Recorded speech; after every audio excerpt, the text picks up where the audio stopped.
Let's be real. You work, you worry, you wait, you wonder. These are the challenges of life on the farm. As a community bank, First Bank & Trust understands this rural reality. We're big enough to help ag producers grow for the future and small enough to get to know you right now. Our ag bankers have ag backgrounds, which means we'll help you work through the tough years and make the most of the great ones. First Bank & Trust. Real banking, real easy. Member FDIC, Equal Opportunity Lender. In times like these, it's good to know there's a place where people know who you are, no matter how long you've been gone. A place where the smells of home cooking are still in the air, where a simple wave warms your heart, and sharing stories is just a way of life. It's good to be home. Agraria Insurance Company, protecting what's important in life. Contact your local Agraria Insurance Company agent. Limestone canyons, flowing waterfalls, and pristine beauty make Spearfish a sanctuary for those seeking the ultimate escape. Outdoor enthusiasts will find top-notch sport climbing, mountain biking, and UTV OHV trails. Guests are steps away from peaceful hiking trails and tranquil streams. Relax and rehash your day's adventure at one of our award-winning local breweries. Finding rest is an important part of any adventure. Lodging in Spearfish comes with a variety of choices, from cabins, B&Bs, and campgrounds to the comforts of your popular brand-name hotels. To find your unique adventure in Spearfish, go to visitspearfish.com now. At Northern State University, your future starts with an affordable education that's personalized for you. Experience hands-on learning guided by world-class supportive faculty. You'll also enjoy a full campus life with opportunities to choose from numerous student activities and events, all in a safe, welcoming community. At Northern, you'll find a college that's right for you, a place to belong. Your future starts here. Unleash your potential at Northern. The innocence of youth. Is there anything any better? But soon they'll be in high school and facing all the same challenges you faced. How to make friends, how to fit in, how to be cool. We want our children to have everything they'll need to live fulfilling and productive lives. Make sure the kids in your family are among the more than 57,000 participants here in South Dakota who take part in high school sports or activities. Farmers know crop insurance is essential for managing risk. It's also valuable for maximizing revenue. The crop insurance officers at Farm Credit Services of America have proprietary tools and expertise to deliver the personalized crop and revenue protection you need for the peace of mind you want. Nobody delivers crop insurance like this. Discover the difference by calling 800-884-FARM. Agriculture works here. Birds like tanagers are great at flying out of the way to miss your car. Deer and other drivers are not. If you're in any kind of accident, bring your vehicle to Blaine's Body Shop in Vermillion. We repair your vehicle to pre-accident condition and handle the entire process from start to finish, including an accurate estimate and dealing with the insurance adjuster. So good luck to the tanagers, and if you're in an accident, bring your vehicle to Blaine's Body Shop. Blaine's Body Shop. Automotive collision repair. Let's be real. You work, you worry, you wait, you wonder. These are the challenges of life on the farm. As a community bank, First Bank & Trust understands this rural reality. We're big enough to help ag producers grow for the future and small enough to get to know you right now. Our ag bankers have ag backgrounds, which means we'll help you work through the tough years and make the most of the great ones. First Bank & Trust. Real banking, real easy. This is what matters. This is beyond X's and O's. This is the difference mutual respect makes. This is what character looks like. This is what defines us in South Dakota. This is sportsmanship. School sports. It's not the outcome that matters most, but the way the games are played. This message presented by the South Dakota High School Activities Association and the South Dakota Interscholastic Athletic Administrators Association.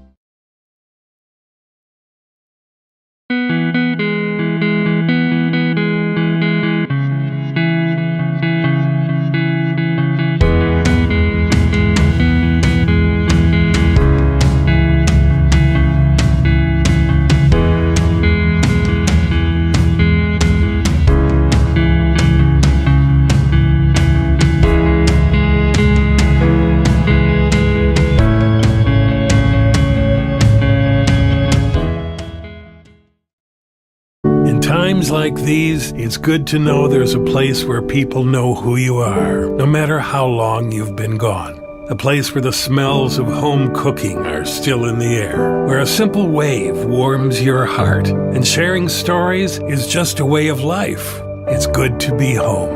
Agraria Insurance Company, protecting what's important in life. Contact your local Agraria Insurance Company agent.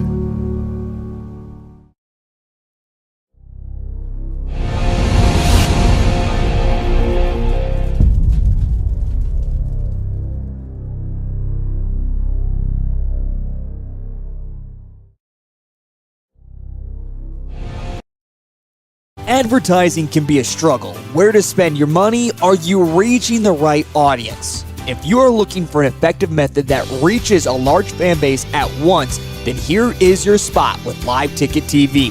With over 65 schools in the state of South Dakota, we can help you find the right market. Plus, you can work with me, Heath, and a portion of all sales made go right back to the school. Get a hold of me today and let's get started in helping build your brand with Live Ticket TV. At Northern State University, your future starts with an affordable education that's personalized for you. Experience hands-on learning guided by world-class supportive faculty. You'll also enjoy a full campus life with opportunities to choose from numerous student activities and events, all in a safe, welcoming community. At Northern, you'll find a college that's right for you, a place to belong. Your future starts here. Unleash your potential at Northern. There's no better organization that gives back to the student athletes than the Booster Club. The Vermillion Booster Club is committed to helping all student athletes grow. Join the Tanager faithful today by becoming a member at GoTanagers.com. While you're there, check out Team Apparel for your favorite sports team.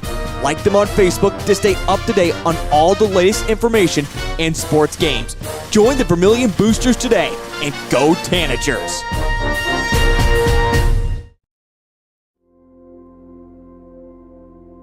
Agriculture is like no other business, which makes Farm Credit Services of America like no other lender. Owned by the farmers and ranchers we serve, our customers have a voice in how we work, a stake in what we do, and share in our success. Discover a lender that works for you at Farm Credit Services of America.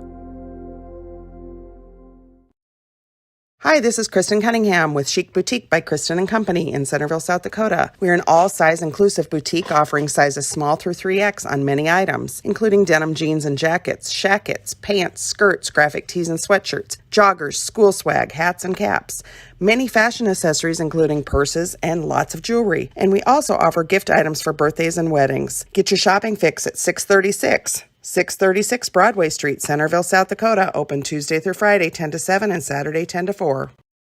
Let's be real. You work. You worry. You wait. You wonder. These are the challenges of life on the farm. As a community bank, First Bank & Trust understands this rural reality. We're big enough to help ag producers grow for the future and small enough to get to know you right now. Our ag bankers have ag backgrounds, which means we'll help you work through the tough years and make the most of the great ones.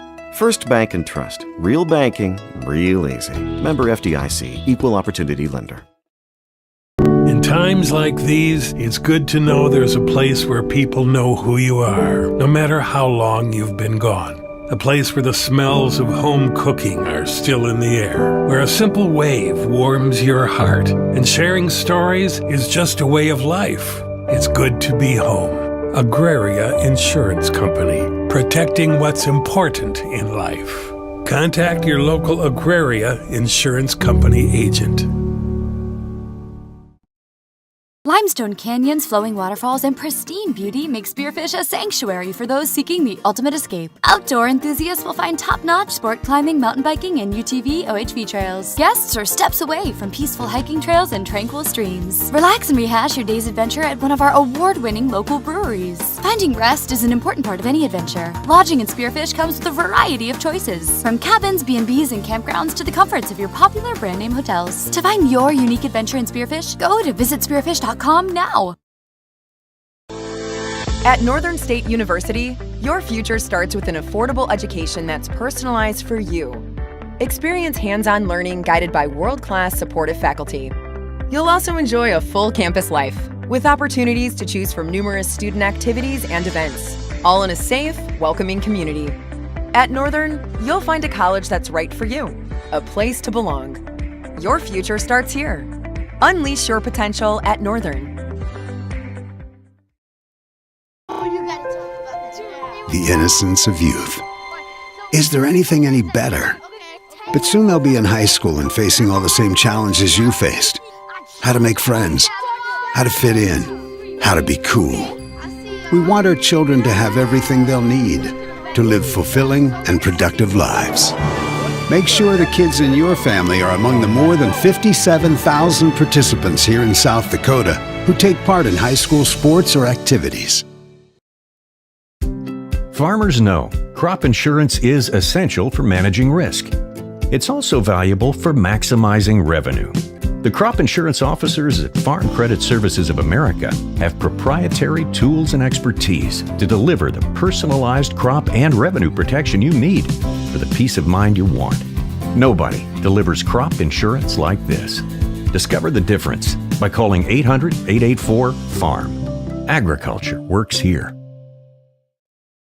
Birds like tanagers are great at flying out of the way to miss your car. Deer and other drivers are not. If you're in any kind of accident, bring your vehicle to Blaine's Body Shop in Vermillion. We repair your vehicle to pre-accident condition and handle the entire process from start to finish, including an accurate estimate and dealing with the insurance adjuster. So good luck to the tanagers, and if you're in an accident, bring your vehicle to Blaine's Body Shop. Blaine's Body Shop. Automotive collision repair. Let's be real. You work. You worry. You wait. You wonder. These are the challenges of life on the farm. As a community bank, First Bank & Trust understands this rural reality. They're big enough to help ag producers grow for the future and small enough to get to know you right now. Our ag bankers have ag backgrounds, which means we'll help you work through the tough years and make the most of the great ones. First Bank & Trust. Real banking, real easy. This is what matters. This is beyond X's and O's. This is the difference mutual respect makes. This is what character looks like. This is what defines us in South Dakota. This is sportsmanship. School sports. It's not the outcome that matters most, but the way the games are played. This message presented by the South Dakota High School Activities Association and the South Dakota Interscholastic Athletic Administrators Association.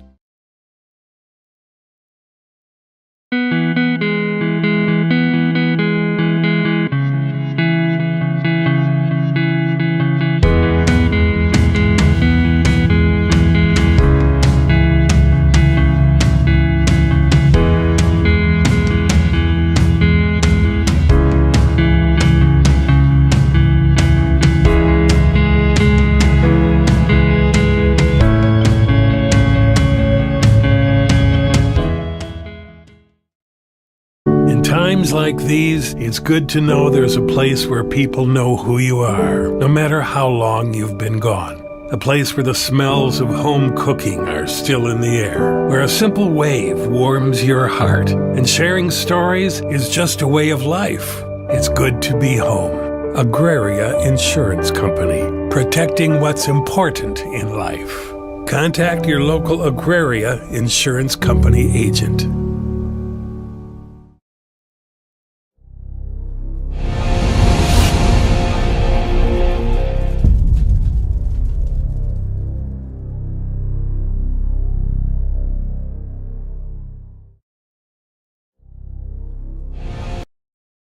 Advertising can be a struggle. Where to spend your money? Are you reaching the right audience? If you are looking for an effective method that reaches a large fan base at once, then here is your spot with Live Ticket TV.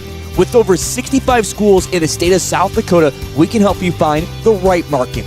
Plus, you can work with me, Heath, and a portion of all sales made go right back to the school. Get a hold of me today and let's get started in helping build your brand with Live Ticket TV.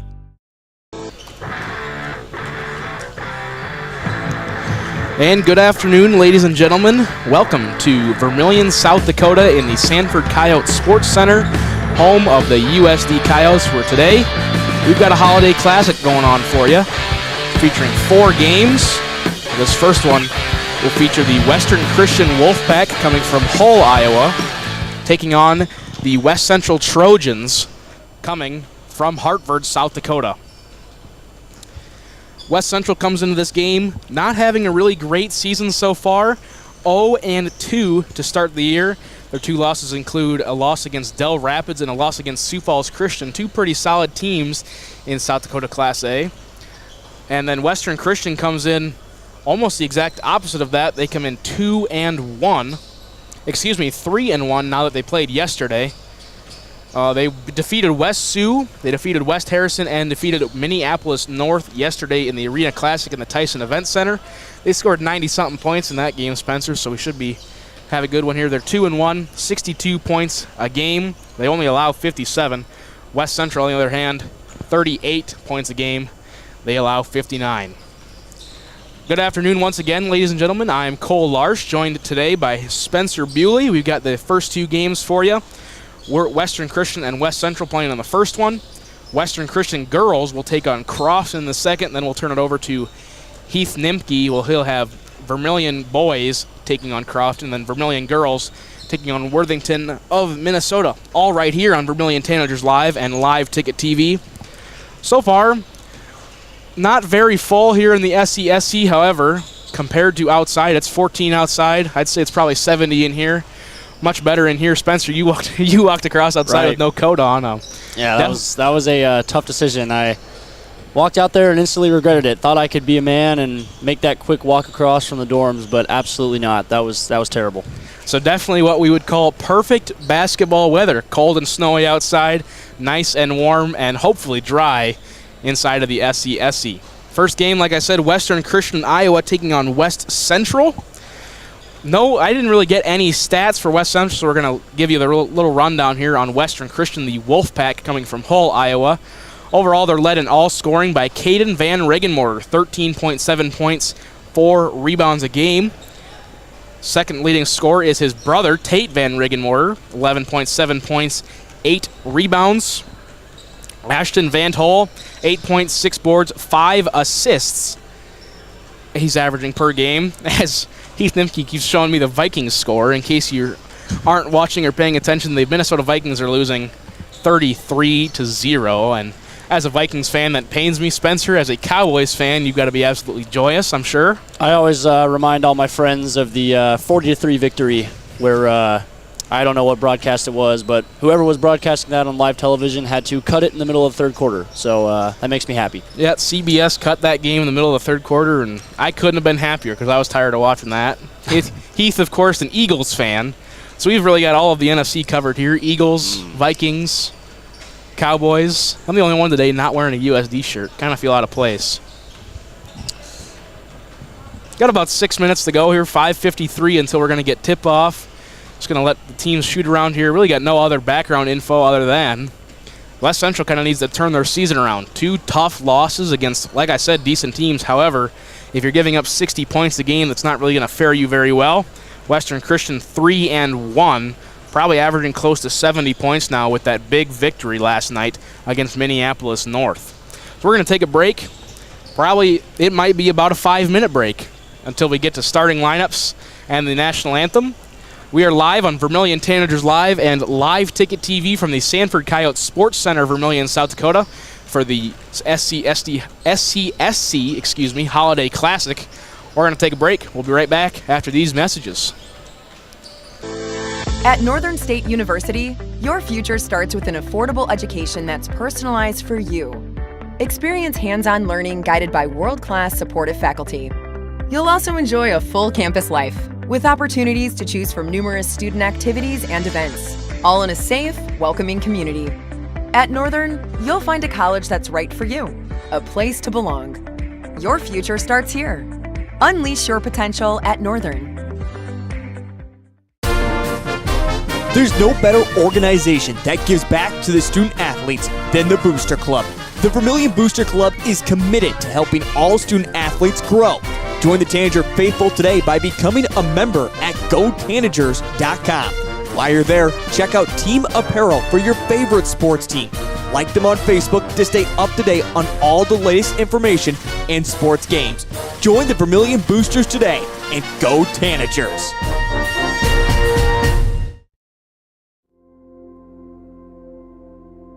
Agriculture is like no other business, which makes Farm Credit Services of America like no other lender. Owned by the farmers and ranchers we serve, our customers have a voice in how we work, a stake in what we do, and share in our success.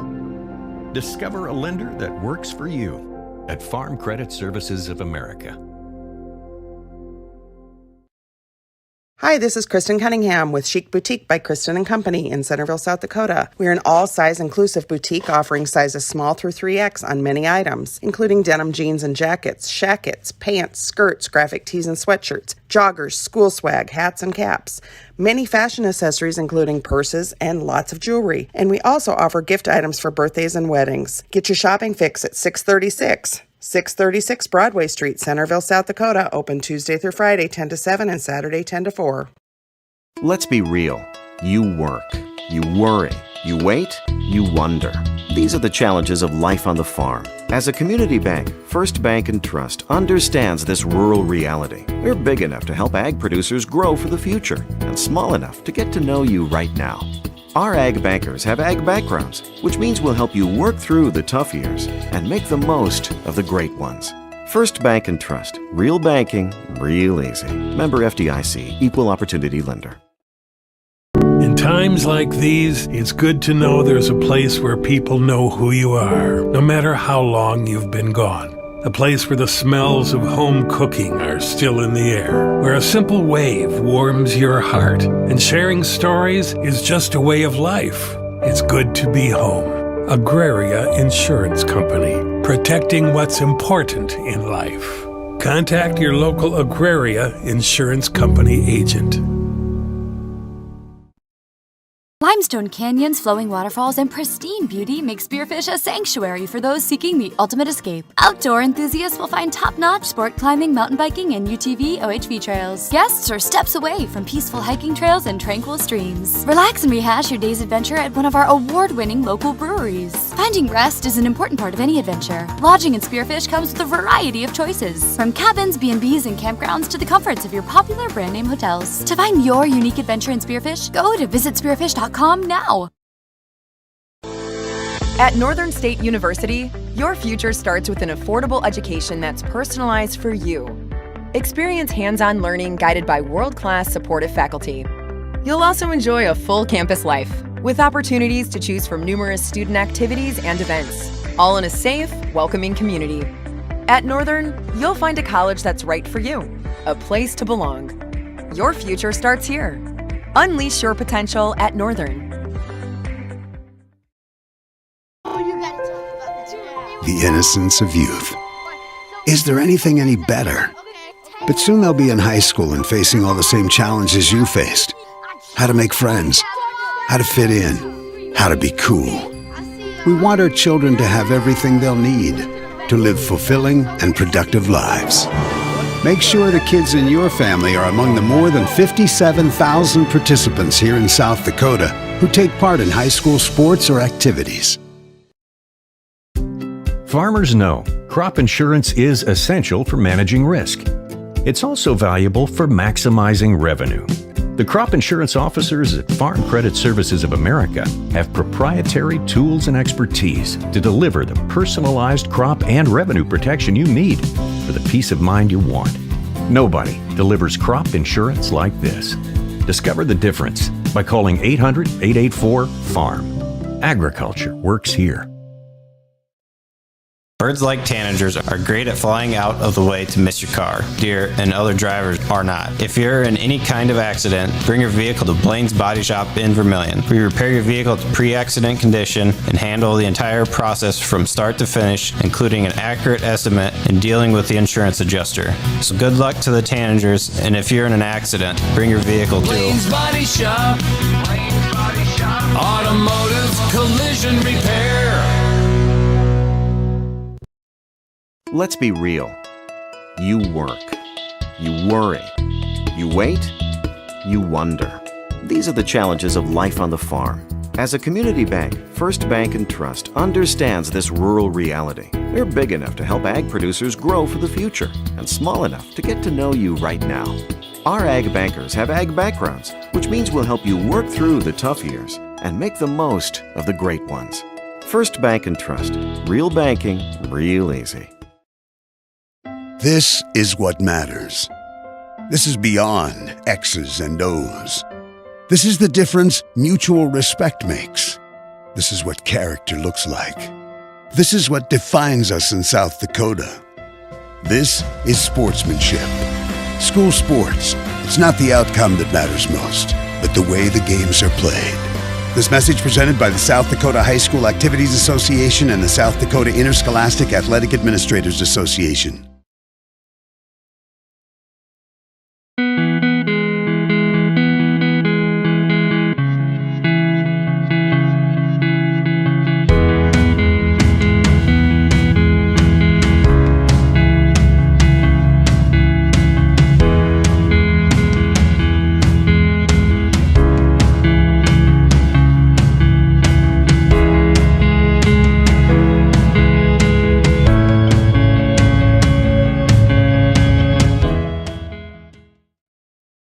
Times like these, it's good to know there's a place where people know who you are, no matter how long you've been gone. A place where the smells of home cooking are still in the air, where a simple wave warms your heart, and sharing stories is just a way of life. It's good to be home. Agraria Insurance Company, protecting what's important in life. Contact your local Agraria Insurance Company agent.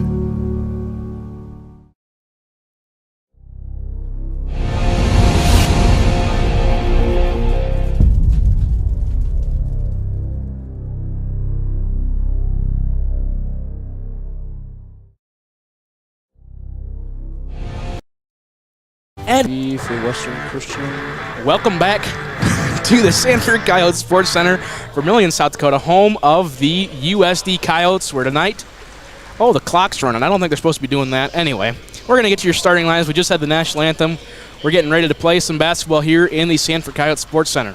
First, your starting lineup for the visiting team on the scoreboard, or the home team, I'm not exactly sure. The Western Christian High School Wolfpack out of Hull, Iowa. A senior guard, 6'1", number 3, Ashton Van Hol. At guard, a 6' senior, number 4, Chandler Paloma. At guard, a 6'3", sophomore, number 21, Caden Van Riggenmorter. At forward, a 6'5", senior, number 24, Hunter Hoffland. And at forward, a 6'5", senior, number 33, Tate Van Riggenmorter. Head coach of the Western Christian Wolfpack, Derek Kaiser, assisted by Shonda Steiger, Garrett Franken. Now your starters for the West Central Trojans out of Hartford, South Dakota. At guard, a 6'1", junior, number 5, Trevin Price. Number 13, guard, 6'4", junior, Brody Herr. At guard, a 6'1", senior, number 20, Eric Seaton. At forward, a 6'3", senior, number 23, Owen Heath. And at forward, a 6'1", senior, number 25, Dylan Stromer. Head coach of the West Central Trojans, Jacob Sittig, assisted by Adam Herther. Spencer, you about ready for some basketball here inside the SCSC? I am. I think we've got a good lineup of a lot of good teams here today, and I think we can definitely see some good games if they all come to play. Just getting everything finalized here. Look down on my stat sheet, maybe get the starters written in. I would say it's too early for this, but it's 2 p.m., ladies and gentlemen. 2:05, actually. We're on break, you know. Yeah, that is true. Getting ready to tip off here. Van Riggenmorter against Heath. West Central in their blue jerseys, white numbers and letters and gold trim.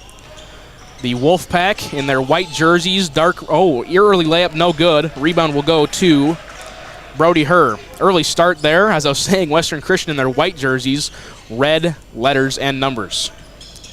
Price brings it up for West Central. Top of the key, Heath. Heath passes left side to Herr. Her looking around, top of the key, swings it around as does West Central. 15 on the shot clock, still going to be tipped out of bounds off of the Wolfpack. So far, pretty solid start for both teams. Seems to be going pretty quick. Let's just hope that keeps up here for the rest of this game. Just 30 seconds in. 16 to shoot for West Central. Inbound it to Heath. Heath pass gets stolen away. Good steal by Paloma. Western Christian going to push it up. Now hold it by Van Hall. Kick out right side three-pointer by Dauma. No good. Rebound will go to West Central. That was Dylan Stromer there down there getting the board. So correction to the starting lineup. Caleb Dauma starts for Western Christian. Seaton's got it right side. Top of the key to Heath. Heath, right wing, three by Price. No good. Rebound will go to Chandler Paloma, and he's going to foul on the rebound. Foul's going to be called on number 21 for Western Christian. Caden Van Riggenmorter, his first. Team's first of the game. Still no score here a minute in. Pump fake three. Drives in. And I believe we're going to get an inbound violation on West Central on the inbound. Not something you see every day. Right side, Western Christian has it. Top of the key to Van Hall.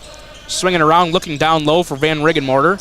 Van Riggenmorter, 13.7 points. He's their main key to offense.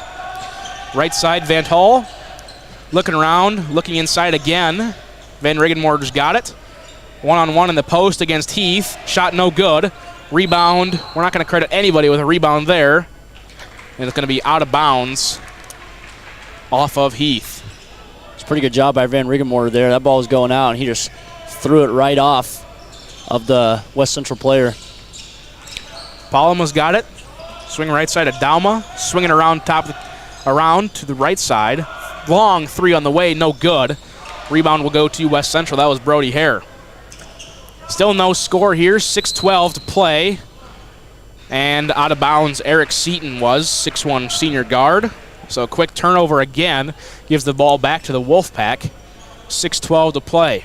I think he just misstepped there. I think he thought he had a little more room than he had. It is definitely an adjustment playing on these college courts. A little longer, a little wider.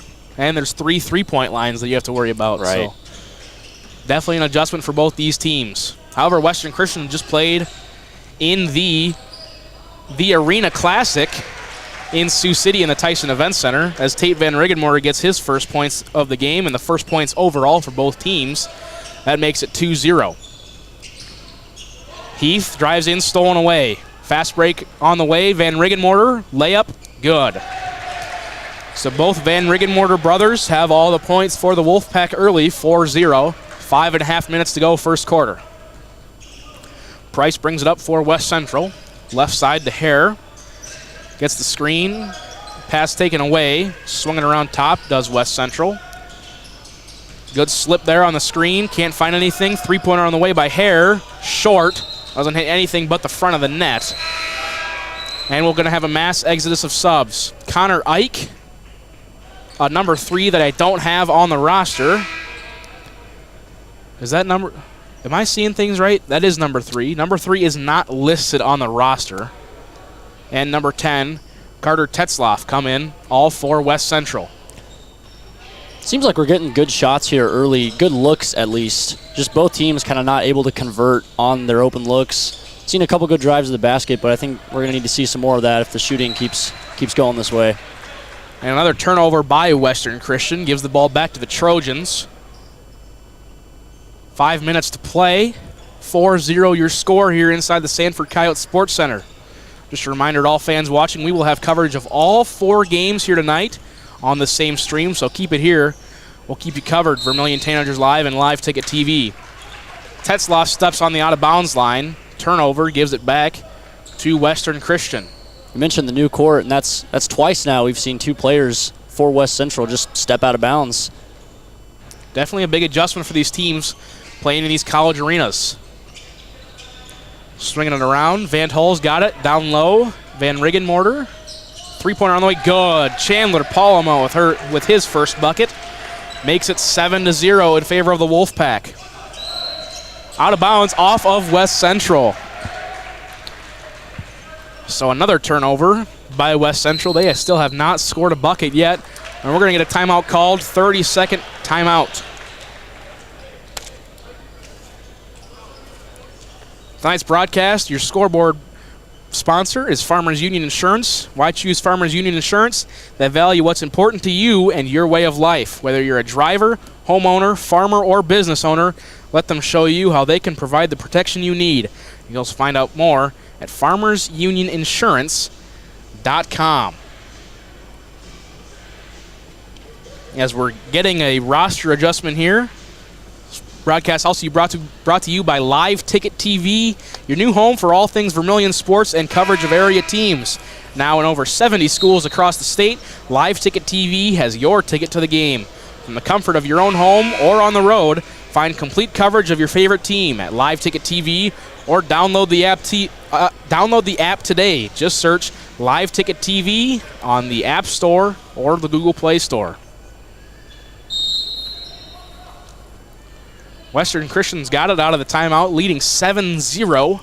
4:20 to play here in this first quarter, just about halfway through. New sub in for Western Christian. Eukin Harberts, 3 on the way, good. My goodness gracious. Tate Van Riggenmorter, he give him 5 points for the game, and the Wolfpack lead 10-0. Van Riggenmorter, 44% three-point shooter coming into the day, so might see quite a few of those. It's a good percentage for a bigger guy. Especially at 6'5". Got a good shooting stroke, he does. West Central's got it almost stolen away there by Palama. They get it back out. Top of the key. Throw it right side, almost out of bounds. Shot clock at 5, long 3 on the way, no good. That was Seaton. Rebound, offensive rebound to Dylan Stromer. Shot underneath, that's good. Eric Seaton gets West Central finally on the board as they trail 10-2. That was all set up by the hustle play by Stromer, fighting for that rebound down low against Van Riggenmorter. Foul's going to be on West Central number 3. Did you write that down? I didn't write that down. West Central's number 3? How do you say that, Mr. Heath Nimke? Bennett what? Is that right? Oh, Crew Hire, okay. So Crew Hire is not number 11, he is number 3. Thank you very much, sir. Write that down here. Crew Hire is number 3. Pass underneath, stolen away by Crew Hire, speaking of him. And West Central's got it, they're going to bring it up. Ike, right side, Price has it, drives middle of the lane. Pass tipped away and stolen by Harberts. Harberts going to take it, length of the court. Stop right side of the three-point line. They're going to swing it around top. Van Riggenmorter's got it left side. Harberts. Palama. Harberts. Back to Van Riggenmorter. Very good ball movement by this Western Christian team. 15 to shoot. Van Riggenmorter drives in. Back cut. Good pass. Good shot. Van Riggenmorter to Moray. Makes it 12-2 in favor of the Wolfpack. Foul on the shot. Bass is going to count on the other end. Carter Tetzlaff goes up. Gets the bucket. Give him 2 points in the night. Foul's going to be on number 23, Karsten Moray. Moray, either way. Western Christian now has 2 fouls in the game, compared to 1 for West Central. Tetzlaff is going to shoot a free throw here. 2:34 remaining. Tetzlaff, free throw good. Give him 3 points in the night. Give West Central 5. They trail 12-5 to the Wolfpack. Wolfpack doing a really good job against this West Central man defense here. Swinging it around, looking down low. I'm surprised you don't have Van Riggenmorter playing down low. Oh, he's not playing down low because he's not in. There we go. Harbert's got stuck. Gets it out to Caden Van Riggenmorter. His shot no good. Rebound to himself. Harbert's swinging around. Dalma, 3, good. Caleb Dalma, give him 3 points in the night. Wolfpack now lead at 15-5. And stolen away by Caden Van Riggenmorter. Van Riggenmoor 3-on-1. Gonna lose the ball. Looks like he's trying to get a little fancy with that one. And just lost it. So West Central will get the ball back. Yeah, it looked like he couldn't really make his mind up on what move he wanted to put on Owen Heath there. Just kind of got that ball was dribbling high up, towards his eyes. He just couldn't really grab it. Play was going a little too fast for his mind there. Hare will bring it up for West Central as they trail by 10 early in this game in the first quarter. Tipped away, almost stolen away by Tyler Mantle, 6-foot junior guard. Harberts for Western Christian, he subbed in 5'11" junior guard. Hare, he's got it. And pass is just thrown away by Owen Heath. Ball will go back to the Wolfpack. It seems like it's just a lot of sloppy offense right now from West Central. Lots of throwaways, lots of miscommunications. They just don't seem to be all on the same page, and they don't really seem to be awake right now.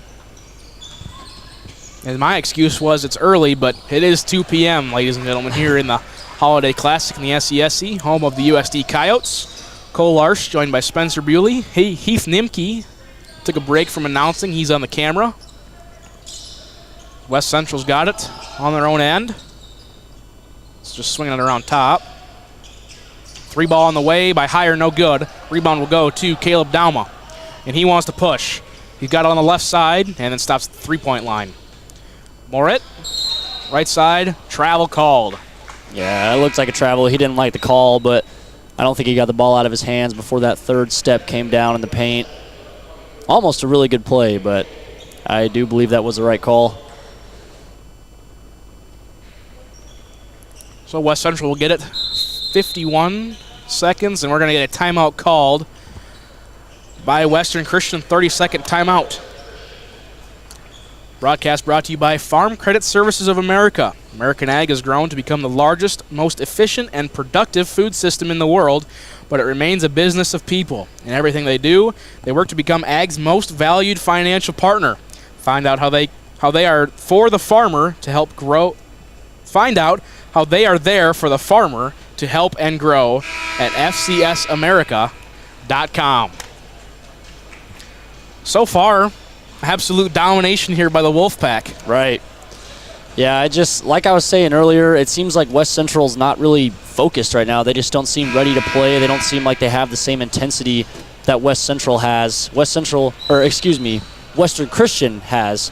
Western Christian, as you were talking about on that one possession, a lot of ball movement, but I'm also seeing a lot of off-ball movement. I think Hunter Hawthorne is doing a great job running the baseline for him, creating space inside. And as you can see right here, a lot of press defense too. They're playing aggressive. They are, and if you scored 90 points last game, they're going to bring up the pressure here against West Central. Heath Nimke just gave me a 2. Not sure what that means. I don't know what he's pointing at here. I'm just going to ignore him.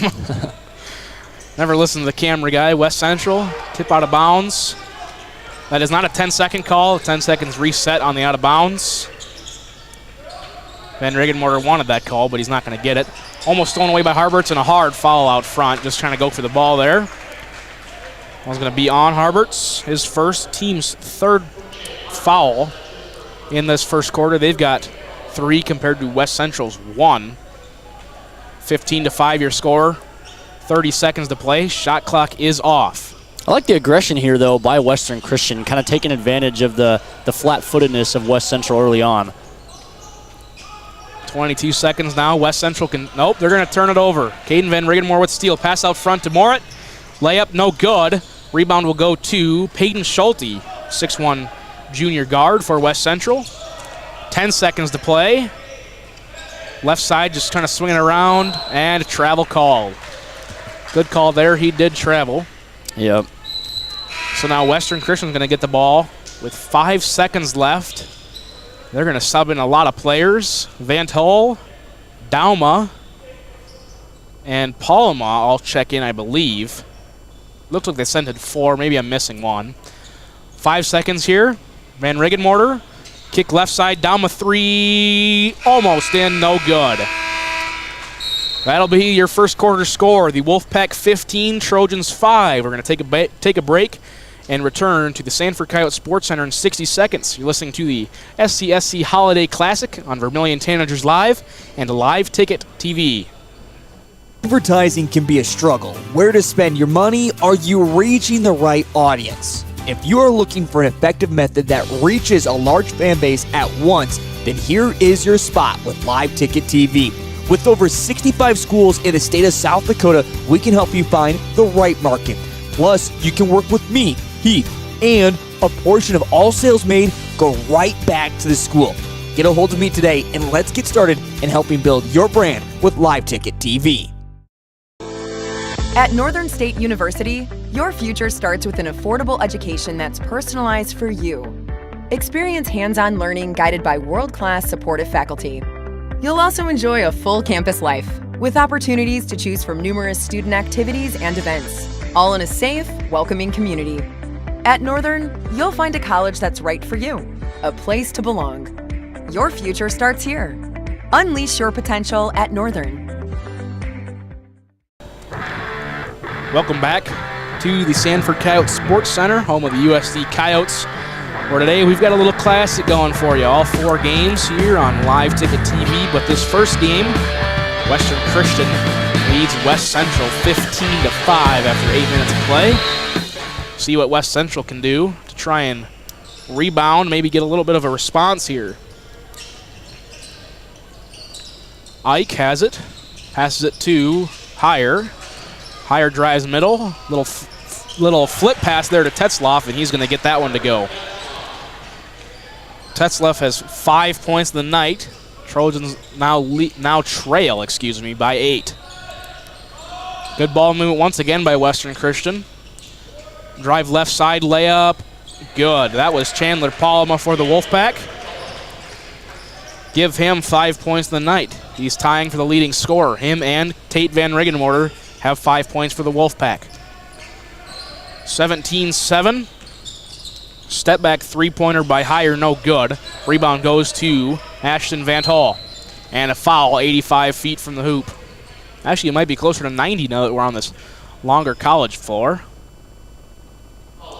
Foul's going to be on Carter Tetzloff. That is his first. Second team foul. I'm off on the team fouls. That's all right. We'll get that situated a little later. 7:09 to play here in the Sanford Coyote Sports Center. Western Christian has it. Up 10. Dauma, left side. Palma gets it to Van Riggenmorter. Thinks about dribbling it into the middle. Decides against it. Pass inside to Tate Van Riggenmorter. See what he can do against it. Shot up. Good. What a shot by Tate Van Riggenmorter. And he's got 7 points in the night. Extends the Wolfpack lead to 12. A lot of length there. Very clean-looking fadeaway. That's if he keeps that shot up, that's going to be tough to stop. Heyer has it for West Central. Pass stolen away by Palma. He's going to take it all the way. No. Pass it to Van Riggenmorter. Van Riggenmorter's layup good. 9 points for Tate Van Riggenmorter. And the Wolfpack jump out to a 14-point lead. Full timeout called here by the West Central Trojans. We're going to take it with them. Back in 60 to the Sanford Coyote Sports Center.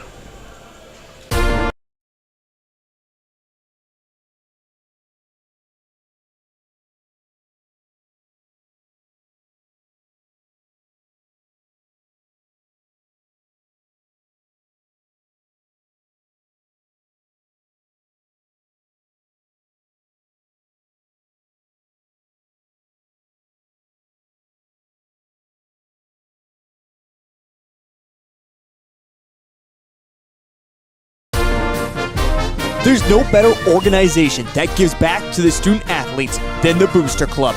The Vermillion Booster Club is committed to helping all student athletes grow. Join the Tanager faithful today by becoming a member at GoTanagers.com. While you're there, check out team apparel for your favorite sports team. Like them on Facebook to stay up to date on all the latest information and sports games. Join the Vermillion Boosters today and go Tanagers. Welcome back to the Sanford Coyote Sports Center, home of the USD Coyotes in Vermillion, South Dakota, as you just watched Jacob Sittig and his team down 14 in that timeout, thanks to our camera guy Heath Nimke. 21-7 your score, 6:23 to play. Spencer so far has been all Western Christian. You're right, and a lot of it has come from turnovers from West Central. I mean, I know that Tate Van Riggenmorter's got 9 right now, and I think there's another one. I think at least 4 of his points are off of turnovers. Wide open layup by Caden Van Riggenmorter. That's good. Gives him 4 points of the night, and the Wolfpack lead 23-7. Price, dribble it, about 40 feet from the hoop. Pass right side to Seaton. Seaton, 8-foot shot, good. Eric Seaton, 4 points in the night. Only 2 scorers for West Central, Tetzlaff and Seaton. Long pass, 3 ball in the way, Van Riggenmorter, no good. Rebound will go to Tetzlaff. Caden Van Riggenmorter, 44% three-point shooter on the season. There was a pretty good chance that one was going in, but that one just missed. Tetzlaff left side, gets it to Seaton. Seaton stuck. Tetzlaff 7 feet from the hoop, that's good. Give him 7 points in the night, and he's trying to get his team to claw back. Now down 12. Most of the points have come from, within 10 feet of that basket, 5 or 10 feet, so he's working down low. Just kind of finding those gaps in that defense. Van Riggenmorter's 3 no good. Rebound goes to Crew Hire, wearing number 3 tonight for West Central. And Price brings it up. Drive left side by Seaton. Going to be foul on the floor, so we're not going to get a shot. Foul's going to be on Caleb Dauma, his first. Team's fourth foul so far this half. And a lot of subs in for both teams. Not going to even try to announce who all subbed in there. And West Central has it 4:45 to play, first half. Left side Heath gets to Hare. Hare's almost kind of stuck, almost got a 5-second call. Good job passing it away. Price has it, long ways from the hoop. Left side, that pass tipped away. It's going to be off of Caden Van Riggenmorter. So it'll stay with West Central, 23 to shoot. West Central's just kind of jumping these passing lanes up top. I mean, they're not doing anything fancy. They're just seeing when they're going to swing it around. I mean, even right there, they're just seeing it when they're going to swing it around on the wing, and they're just jumping right in the lanes. Almost stolen away by Moray for Western Christian. 7 to shoot for West Central. They got to go. 5 to shoot. Price has it. 3, 2, 1. 3 ball on the way. No good by Seaton. Rebound, offensive rebound for West Central. And that's going to be no good. That was Dylan Stromer for West Central. Rebound goes to Yukon Harberts for Western Christian, as they've got it now halfway through the second quarter. Harberts has it. Left side. Dribbles to the middle. Pass down low. Good move and good finish there by Ashton Van Tol. His first points of the game extends the Wolfpack lead to 14, 25-11. Price has it once again for West Central. Right side. Gets the double screen. Good pass there underneath. Good ball movement by West Central. They're going to get a score. Owen Heath for West Central gets his first 2 points of the night. Makes the lead 25-13. Shot no good. Tipped back. Oh my, what a tip by Caden Van Riggenmorter.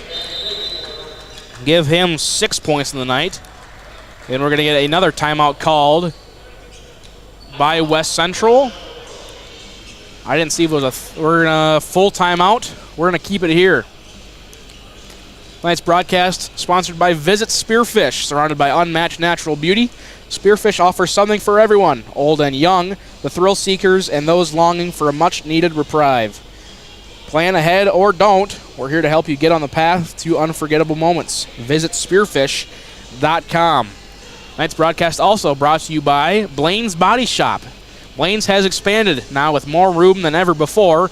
Blaine's is your trusted source for auto body repair, minor dents and scratches to full restoration. Blaine's can take care of it all, even the insurance. If you need your body work done with your car, take it to Blaine's Body Shop. Well, Spencer, so far, we kind of touched on this earlier, but really not much else we can emphasize. It's really been all Western Christian this game.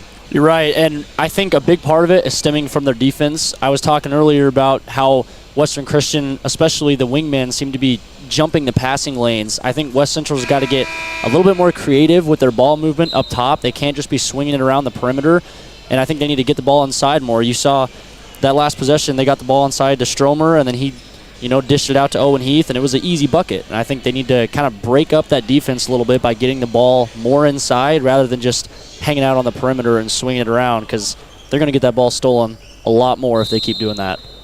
And especially one thing Western Christian will be able to do is read West Central's eyes. They're looking exactly where you're going to throw it, so they can jump that pass every time. And obviously that high ball pressure has really been a factor in that. But then, like there, you see 3 West Central's guys ran to the same spot. There's not a whole lot of offense you can do. And they're trapping up top with 3 guys in the same spot.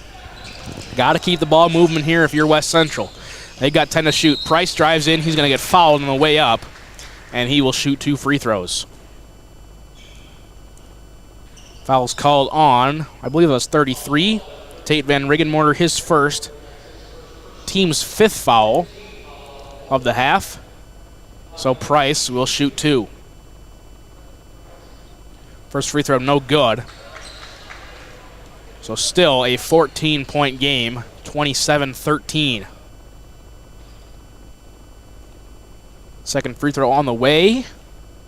It is up and it is in. Trevin Price, his first point of the ball game, makes it a 13-point deficit now for the Trojans. As we have more teams loading in to the Sanford Coyote Sports Center.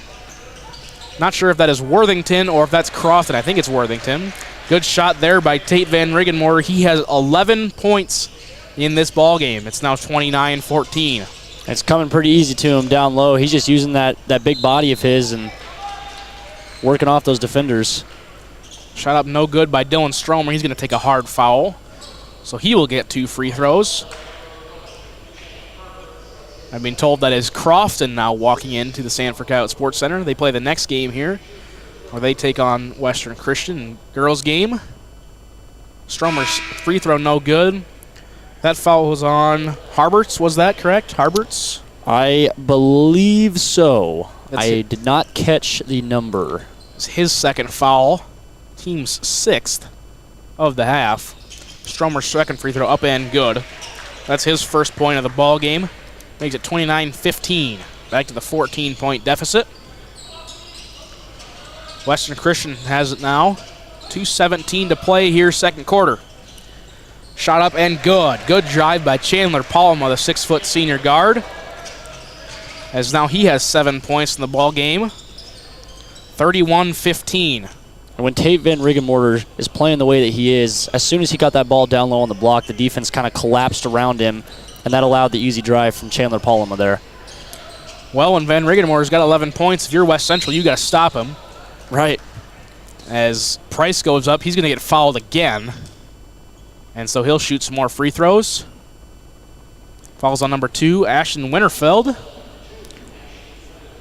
His first personal foul, 7th team foul. So now West Central's in the bonus.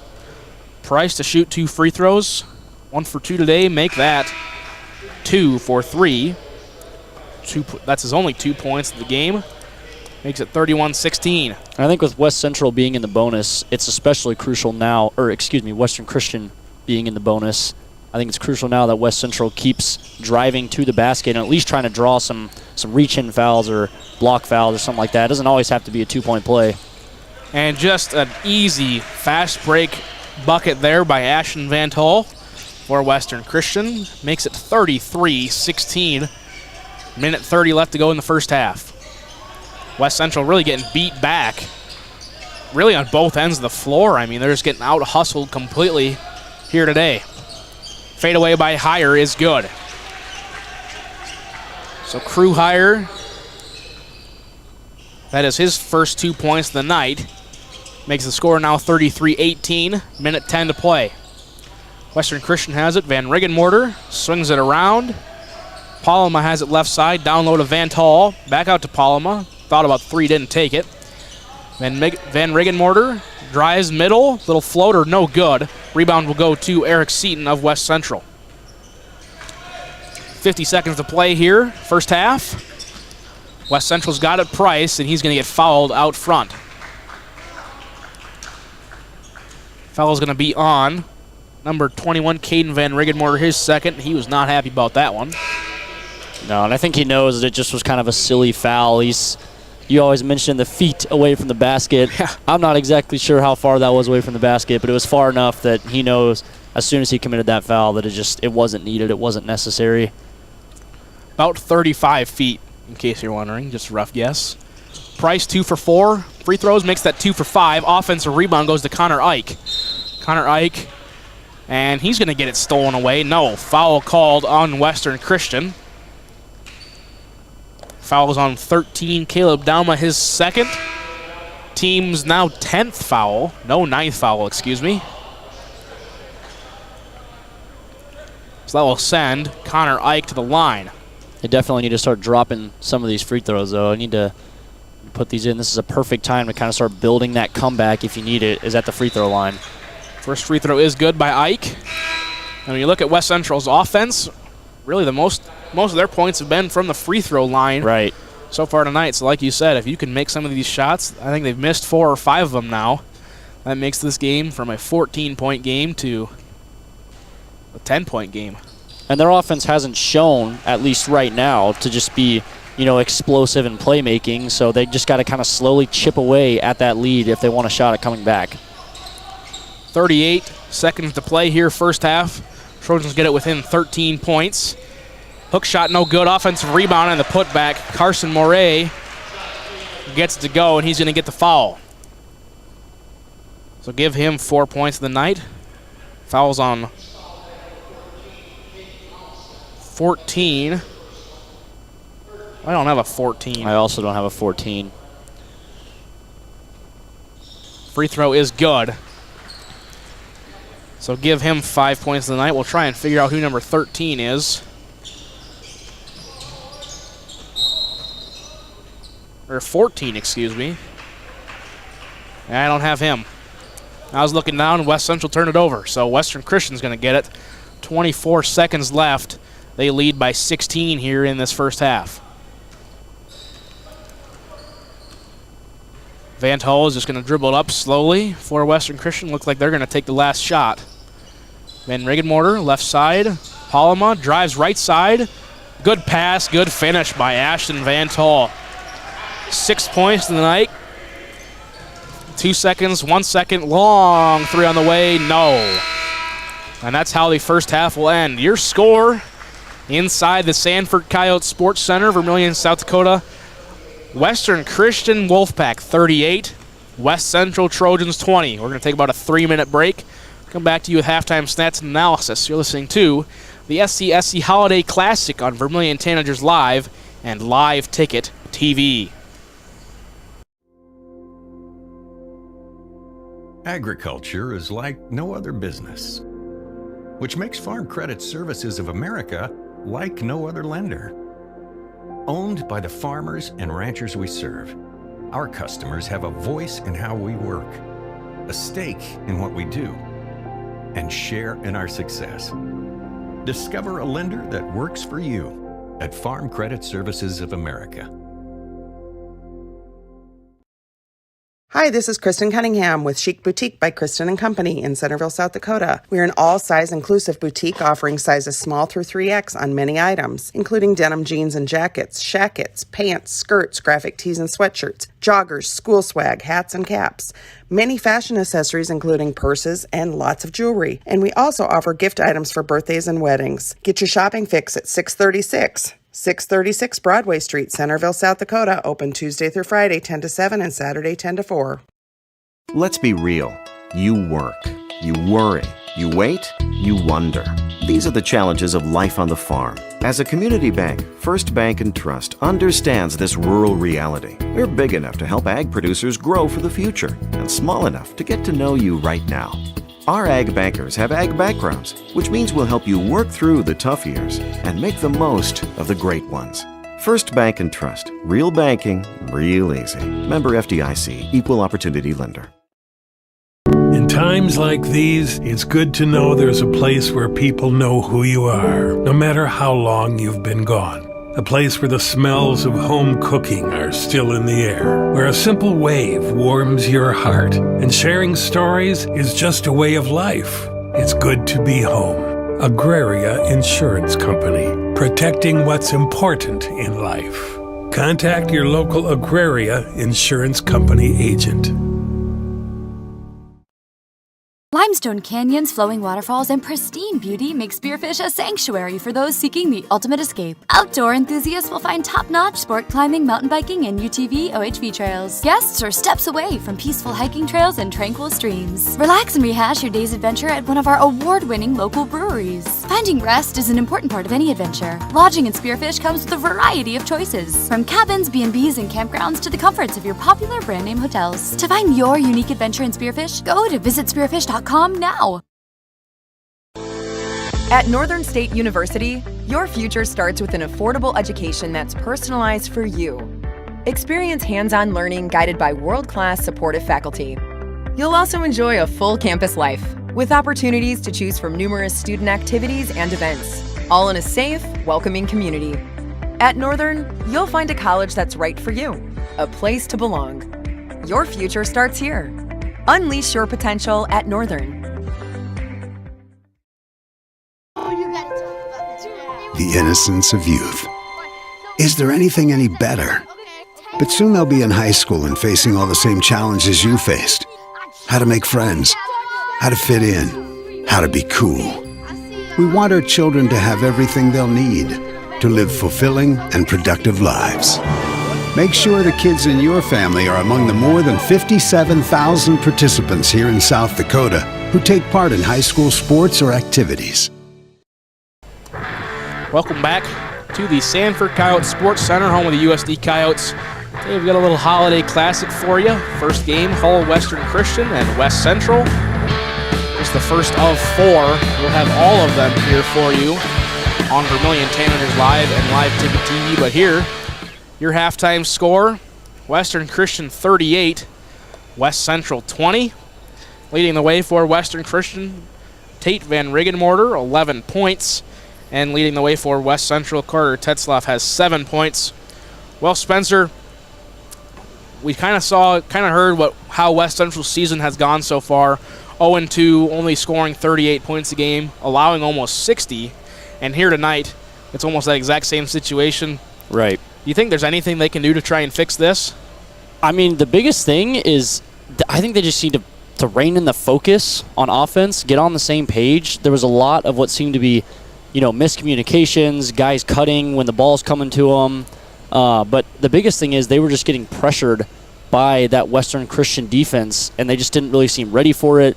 They weren't being very active. I mean, a lot of times they would be at the top of the key and, they'd pick up the dribble, which I know in basketball is a dangerous thing to do when you don't know exactly where you're going to pass. So they just kind of seem flat-footed, a little bit timid in a way, not ready for this Western Christian defense. So I think they might need to just chip away at it, keep driving to the basket. A lot of their points, I believe it was Carter Tetzloff was getting a lot of buckets. I think 6 out of his 7 points came from, shots within the block, very close to the hoop. So I think they need to drive in, get the ball inside, and just kind of start chipping away at this lead.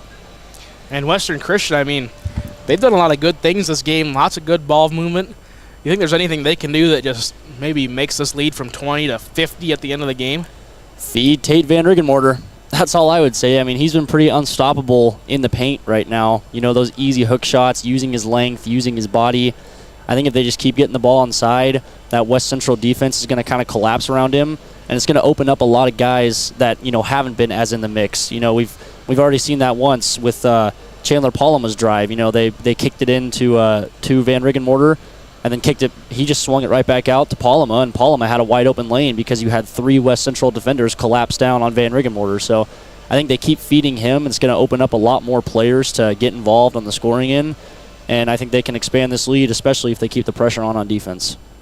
And for both teams, what's stats-wise, what are we looking at here for both teams? Well, I mean, you said the leaders. We've got, a couple West Central guys getting involved, but Carter Tetzloff really being the main force for the Trojans. He's got 7. I guess the one positive from West Central is they haven't committed a lot of fouls. They've only got 3 team fouls compared to Western Christian's, 1, 2, 3, 4, 5, 6, 7, 8 team fouls, and they were in the bonus pretty quick there. I think they need to stay out of the foul trouble. They just don't need to foul. A lot of the fouls didn't seem necessary, but I think West Central's doing a great job of, keeping their hands off defenders, but I guess in another way that could be a sign of almost a lack of aggression. So I don't know, maybe they could, use a couple more fouls, which sounds very odd to say, but you never know. I think that they need to get the aggression up, and I think that, a couple more fouls wouldn't be the worst thing in the world if it helps them play more aggressive. So 38-20 your halftime score. We're going to take a break. Come back in about 2 minutes or so for second half action. You're listening to Vermillion Tanagers live from the Sanford Coyote Sports Center. We've got all your games tonight in the SCSC Holiday Classic, so don't go away. We'll be back in 2 minutes to this one. Western Christian leaves West Central 38-20 at half. We'll be back after this. Farmers know crop insurance is essential for managing risk. It's also valuable for maximizing revenue. The crop insurance officers at Farm Credit Services of America have proprietary tools and expertise to deliver the personalized crop and revenue protection you need for the peace of mind you want. Nobody delivers crop insurance like this. Discover the difference by calling 800-884-FARM. Agriculture works here. Birds like tanagers are great at flying out of the way to miss your car. Deer and other drivers are not. If you're in any kind of accident, bring your vehicle to Blaine's Body Shop in Vermillion. We repair your vehicle to pre-accident condition and handle the entire process from start to finish, including an accurate estimate and dealing with the insurance adjuster. So good luck to the tanagers, and if you're in an accident, bring your vehicle to Blaine's Body Shop. Blaine's Body Shop. Automotive collision repair. Let's be real. You work. You worry. You wait. You wonder. These are the challenges of life on the farm. As a community bank, First Bank and Trust understands this rural reality. They're big enough to help ag producers grow for the future and small enough to get to know you right now. Our ag bankers have ag backgrounds, which means we'll help you work through the tough years and make the most of the great ones. First Bank and Trust. Real banking, real easy. This is what matters. This is beyond X's and O's. This is the difference mutual respect makes. This is what character looks like. This is what defines us in South Dakota. This is sportsmanship. School sports, it's not the outcome that matters most, but the way the games are played. This message presented by the South Dakota High School Activities Association and the South Dakota Interscholastic Athletic Administrators Association. Welcome back. Sanford Coyote Sports Center for the SCSC Holiday Classic. Home of the USD Coyotes tonight. We've got all high school games for you, or I should say this afternoon. It is only 2:45. We're going to be here for quite a while, though, Spencer. Cole Larsh, Spencer Bewley got you here for the first two games. I'm going to turn it over to Heath Nimke and Spencer Bewley for the second two games. I'll just stick here on production. Your score coming out of half. 38-20, Western Christian with the domination over West Central here in that first half. And they're going to get an early bucket. No, pass around, good ball movement there. I thought he was going to take the layup, but they're going to take the pass instead. Yeah, we've seen that reverse layup on the baseline quite a bit from Western Christian, so surprised to see the kick out there.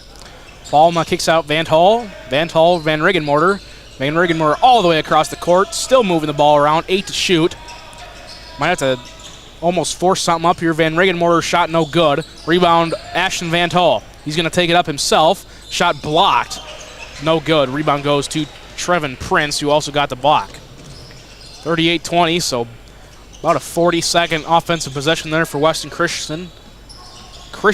Not Christensen. Will net no points. Shot no good. Offensive rebound, Connor Ike.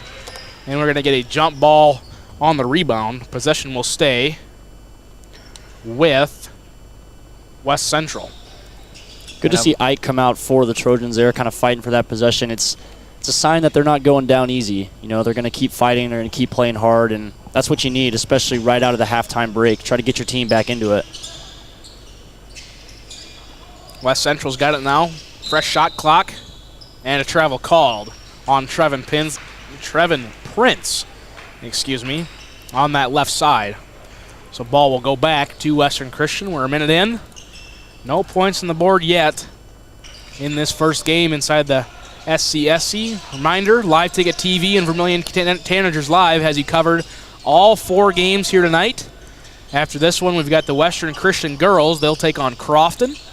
Following that, Crofton and Vermillion boys will play. And then the nightcap will be Vermillion and Worthington girls. Foul called out front.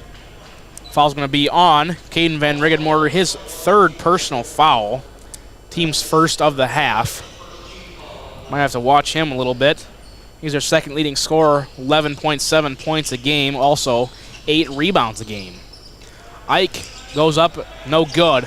Rebound will go, we'll give that one to Van Riggenmorter, good save. Van Tol brings it up. Pass it to Van Riggenmorter, back to Van Tol. Pass left side to Dauma. Swinging it around up top. Left side drives to the baseline as Van Riggenmorter. Little turnaround jumper, good.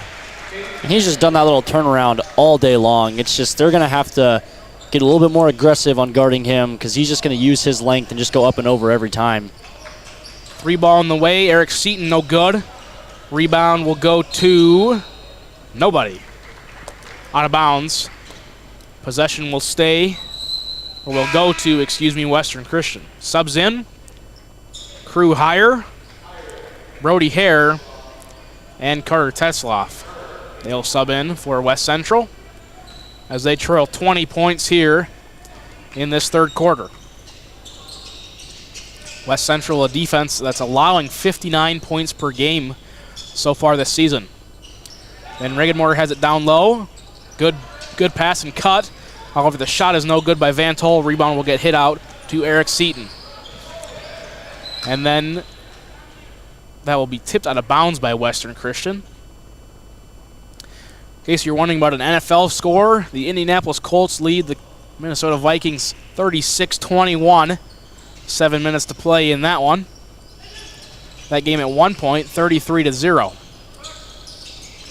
Back here in action, Sanford Coyote Sports Center. West Central's got it left side. Stromer drives middle, shot up good. Dylan Stromer with his 3rd point of the night. Cuts the deficit now to 18. I think they're going to need to keep getting to the basket and keep giving themselves those better opportunities. They're not shooting great from beyond the arc today, so they need to get close, get those drives in. Caleb Dauma, his 3-pointer is good. That gives him 6 points in the night, both threes for his buckets, 43-22. Shot up, no good. Offensive rebound by West Central. Seaton's got it, drives middle. Pass stolen away by Van Tol. 2-on-2 action. Pass stolen away there by Stromer. And here comes West Central. 3-on-2, 4-on-2. Reverse layup, no. Rebound, offensive rebound, and put back by Eric Seaton. That'll be good. Give him 6 points in the night. Timeout called by West Central, 43-24, 30-second timeout. Tonight's broadcast of the SCSC Holiday Classic brought to you by First Bank and Trust. Enjoy the convenience of digital banking from anywhere, including fast and secure mobile and online options. Customized features lets you streamline banking tasks across all platforms, even other financial institutions. Banking has never been easier. First Bank and Trust. Spencer, so far we're about halfway through this 3rd quarter. Not a lot has changed compared to what we've seen so far this game.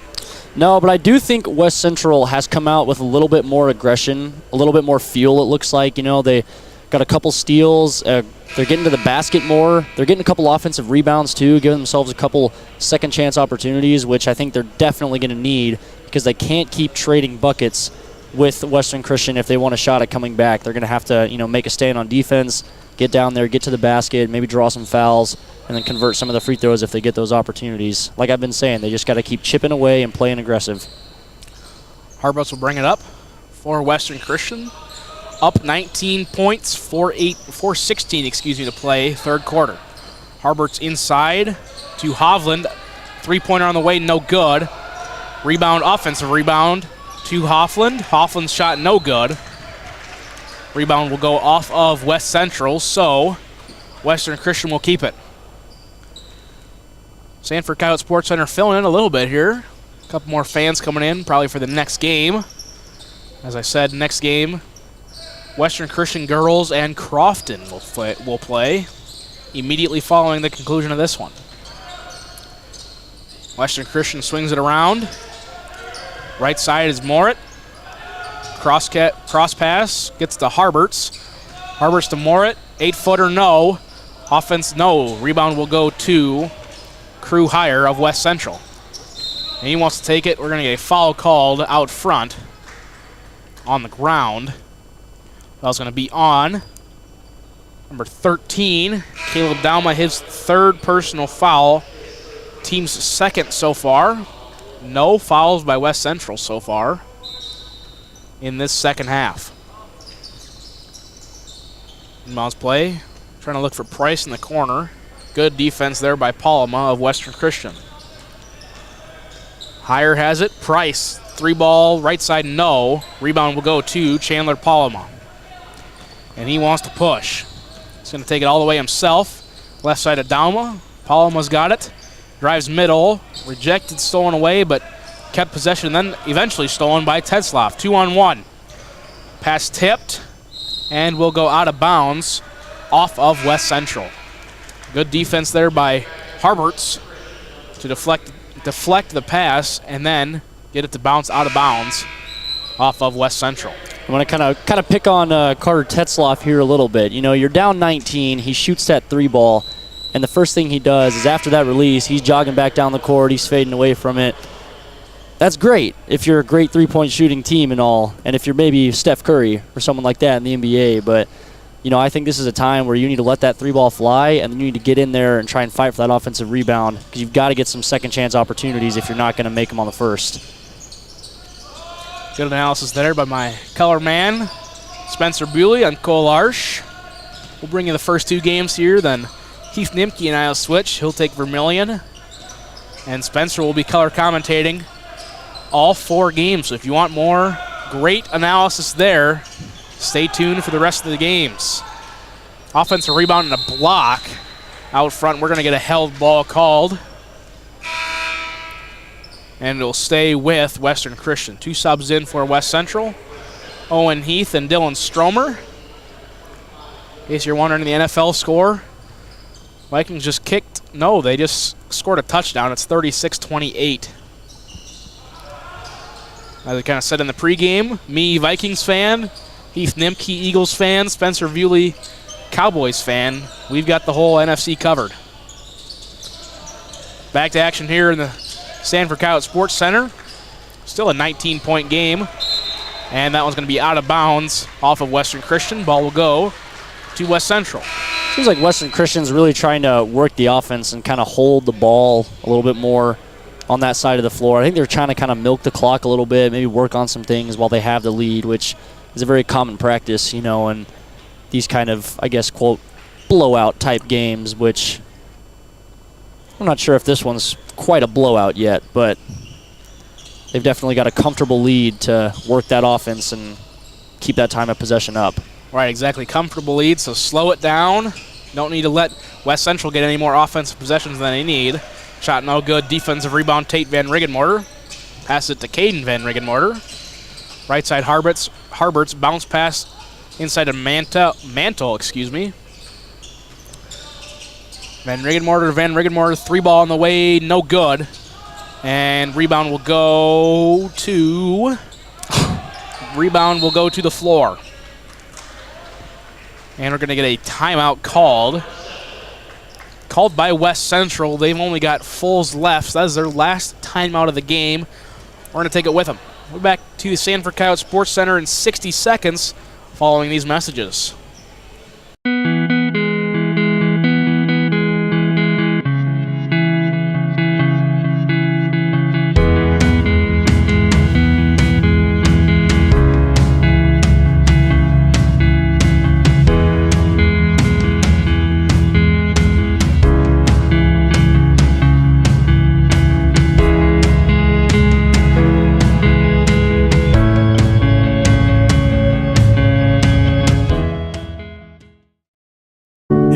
times like these, it's good to know there's a place where people know who you are, no matter how long you've been gone. A place where the smells of home cooking are still in the air, where a simple wave warms your heart, and sharing stories is just a way of life. It's good to be home.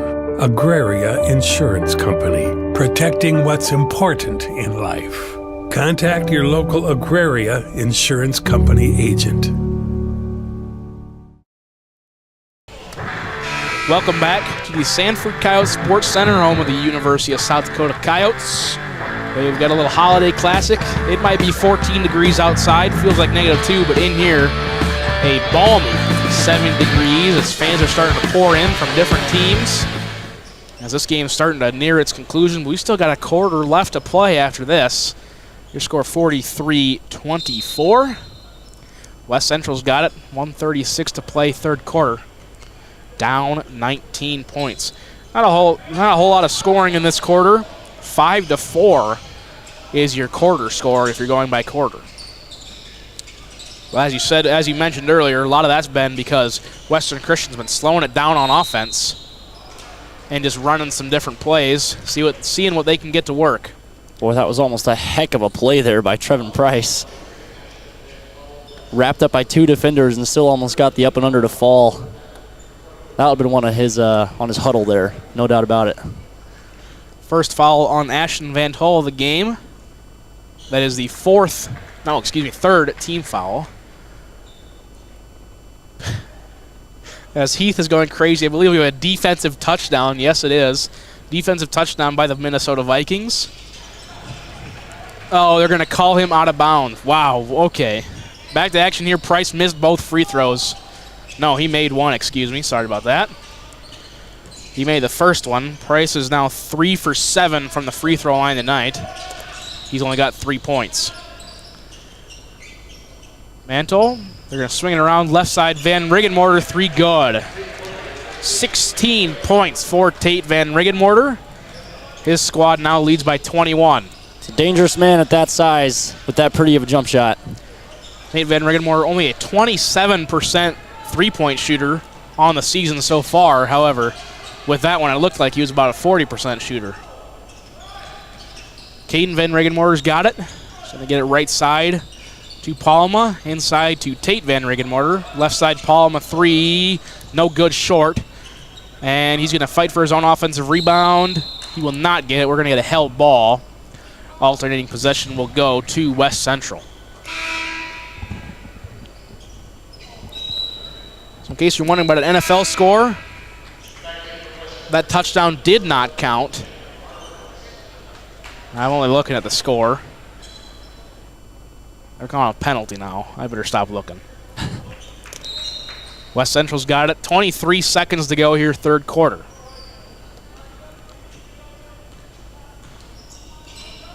Hare brings it up. Right side to Heath. Heath drives right side, out of bounds, off of the knee of a Western Christian player. That was Tate Van Riggenmorter. So West Central will get the ball back. 14 seconds to go. Third quarter. Shot clock is off. Looking for the 3 ball. Good slip there by Stromer. No, that was Owen Heath, excuse me. 4 points for him. Western Christian see what they can do. 2 seconds to shoot. Van Riggenmorter, long 3. Almost looked like it went in, right, but it did not. And that will be your quarter score. After 3 complete, 46-27, the Wolfpack lead. We'll be back to the Sanford Coyotes Sports Center in a minute.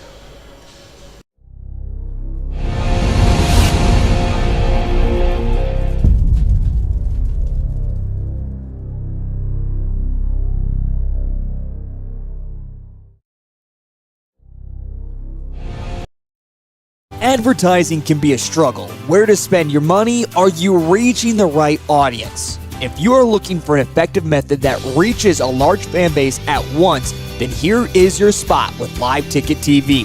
With over 65 schools in the state of South Dakota, we can help you find the right market. Plus, you can work with me, Heath, and a portion of all sales made go right back to the school. Get a hold of me today and let's get started in helping build your brand with Live Ticket TV. Welcome back to the SCSC for the SCSC Holiday Classic of 2022. First of 4 games tonight here on Vermillion Tanagers Live.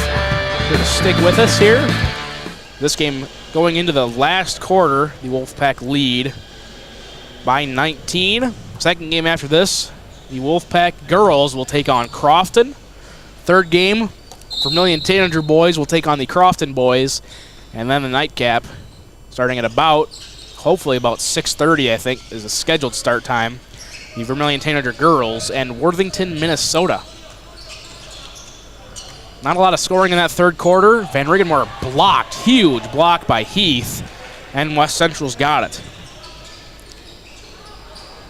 8-7 that quarter score in the third quarter. Layup no good by Van Tol. Rebound will go to Chandler Palma. He's got it inside. Van Riggenmoor no good. Rebound will go to Brody Hare. A little bit of an uncharacteristic start here. Right. Looked like that ball just slipped right out of Van Tol's hand. He looked down at his hand as soon as he missed it and wondered what happened. West Central's got it now, 20 to shoot. Tetzlaff has it right side. Stuck there. He's going to get it to Stromer. Stromer, 6-footer. No. Offensive rebound tipped out to himself. That was Brody Hare. They're going to get a fresh shot clock here. Stromer drives in, layup good. Good move by Dylan Stromer, gives him 5 points the night. Cuts the lead down to 17, 46-29. Stromer's had some really good off-ball cuts so far in the second half. I think that's the second time that he's been wide open on his own cut. Van Riggenmoor underneath. Little 10-footer, good. So Caden Van Riggenmoor, 8 points the night. And we're going to get a timeout called by Western Christian.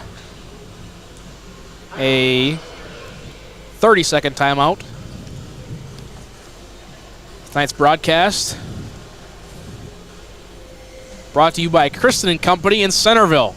Treat Christian's Closet like your own. Enjoy refreshments while shopping and relaxing with your gal pals. Book your private shopping event or find out more by visiting them on Facebook. You'll receive host rewards for inviting your friends too. And be sure to let Kristen know you heard it on Live Ticket TV with Vermillion. That again, Kristen & Company in Centerville. 46-29 your score. Oh, excuse me, 48-29. Let me update my scoreboard here. Sorry about that, folks. 6:29 to play. Like I said, following this, the Western Christian girls will take on Crofton. Very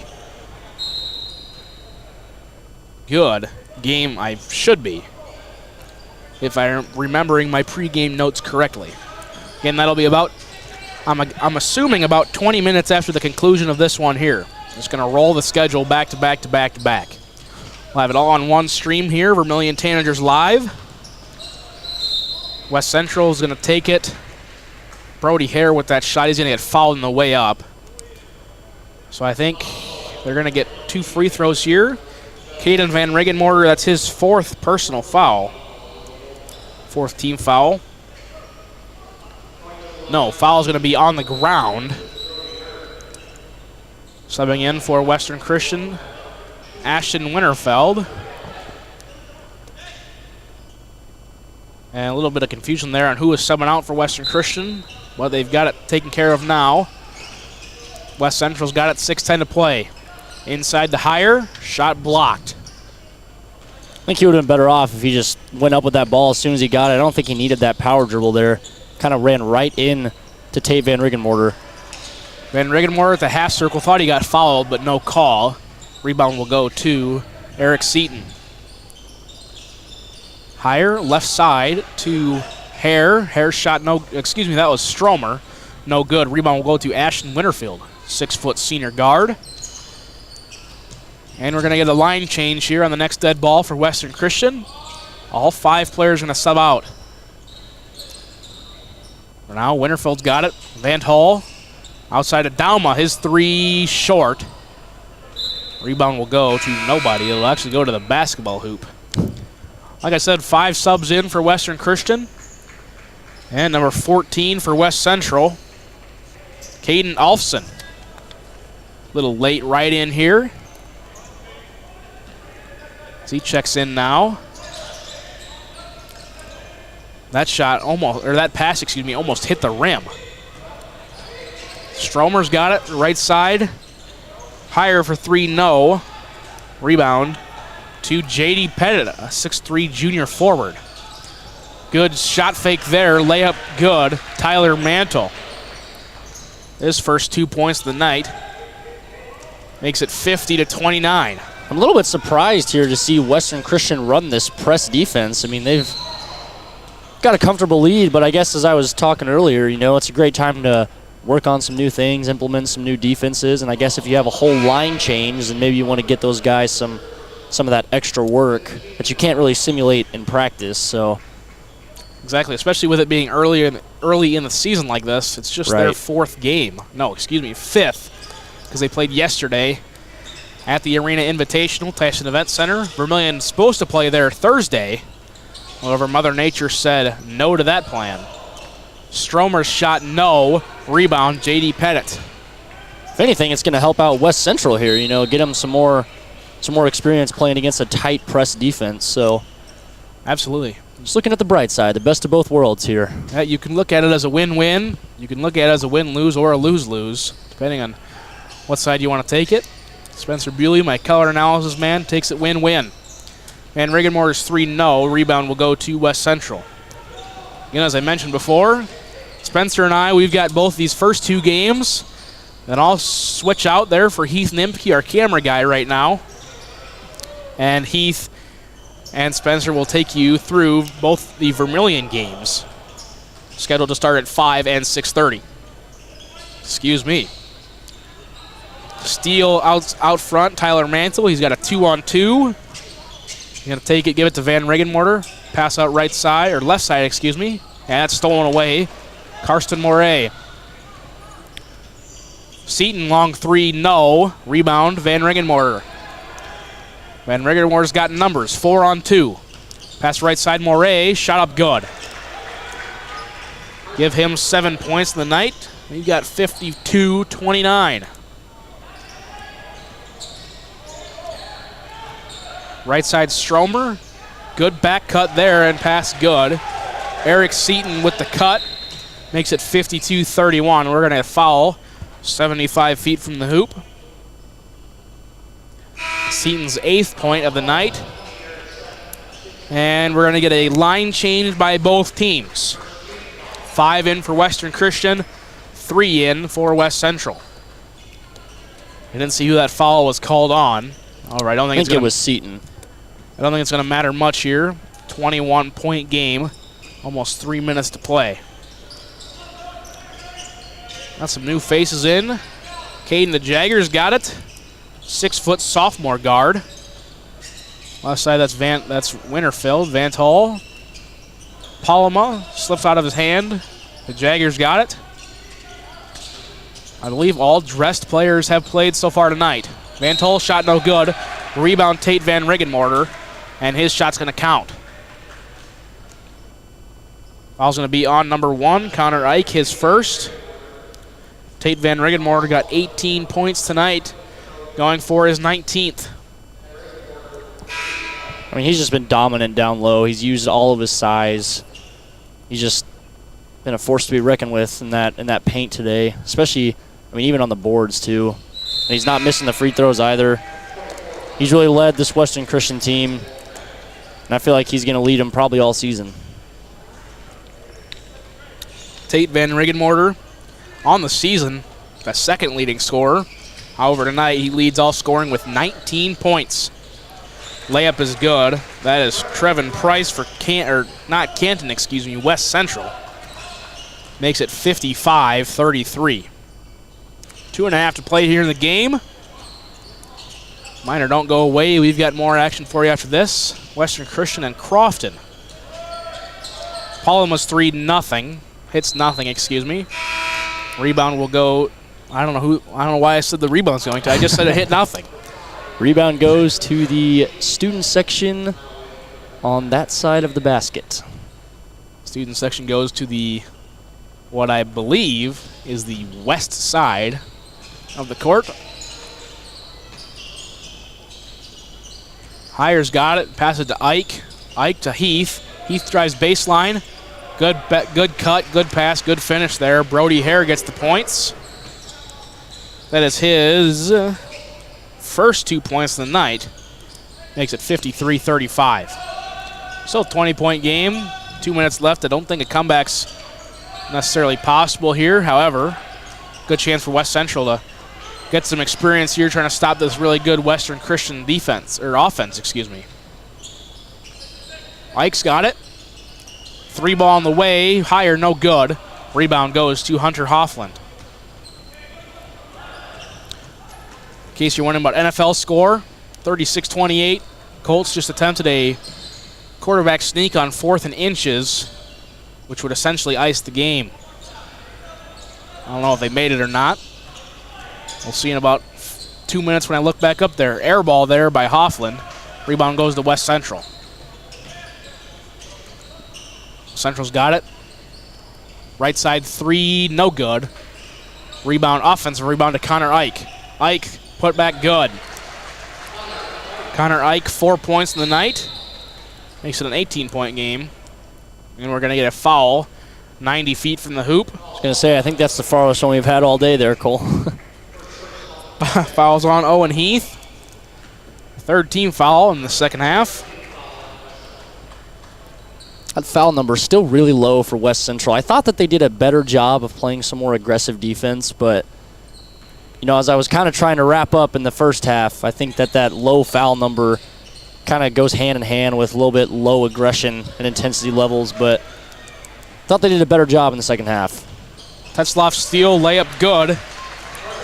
9 points for him. He leads all West Central scoring, makes it 55-39. As it stands right now, it's almost West Central's season average. They score 39 a game, give up 59.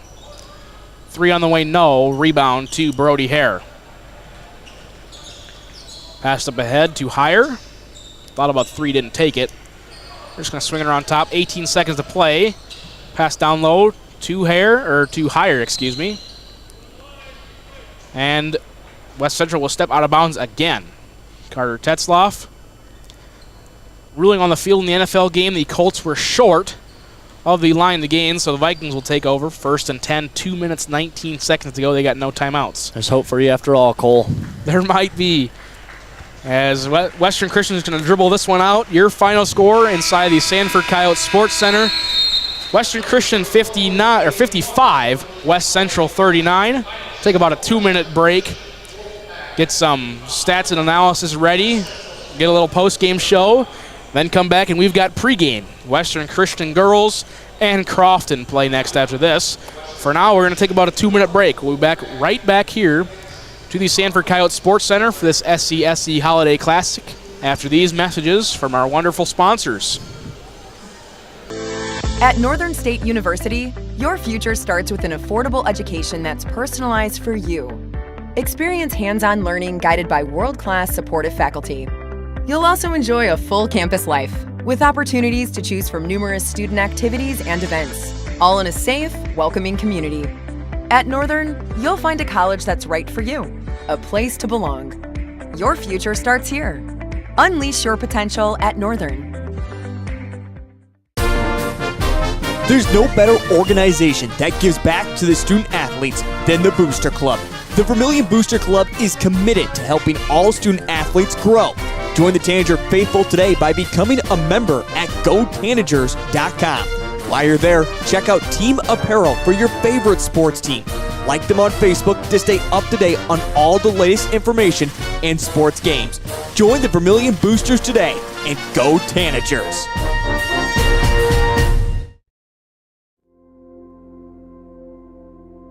Agriculture is like no other business, which makes Farm Credit Services of America like no other lender. Owned by the farmers and ranchers we serve, our customers have a voice in how we work, a stake in what we do, and share in our success. Discover a lender that works for you at Farm Credit Services of America. Hi, this is Kristen Cunningham with Chic Boutique by Kristen and Company in Centerville, South Dakota. We are an all-size inclusive boutique offering sizes small through 3X on many items, including denim jeans and jackets, shackets, pants, skirts, graphic tees and sweatshirts, joggers, school swag, hats and caps, many fashion accessories including purses and lots of jewelry. And we also offer gift items for birthdays and weddings. Get your shopping fix at 636 Broadway Street, Centerville, South Dakota. Open Tuesday through Friday, 10 to 7, and Saturday, 10 to 4. Welcome back to the Sanford Coyote Sports Center. Final score, Western Christian from Hull, Iowa, 55. West Central from Hartford, South Dakota, 39. Give you some stats here, then I'll throw it over to Spencer Bewley. He can give you some analysis. Then we're going to take another break. Come back with pregame for the next game. It's all going to come up fast. They put up 15 minutes on the clock. Let's get it rolling. For West Central first, they were led all scoring. Carter Tetzloff, he has 9. Eric Seaton, he had 8. Price and Stromer had 5. Heath had 4. Ike had 4. Heyer and Hare had 2 for their total of 39. West Central will fall to 0-3 on the season. For Western Christian, they're led by Tate Van Regenmorter, who led all scoring with 19 points. Caden Van Regenmorter had 8. Moray and Paloma had 7. Van Hull and Dauma had 6. And Mantle had 2 to round out their 55 points. Western Christian will go to 4-1 on the season. Spencer, what do you got for me? Well, it's, as you mentioned, West Central now falls to 0-3. And it's another tough loss. But towards the end of that game, you were talking about, their average numbers. I believe they score, 39 and give up 59. Those numbers were correct. But, on the bright side for West Central, they gave up 55. They didn't give up 59. So, the defense might be improving a little bit. It's not all just said and done. It's not all horrible. But, no, it was a tough game. I thought that they fought well. I thought that they showed a lot of heart and aggression even towards the end of the game. I thought the aggression levels could have been higher throughout the game, and I think it kind of bit them, especially on the defensive end. It just seemed like Western Christian kind of had their way all night with ball movement, off-ball screens, especially Tate Van Regenmorter. But on the offensive side, I thought it was a little bit sloppy. You and I were both thinking that they were coming out a little bit flat, a little bit unfocused.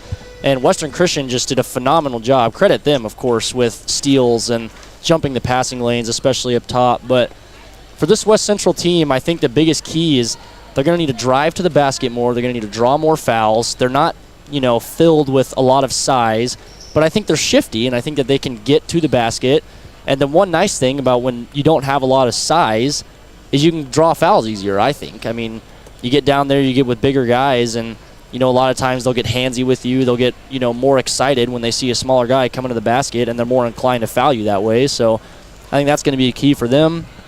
But, yeah, I thought Western Christian just did a great job playing defense this whole game, holding West Central to 39 points while scoring 55. They were, they played the full court press most of the game, even towards the very end. I thought they executed that very well.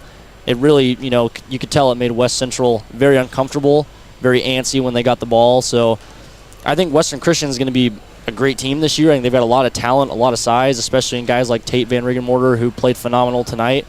And I think that, they have a positive future and a good outlook for the season. Thank you, Spencer. Kolar, Spencer Bewley. We're going to take another break, about 4 minutes in length. Come back with pregame. Western Christian and Crofton girls will play next year in the SCSC Holiday Classic. Keep it right here. We're going to stay on this same stream on Vermillion Tanagers Live and Live Ticket TV. We'll be back in about 4 minutes. Let's be real. You work. You worry. You wait. You wonder. These are the challenges of life on the farm. As a community bank, First Bank and Trust understands this rural reality. We're big enough to help ag producers grow for the future and small enough to get to know you right now. Our ag bankers have ag backgrounds, which means we'll help you work through the tough years and make the most of the great ones. First Bank and Trust. Real banking, real easy. Member FDIC, Equal Opportunity Lender. In times like these, it's good to know there's a place where people know who you are, no matter how long you've been gone. A place where the smells of home cooking are still in the air, where a simple wave warms your heart, and sharing stories is just a way of life. It's good to be home. Agraria Insurance Company, protecting what's important in life. Contact your local Agraria Insurance Company agent.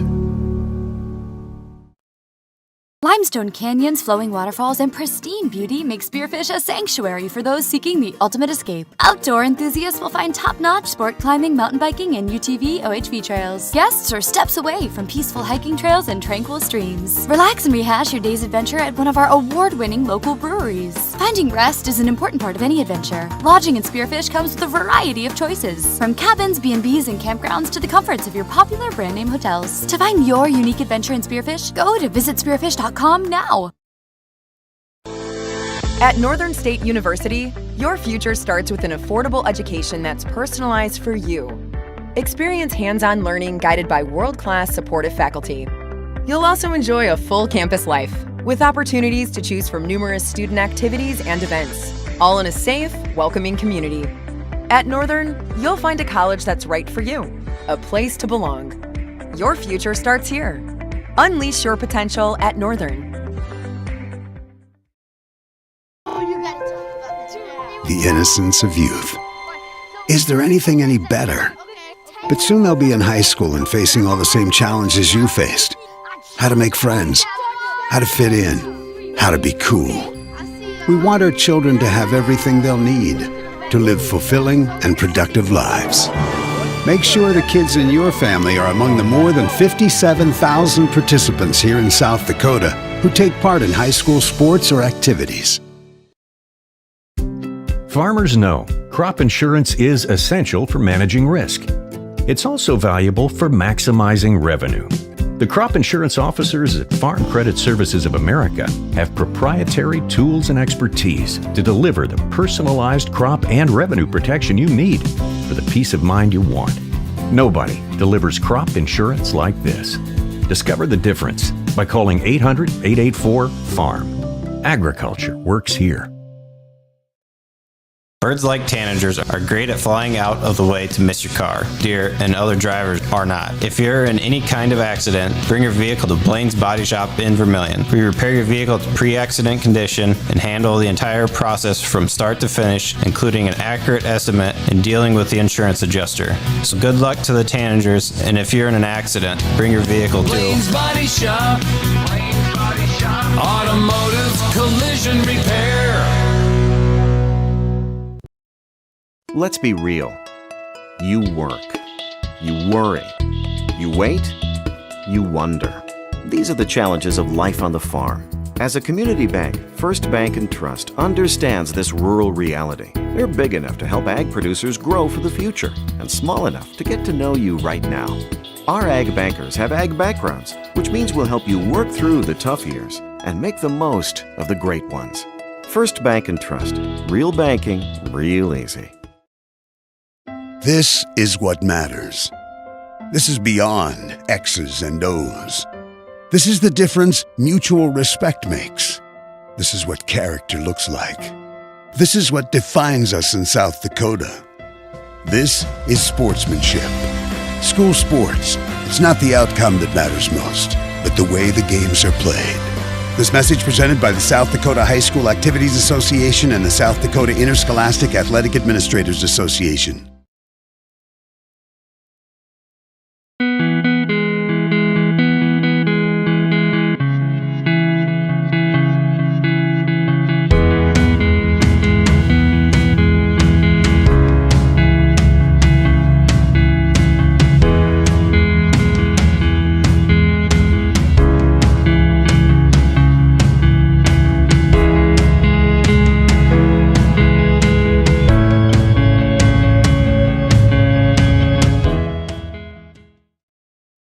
Times like these, it's good to know there's a place where people know who you are, no matter how long you've been gone. A place where the smells of home cooking are still in the air, where a simple wave warms your heart, and sharing stories is just a way of life. It's good to be home. Agraria Insurance Company, protecting what's important in life. Contact your local Agraria Insurance Company agent.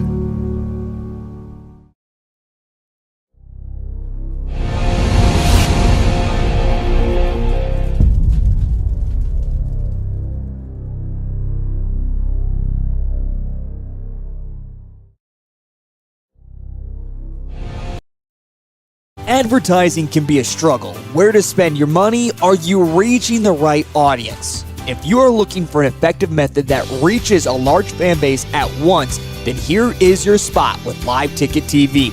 With over 65 schools in the state of South Dakota, we can help you find the right market. Plus, you can work with me, Heath, and a portion of all sales made go right back to the school. Get a hold of me today and let's get started in helping build your brand with Live Ticket TV. At Northern State University, your future starts with an affordable education that's personalized for you. Experience hands-on learning guided by world-class supportive faculty. You'll also enjoy a full campus life with opportunities to choose from numerous student activities and events, all in a safe, welcoming community. At Northern, you'll find a college that's right for you, a place to belong. Your future starts here. Unleash your potential at Northern. Welcome back to the Sanford Coyote Sports Center. We're getting ready for game number 2 of 4. We're on Vermillion Tanagers Live and Live Ticket TV. Second game features the Western Christian Wolfpack from Hull, Iowa once again, and the Crofton, Nebraska Lady Warriors. This game, Crofton comes into the game 4-1, scoring 53 points a game, only allowing 33. And for Western Christian, they are 2-5 this season, 40 points per game, allowing 53. Western Christian, they are led by Stella Winterfeld, 10.4 points, 9 rebounds. And Kiana Wea, not Winja, Wea, 10 points, 6 rebounds. She's a 60% shooter. They also have 2 more, averaging 6 or more points a game. Crofton and Western Christian. Western Christian just played. I think some of their fans are still here. The Crofton fans came in, replaced the West Central fans. Both teams, team colors, maroon and white. So that'll be interesting to see. See if we don't have any troubles deciphering them. So, well, Spencer, I don't know. I'm not really familiar with either of these two teams. One of them's 4-1 and one of them's 2-5. However, the way it looks statistically, Western Christian, still a pretty good team, although a tough 2-5 so far in the record. What do you make of this one so far? Well, if they were sticking around watching any of the game before, especially from Western Christian, if they were watching their guys' team play, I'd expect some aggressive defense, maybe some press action. I'm not sure how quick they are, but I don't know. I think that we could have a really good game here on our hands, so I'm excited for this one. Thank you, Spencer. Cole Larsh, I almost called you Spencer Heath. Spencer Bewley, taking you through this one. After this one, Heath and I will exchange seats. Heath right now is our color commentary. He's going to bring you the Vermillion games. Heath and Spencer will give you both those games. We're going to take probably about a 3-minute break. No, they're not even going to have national anthem. We're going to take about a 2-minute break, come back with starting lineups for both squads. Go back to the Sanford Coyote Sports Center after these messages. There's no better organization that gives back to the student athletes than the Booster Club. The Vermillion Booster Club is committed to helping all student athletes grow. Join the Tanager faithful today by becoming a member at GoTanagers.com. While you're there, check out team apparel for your favorite sports team. Like them on Facebook to stay up to date on all the latest information and sports games. Join the Vermillion Boosters today and go Tanagers!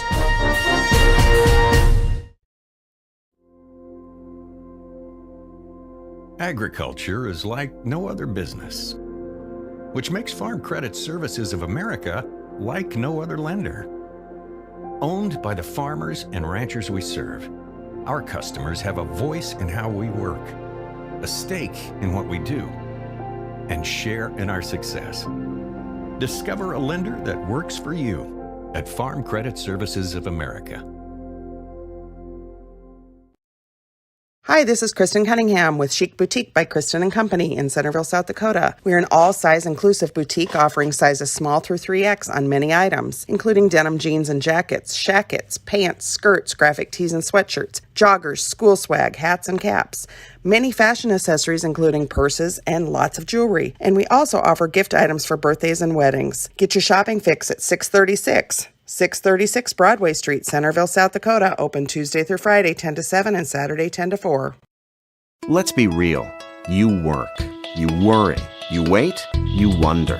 These are the challenges of life on the farm. As a community bank, First Bank & Trust understands this rural reality. We're big enough to help ag producers grow for the future and small enough to get to know you right now.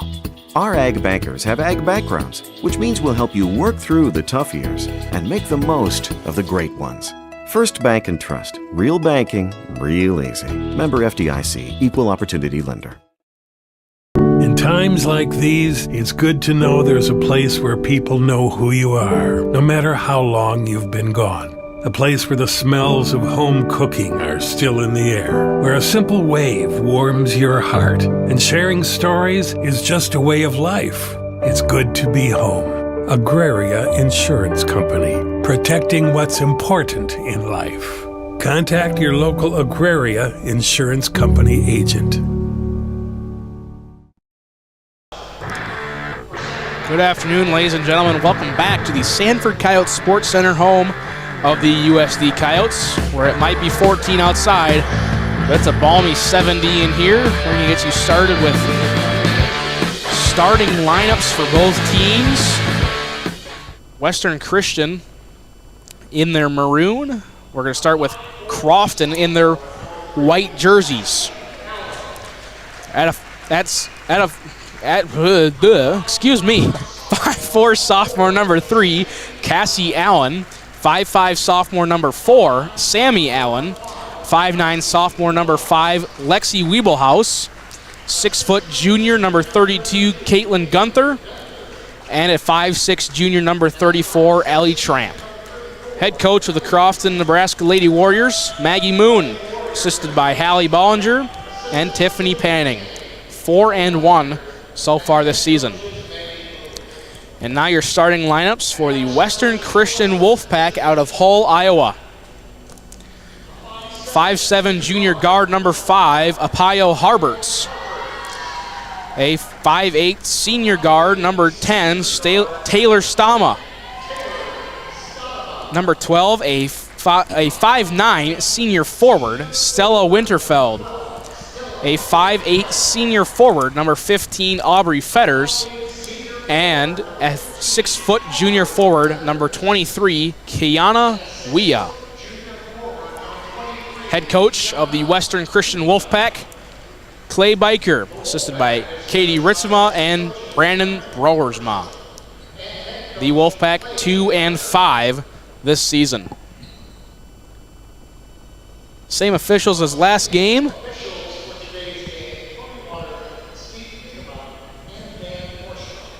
I caught 0 out of 3 of those names. I'm just gonna keep it real with you guys. It is tough to hear the PA announcer through a headset, so. Yes, it is. I'm trying to get my scoreboard here a little better so maybe you guys can tell the difference between the two teams here. Having no luck, though. So, let me just keep messing with this here. Get ready for game number 2 of the Holiday Classic. Crofton and Western Christian.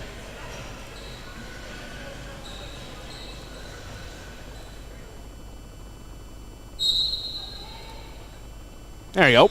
That's pretty good. And the tip is won by Crofton. Ellie Tramp's got it. Right side. Gets to Allen. Playing a little 2-3 zone. Trap in the corners is Western Christian. Pass inside. Shot is good by Caitlin Gunther. That's her first 2 points of the game. Makes it 2-0. Just found the hole right on that block. Layup, broke the press. That's good. Kiana Wea. So the Wolfpack tie it right back up, 2-2. 3-ball left corner, no, by Allen. Sammy Allen, that is. Rebound goes, offensive rebound to Wiebelhaus. Wiebelhaus shoots a 3, that's no good. Rebound will go out of bounds. And we're going to get a referee. Referee's going to come together here. I think one of them had one way, one of them had the other. It'll be Western Christian basketball. Crofton. Little 1-2-1-1 press. In my 3 years of coaching experience, I saw a couple of 1-2-1-1 presses there. Just got to get it to the half-court line. And it's easy to break, as we've seen so far this game with that wide-open layup from Kiana Wea. I think Wea on that one just slipped past everyone. I think people just lost sight of her. It was almost like cherry picking there. Western Christian has it now. Fetters, right side to Harberts. Gonna swing her on top. Good ball movement once again. We have seen some from both Western Christian teams. Shot by Winterfeld, no good. Go out of bounds. Touched by no one. So Crofton will get the ball. 2-2, 6:42 to play. Thanks for tuning in to Vermillion Tanagers Live. Live Ticket TV, bringing you all the coverage of this afternoon's games of the SCSC Holiday Classic. Allen has it. Gets it to Sammy Allen. Sammy Allen, left wing, 3, good. Sammy Allen, 3 points. Extends the Crofton lead now, 5-2. Quick broken press by Western Christian, layup good. Stella Winterfeld, first 2 points of the game, makes it 5-4. Both teams are running this floor pretty quick here. Cassie Allen swinging around. Sammy Allen left side. Layup no good. Gets her own offensive rebound. Layup good. Like Cassie, or is that Sammy Allen? One of the two. 7-4 now. They're 3 and 4. Should be able to tell them apart. However, it's kind of hard to see from all the way up here in Sanford Coyote Sports Center. Layup. Wiebelhaus is good. Makes it 9-4. Quick 2 points. Almost all of the starting lineup for Crofton has scored. The only one that hasn't is Ellie Tramp. 8-footer no by Wea. Rebound will go to Crofton. Wiebelhaus brings it up. Gets it to Ellie Tramp. Cassie Allen, right side. Little one, looks like a 1-3-1 zone, actually. 3-ball on the way, no. Defensive rebound goes to Aubrey Fetters. So Crofton playing, or excuse me, Western Christian looks like they're playing a little 1-3-1 zone. Not something you see a whole lot. Usually you either see a 2-3 or a 3-2, but they're getting creative. Ball goes out of bounds off of Western Christian. I think 1-3-1 is always a little tougher to play just because you're so reliant on your baseline runner. I mean, they've got to be quick. They've got to run the whole floor, and especially if they're swinging the ball around a lot, it makes it really tough on that player. Especially because, you know, I mean, you got to have some strong stamina to run that baseline all game long. So subs in for Crofton. Jordan Aarons, Blair Jordan, Kaylee Mauk. Layup no good. That was Allen. Rebound will go to Western Christian. 9-4 your score. Just a little under halfway through this first quarter. First game of the day, Western Christian boys defeated West Central 55-39. Ball goes out of bounds. Possession goes to Crofton.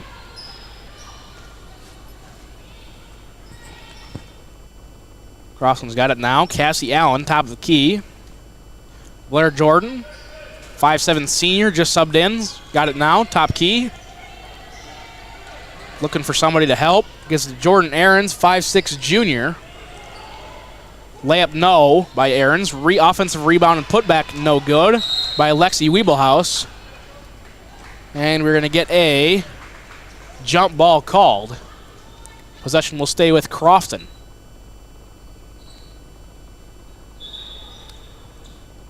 Sub in for Crofton. 5'8" senior, number 44, Vanessa Sparkle.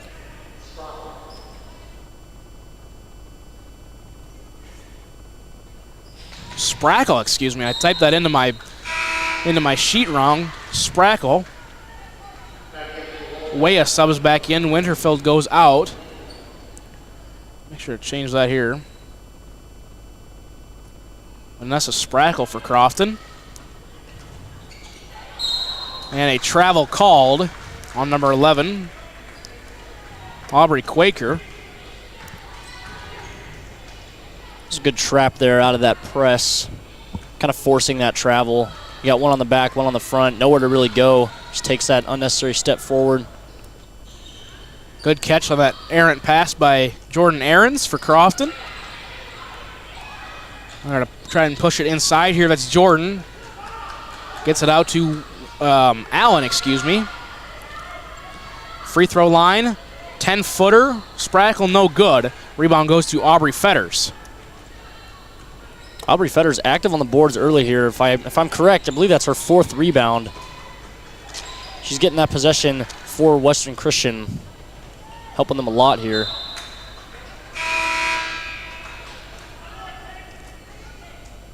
Mass subs in. The ball went out of bounds. Trying to confirm some pronunciations here. Looking down at my sheet. Western Christian has it 20-21 on the shot clock. Throwing it in is Stama. She's going to get it to Quaker. Quaker, top of the key. Gets to Bentley Blick, or a 5'10" freshman forward for Western Christian. Just subbed in. Foul's going to be called on Crofton.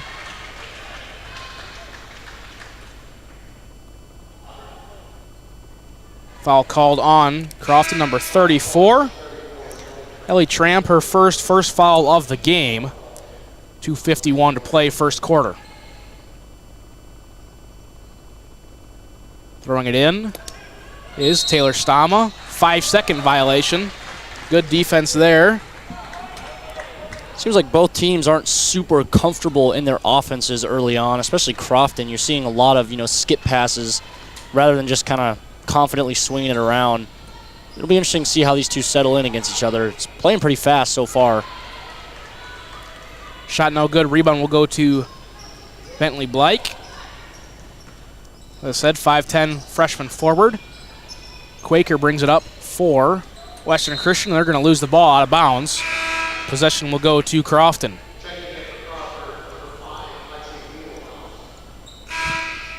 Subbing in, Wiebelhaus and Stella Winterfeld. Wiebelhaus for Crofton and Winterfeld for Western Christian. 9-4 your score. 2:20 to play. In the first quarter, we're going to double dribble call out front. Coach Maggie Moon giving out some defensive signals. Looking like a 1-1-2-1 press. Or a diamond 1. That'd be a lot easier than calling it a 1-1-2-1. Right. And they're going to get an early steal. Tramp, good. 2 points for her. 11 points for Crofton. Every starter has scored a bucket for the Lady Warriors. Shot up, no good by Blake. Foul called on Crofton. Number 4, Sammy Allen. Her first, team's second.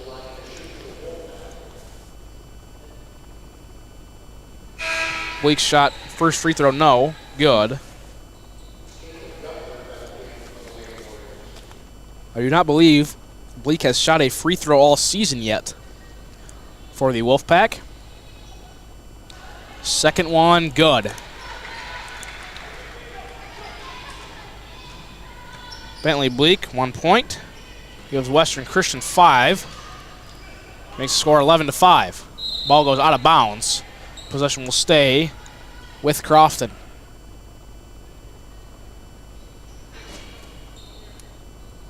Crofton to throw it in. Ellie Tramp, sub in first. Emery Blankenspoor, a 5'7" junior forward for Western Christian, subs in.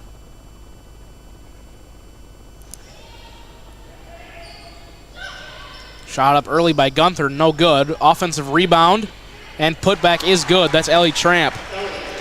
4 points for her. Makes the score 13-5.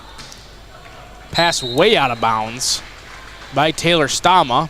Gives the ball right back to Crofton. In case you're still wondering about an NFL score, 36-36, tied. 4 minutes to go in overtime. Colts have the ball. Weeblehouse 3, no good. Offensive rebound to Gunther. Shot turned over by Sammy Allen. Rebound will go to Western Christian. 13-5, your score. Stama, pass out. Quaker 3, no. Offensive rebound to Blankenspore.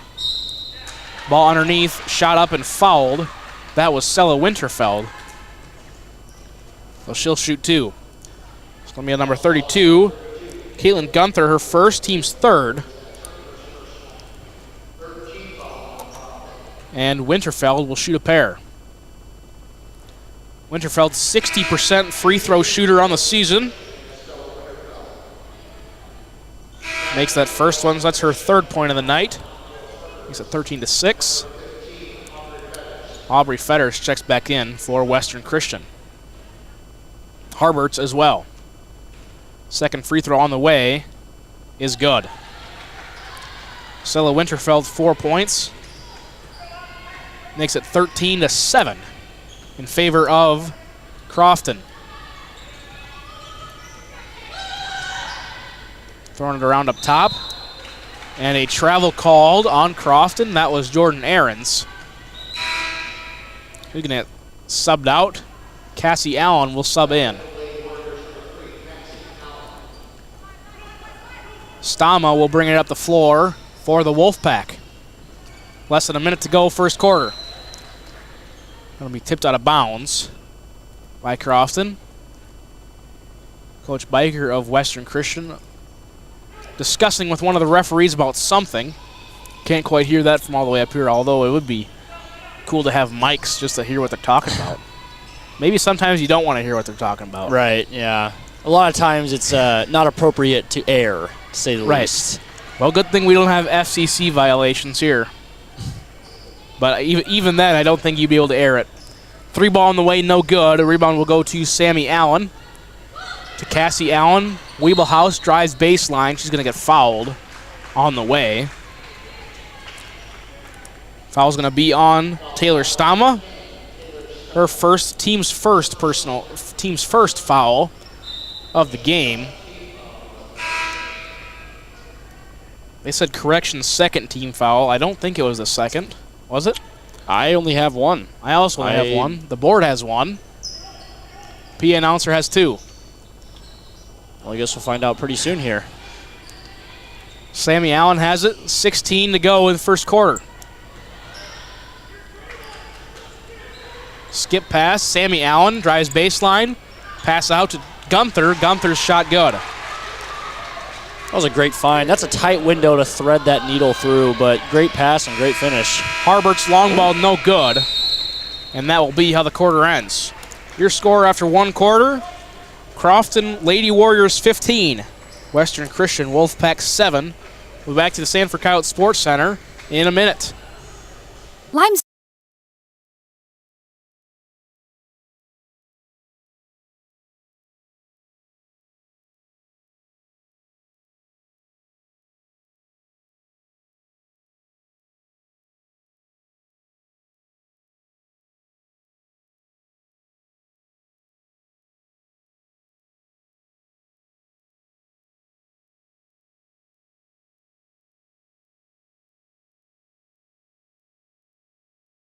Limestone canyons, flowing waterfalls, and pristine beauty make Spearfish a sanctuary for those seeking the ultimate escape. Outdoor enthusiasts will find top-notch sport climbing, mountain biking, and UTV OHV trails. Guests are steps away from peaceful hiking trails and tranquil streams. Relax and rehash your day's adventure at one of our award-winning local breweries. Finding rest is an important part of any adventure. Lodging in Spearfish comes with a variety of choices, from cabins, B&Bs, and campgrounds to the comforts of your popular brand-name hotels. To find your unique adventure in Spearfish, go to visitspearfish.com now. Welcome back to the Sanford Coyote Sports Center. Cole Larsch joined by Spencer Bewley. Heath Nimke behind the camera. The second game of the 2022 SCSC Holiday Classic. Crofton leads 15-7. In the first game, Western Christian boys defeated West Central 55-39. In the second game, Crofton leads 15-7.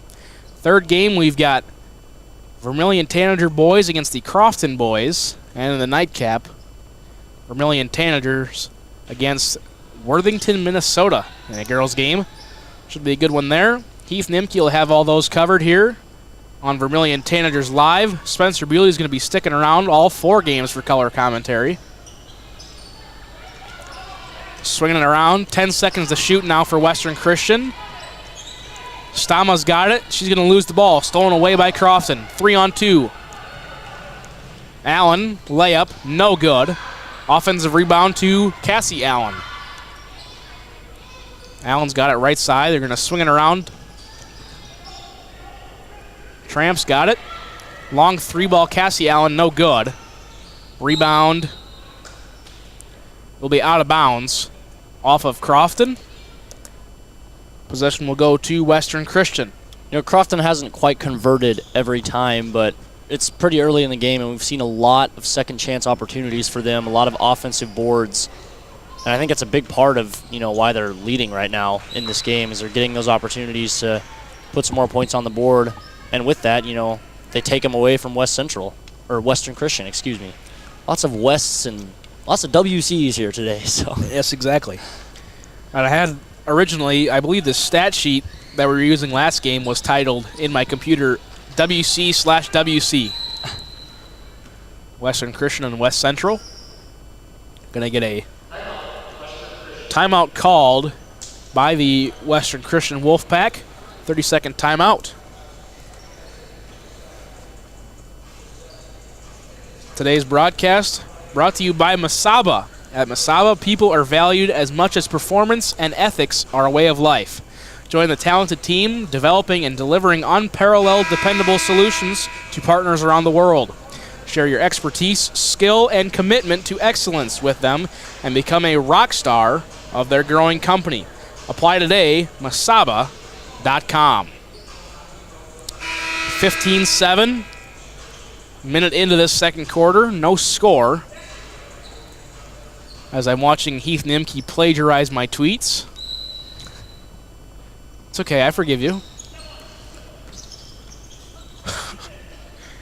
As he was doing that, our cameraman didn't move the camera. Pass tipped off of Stella Winterfeld. It will be Crofton ball. So out of the timeout, Western Christian does not get a score. In case you're wondering about NFL score, Vikings-Colts tied at 36. Minnesota has the ball, 1:41 left to go in overtime at their own 15. Shot up and no good. Rebound will go to Taylor Stama. Harberts has it. Up top, 40 feet away from the hoop. Passes it way out of bounds into the Core Trust Club here in the Sanford Coyote Sports Center. Seems like neither team has really been able to get into a rhythm here offensively. It just seems like the game's been a little bit choppy, lots of throwaways, lots of tips. A lot of the points, you know, have been just almost kind of like a hodgepodge of, you know, offensive play here. I think both teams are kind of wanting to settle down and move the ball like Crofton's doing right now.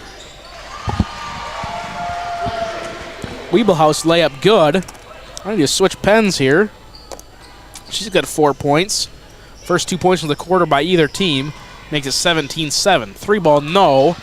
Rebound will be fought for, and we're going to get a held ball underneath. Possession will go to Crofton. 30 seconds in the NFL game. 36 all. Vikings have it 1st and 10. On the Colts 40. Back to action here. Jordan has it for Crofton. Gets it top of the key. That is Weebelhaus, I believe. No. That is 34, excuse me, Ellie Tramp. That's going to be tipped out of bounds off of Harberts. Possession will stay with Crawford. Subs in for Western Christian. Brea Van Clay, number 34, a 5'8 junior guard. And number 35 that I don't have. So 3 times now today we've had subs in that are not in our program. So I apologize if I'm missing any. Just trying to get everybody's names correctly once they score and do some things in this game. Ellie Tramp gets the bucket there. On the other end, layup is good by number 35.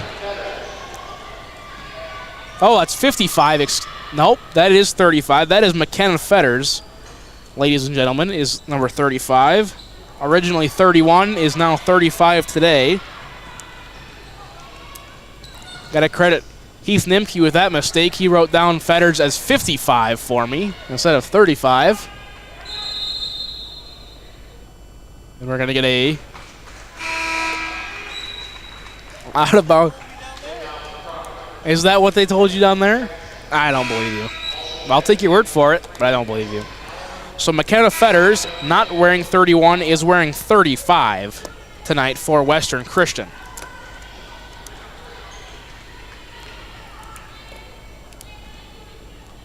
And I don't know if they called a foul there. No, they did not. It was just out of bounds off of Western Christian. Crofton ball, 19-9. Allen has it. Gets to Ahrens. Ahrens left side to Jenna Jackson, a 5'7 junior. Allen back out. There's 1 second left in the Vikings game, by the way. In case you're wondering. Shot up, no good. Offensive rebound. I'm not sure how that wasn't a foul. I also was looking at that. It definitely looked like Van Clay was kind of wrapped around, I believe it was Jordan Ahrens. That is what it was. Maybe she was selling it, I'm not sure, but that was awfully close to that ref to not get the foul called there, but stays with Crofton.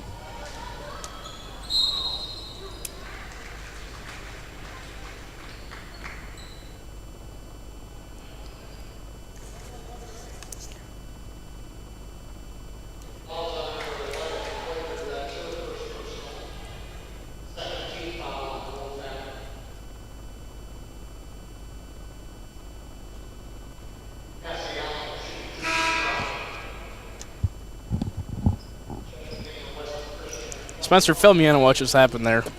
Foul called, and we're shooting free throws right now. There we go. Cassie Allen at the line to shoot the second. That's good. 20-19. Cassie Allen, 3 points of the night.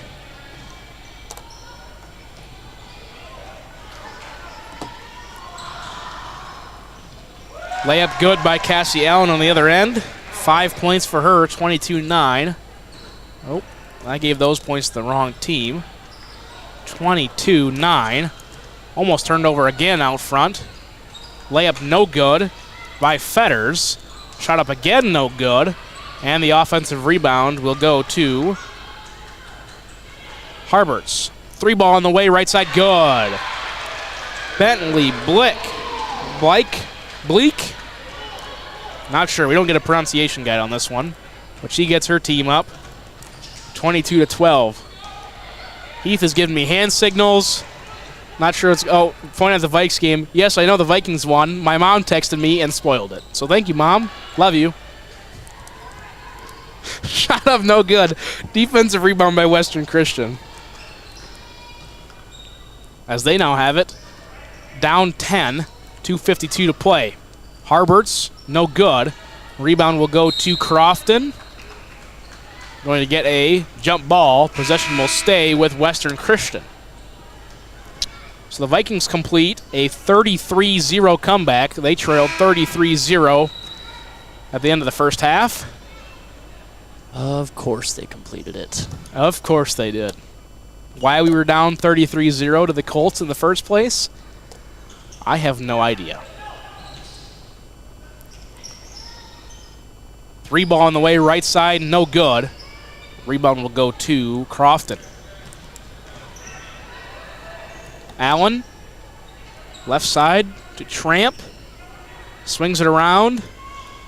15-footer, no good. Rebound will go to Western Christian. And Stama will bring it up the floor. 22-12, 2:20 left to go here in this game. And not in the game, excuse me, in the first half. Timeout called by Western Christian. Going to take a full timeout. We're going to take it with them. Back to the Sanford Coyotes Sports Center after these messages from our lovely sponsors. At Northern State University, your future starts with an affordable education that's personalized for you.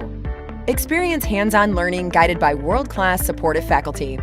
You'll also enjoy a full campus life with opportunities to choose from numerous student activities and events, all in a safe, welcoming community. At Northern, you'll find a college that's right for you, a place to belong. Your future starts here. Unleash your potential at Northern. The innocence of youth. Is there anything any better? But soon they'll be in high school and facing all the same challenges you faced. How to make friends, how to fit in, how to be cool. We want our children to have everything they'll need to live fulfilling and productive lives. Make sure the kids in your family are among the more than 57,000 participants here in South Dakota who take part in high school sports or activities. Welcome back to the SCSC Holiday Classic inside the Sanford Coyotes Sports Arena. Sports Center, excuse me. Why? I might be losing here tonight, folks. It's only 4 p.m. Well, good thing we've only got 2 more basketball games. That is true. Plus another half of this one. But I don't have to speak for those next 2. I just get to work on those. So that's where my expertise comes in. When I just get to sit down and work and not have to speak. That'll be your job and Heath's job. Correct. Big pressure out front. Stama's going to get rid of it. Pass underneath to Winterfeld. No good. Rebound goes to Quaker. Quaker's got it left side. Gives it to Stama. Oh, 3 to shoot. Shot clock violation by Western Christian. I'm going to guess that I can't remember who it was, but drove in there and it went off the backboard, never hit the rim, and I think they just kind of overlooked it, you know. Didn't realize that shot clock was running down. Didn't seem to have the urgency like it was. Gunther has it. Passes it left side to Tramp. Tramp, 15-footer, no good. Rebound will go to Stama. Stolen away by Allen. That is Cassie Allen. She's going to shoot and get fouled, so she'll have 2 free throws coming up. Foul's going to be on Stella Winterfeld. I'm looking at the wrong team again. Her first. Team's 3rd foul. Cassie Allen to shoot a pair. Gets the first one to fall. Cassie Allen leads all scoring with 6. Excuse me. Tied for leading all scoring with 6. Also, Ellie Tramp. Second one on the way, good. So now she leads all scoring with 7 points, extending the Crofton lead to 12 points, 24-12. Western Christian struggling to get out of this press, but does. And then stolen away by Ellie Tramp. Wiebelhaus back to Tramp. Top of the key. Drives left, passes left. Sammy Allen. Allen drives in the middle, good. Sammy Allen now has 5 points in the night. It's now 26-12. It's a good, powerful drive there by Sammy Allen. Just saw the lane and went right after it, no hesitation. Pass almost went out of bounds, saved by Quaker, but stolen away by Crofton. Allen, layup, good. Cassie Allen now has 9 points, makes it 28-12. 9 including 7 this quarter. Coach Biker wants a foul called. Not going to get one, though. Crofton's going to take over possession. 4/10 of a second separating the game clock and the shot clock here to end the half. Right side by Tramp. No basket offensive foul. It's going to be called on Crofton. Not sure I saw much of a offensive foul there, but I'm also in the nosebleeds of the SCSC, so. It was called an illegal screen. Layup good. That was Stella Winterfeld. Her 6th point of the night makes it 28-14. Crofton's got it, 14 seconds on the clock. Gunther, Allen. Allen layup, no good. Rebound will go to Quaker. Quaker loses it, stolen away. 3-ball on the way by Tramp, no good. Offensive rebound, Allen, shot blocked, and that will be the end of the first half. Your score inside the Sanford Coyote Sports Center, Crofton 28, Western Christian 14. We'll be back to the SCSC in about 4 minutes. Farmers know crop insurance is essential for managing risk. It's also valuable for maximizing revenue. The crop insurance officers at Farm Credit Services of America have proprietary tools and expertise to deliver the personalized crop and revenue protection you need for the peace of mind you want. Nobody delivers crop insurance like this. Discover the difference by calling 800-884-FARM. Agriculture works here. Birds like tanagers are great at flying out of the way to miss your car. Deer and other drivers are not. If you're in any kind of accident, bring your vehicle to Blaine's Body Shop in Vermillion. We repair your vehicle to pre-accident condition and handle the entire process from start to finish, including an accurate estimate and dealing with the insurance adjuster. So good luck to the tanagers, and if you're in an accident, bring your vehicle to Blaine's Body Shop. Blaine's Body Shop. Automotive collision repair. Let's be real. You work. You worry. You wait. You wonder. These are the challenges of life on the farm. As a community bank, First Bank & Trust understands this rural reality. They're big enough to help ag producers grow for the future and small enough to get to know you right now. Our ag bankers have ag backgrounds, which means we'll help you work through the tough years and make the most of the great ones. First Bank & Trust. Real banking, real easy. This is what matters. This is beyond X's and O's. This is the difference mutual respect makes. This is what character looks like. This is what defines us in South Dakota. This is sportsmanship. School sports. It's not the outcome that matters most, but the way the games are played. This message presented by the South Dakota High School Activities Association and the South Dakota Interscholastic Athletic Administrators Association.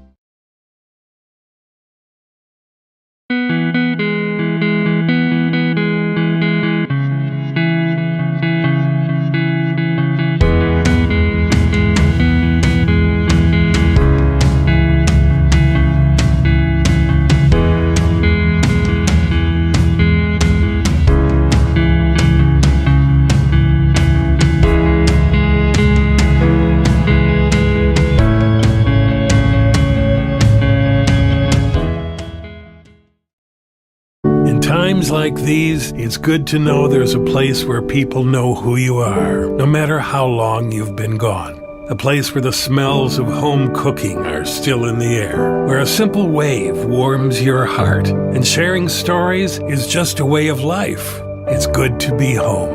Agraria Insurance Company, protecting what's important in life. Contact your local Agraria Insurance Company agent.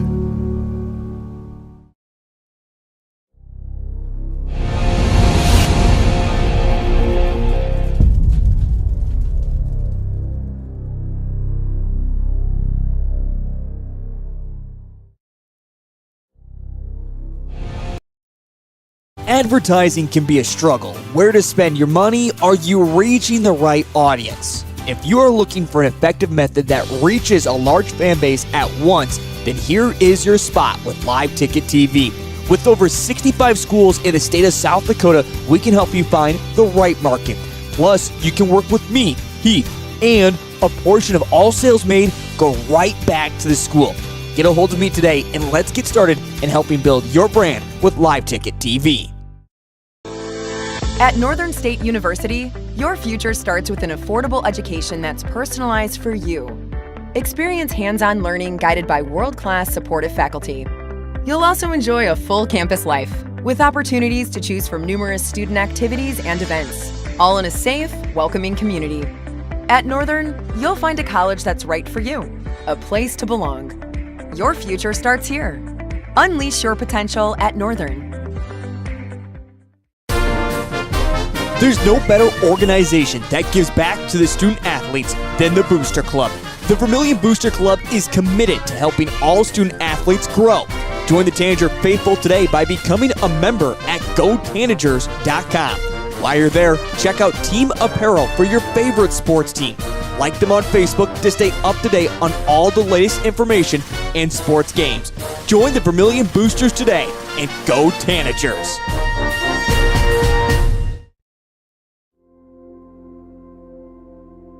Agriculture is like no other business, which makes Farm Credit Services of America like no other lender.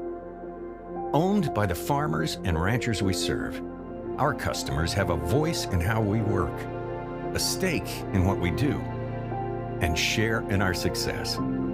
Discover a lender that works for you at Farm Credit Services of America. Hi, this is Kristen Cunningham with Chic Boutique by Kristen & Company in Centerville, South Dakota. We're an all-size inclusive boutique offering sizes small through 3X on many items, including denim jeans and jackets, shackets, pants, skirts, graphic tees and sweatshirts, joggers, school swag, hats and caps, many fashion accessories including purses and lots of jewelry. And we also offer gift items for birthdays and weddings. Get your shopping fix at 636 Broadway Street, Centerville, South Dakota. Open Tuesday through Friday, 10 to 7, and Saturday, 10 to 4. Let's be real. You work. You worry. You wait. You wonder. These are the challenges of life on the farm. As a community bank, First Bank & Trust understands this rural reality. We're big enough to help ag producers grow for the future and small enough to get to know you right now. Our ag bankers have ag backgrounds, which means we'll help you work through the tough years and make the most of the great ones. First Bank & Trust. Real banking, real easy. Member FDIC, Equal Opportunity Lender. In times like these, it's good to know there's a place where people know who you are, no matter how long you've been gone. A place where the smells of home cooking are still in the air, where a simple wave warms your heart, and sharing stories is just a way of life. It's good to be home. Agraria Insurance Company, protecting what's important in life.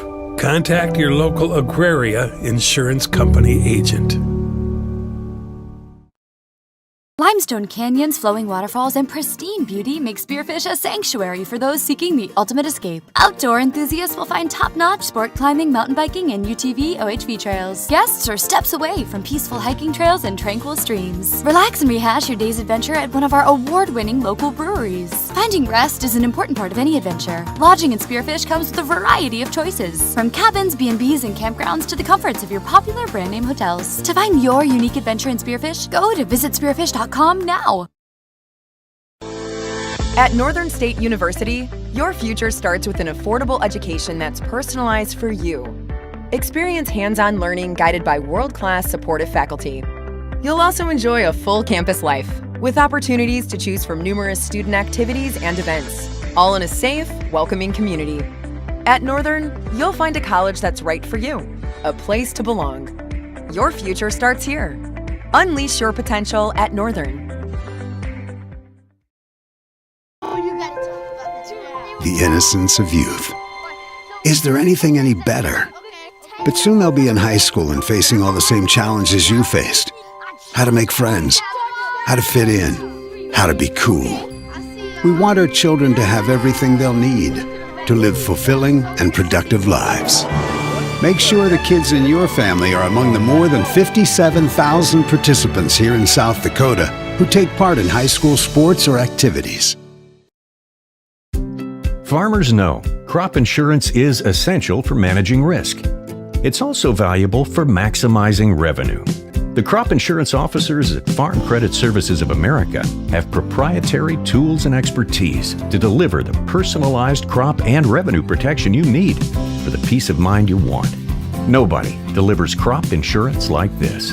Discover the difference by calling 800-884-FARM. Agriculture works here. Birds like.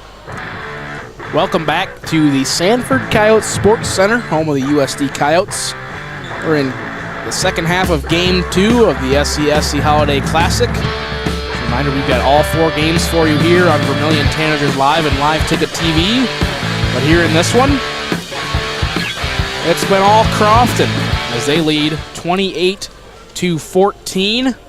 Leading the way for Crofton, Cassie Allen has 9 points. Ellie Tramp has 6. Sammy Allen has 5. Gunther and Weebelhaus have 4. For Western Christian, they're 14 points, led by Stella Winterfeld with 6. Blake with 4. Wea and Fetters with 2. Both teams will enter their second half with their starting 5, according to the PA announcer. For Western Christian, Harberts, Stama, Winterfeld, Fetters, and Wea. For Crofton, Allen, Weebelhaus, Gunther, and Tramp. Western Christian in their maroon jerseys, white letters and numbers, and black trim. Crofton, white jerseys, maroon numbers and letters, and maroon trim. Start of the third quarter. Crofton will have it, and here we go. Allen has it left side. Looking around for somebody going to get a screen from Gunther. 15-foot pull-up good. Sammy Allen, her 7th point of the game, makes it 30-14. Pass out of bounds, and possession will go back to Crofton. Reminder, next game, Crofton boys will take on the Vermillion Tanager boys. And then in the night, and Heath Nimke and Spencer Bewley will be bringing you that. As Sammy Allen drives in with the bucket, she now has 9 points. 32-14. And then in the nightcap, the Tanager girls take on Worthington, Minnesota. 3-ball in the way, good. Taylor Stama. She's got 17 points. I just realized I didn't switch pens. Well, that's interesting. Right there with you. That's a good start for Western Christian to get that 3-ball in. They definitely need to come out hot this second half, especially after falling pretty far behind early. Foul called on Western Christian, number 12, Stella Winterfeld, her 2nd. That's her first. Okay. That is her first foul. Team's first. I was off on that as well. Crofton's got it now. Tramp.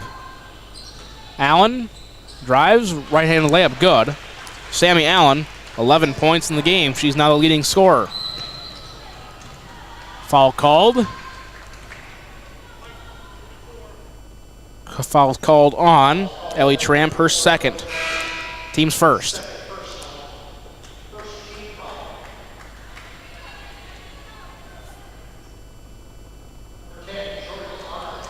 Yes, Sammy Allen, 11 points. She has 6 this half already. Just chucking something up there. Thought she got fouled. Not going to get anything called. That was Stama of Western Christian. Sammy Allen took 4 steps. Layup good. She now has 13 points in the ball game as Crofton leads by 19. I also thought that there definitely could have been a travel called there. I think she got away with one, kind of shuffled her feet when she got that pass, but got away with one and got the bucket. And then a quick turnover by the Wolfpack. Brings possession back to. And lots of subs in here for both teams. And Crofton has it. Cassie Allen will bring it up the floor. 9 points so far for her in this one. Left side, Winterfeld. No, excuse me. That is Jada Allen for Crofton. Looking at the wrong team. Allen's got it again. This one to Lexi Wiebelhaus. Reverse layup, no good. And the offensive rebound will be controlled by Crofton. Drive left side. Bounce pass stolen away. No. She got it back. And another timeout called by Western Christian, excuse me. My goodness. Harberts has it. And a 30-second timeout.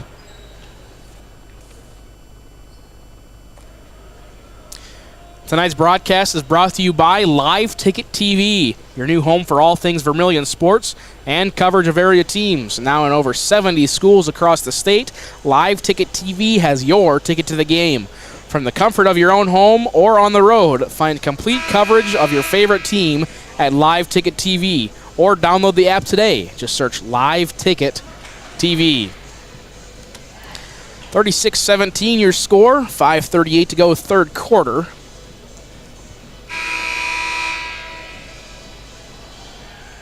Kind of been all Crofton here in this one. Sammy Allen leads all scoring with 13 points, including 8 this half. Cassie Allen has 9. Both leading the way in the game. For Western Christian, Winterfeld still has 6. Winterfeld has it now, left side. Kick out, swing it around. Stama's got it. 10-footer, rattles in. Stama has 5 points all in this half. And the Wolfpack now have 19 total. It's good to see Stama kind of come to life in the second half. They're going to need a leading scorer to emerge in this offense if they want a shot at coming back from this deficit. Allen has it, drives left side, layup good. Jada Allen, her first 2 points of the game, makes it 38-19. Arns has it. Nope, that's Stama. I'm again looking at the wrong team. And a 10-second violation called on Western Christian. Possession will go back to Crofton. And Crofton had, they worked that full court press a lot in the first half, and it proved pretty successful. They definitely got a couple steals off of it and put the pressure on Western Christian. And so I'm not surprised at all to see them go back to that, and I'd probably expect it throughout the rest of this game and see this lead grow with it. Arns has it. Gets it to Allen. To Sammy Allen. Back to Arns on the right side. Drives right. Kick out. 3-ball on the way. Jada Allen short. Out of bounds. Possession will go to Western Christian.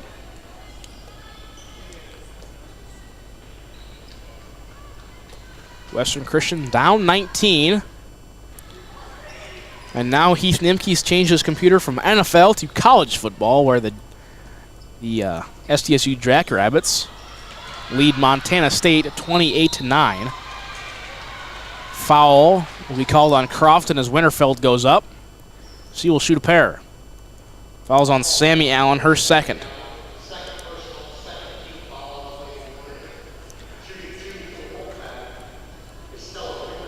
Stella Winterfeld, 60% free throw shooter on the season. First one's up and good. She's got 7 points. Cuts the deficit down to 18. Harberts will check in. Stama will go out. Second free throw on the way, no good. Defensive rebound controlled by Lexi Wiebelhaus. And she wants to push. Pass up ahead to Allen. Long 2, no good. That was Arns. Rebound will be controlled by Crofton and then stolen away by Western Christian. Van Clay up, and she's going to get the foul.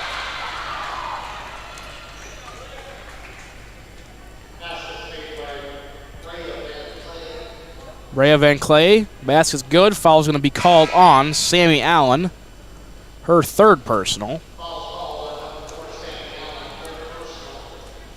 Subbing in for Crofton is Sprackle. And I didn't quite catch the second one. Free throw up, no good by Van Clay. Offensive rebound controlled. 3-ball on the way, way short. Offensive rebound again. No good. And we're going to get a held ball on the rebound. Possession will stay with Western Christian. Those offensive boards are going to be crucial for Western Christian in the second half. They're going to need to give themselves more opportunities, a lot of second chance looks, especially if, they haven't seemed to get the first shot to fall very often, just 22 points in this game. So they're going to want to keep seeing that throughout the second half and keep drawing those fouls. They need chances at the line. They need those easy opportunities, and they need to convert them. Fouls on. Vanessa Sprackle, her first. Team's fourth foul. Back to the line is Van Clay. Free throw no good. Had not shot a free throw yet this season. She's 1 for 3 today. Second one good. 2 for 4. Van Clay has 3 points. 38-23, your score. Stolen away by Western Christian.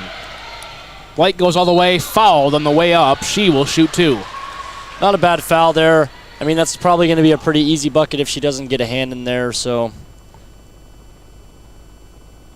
Seemed like that was just a kind of a miss pass there to set that up. It looked like Jada Allen was kind of rotating to the top of the key, and the ball just misfired a little bit to her left, allowing Brentley Blake to cut the lane there. Blake, a 75% free throw shooter on the season. She makes her first. Makes it 38-24. 5 points for her on the night. Second free throw is on the way. That's also good. 6 for her. Western Christian has cut this lead from 20 to 15. Long 3 on the way short. That was Cassie Allen. Rebound will go to Bleak. Harberts has it. She's got a top of the key. Pass is tipped and eventually stolen away by Lexi Wiebelhaus. Still fighting for it. Crofton's going to retain possession. Cassie Allen all the way, layup no. Rebound will go to Blair Jordan, and we're going to get a held ball. Possession will stay with Crofton. It was all set up by that aggressive defense once again, like Crofton's been displaying kind of all game. They just trapped at the top of the key, and there was just not a whole lot to do for that Western Christian offense. And Spencer, you thought it was cold here. The South Dakota State game being played right now feels like -18. Wow. As Ellie Tramp buries that three-pointer, she's got 9 on the night. Makes it 41-25. Yeah, it doesn't get to -18 in Texas. No. Not quite built for that yet. And pass going to be out of bounds. So another turnover by Western Christian. Crofton will get the ball back. 2.5 minutes to go, third quarter. Crofton leads by 16. Tramp has it, top of the key. Looking for Allen, not going to get there. That's going to go out of bounds. Subbing in for Western Christian, number 12, Stella Winterfeld.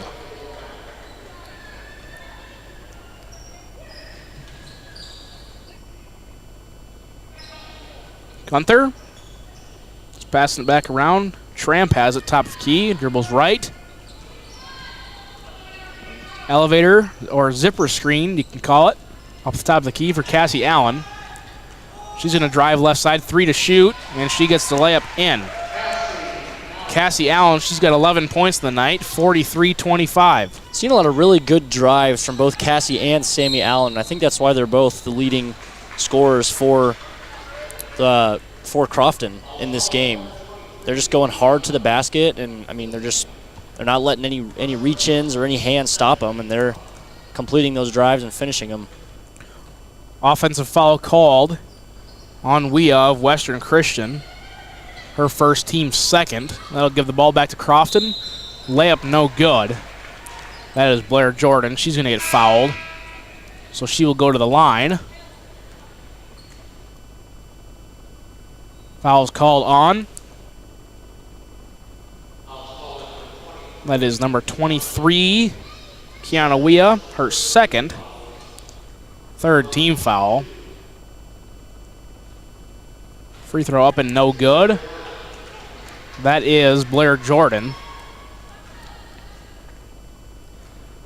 Second free throw on the way from Jordan. It is good. First points of the game for Blair Jordan. She'll extend.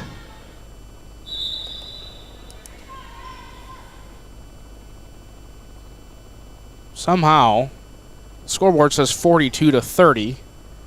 I've got 43-25.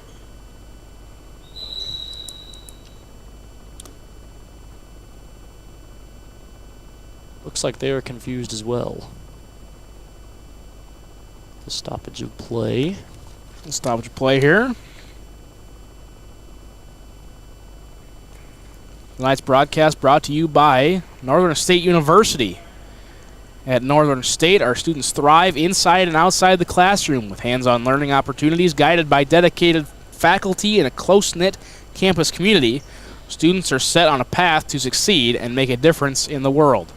Northern State University, Aberdeen, South Dakota. So now they've got 45-25. So that's what we're going to go with. I mean, I think somewhere along the lines, we're all off. Spencer is working to tally it up right now. 24, 28, 30, 31, 41, 45. I guess I do have 45. I think I have 45 as well. So there we go. Looks like we got it all situated. Western Christian has it now, down 20. Minute and change left to go, third quarter. Long two on the way, no good. Rebound goes to Crofton.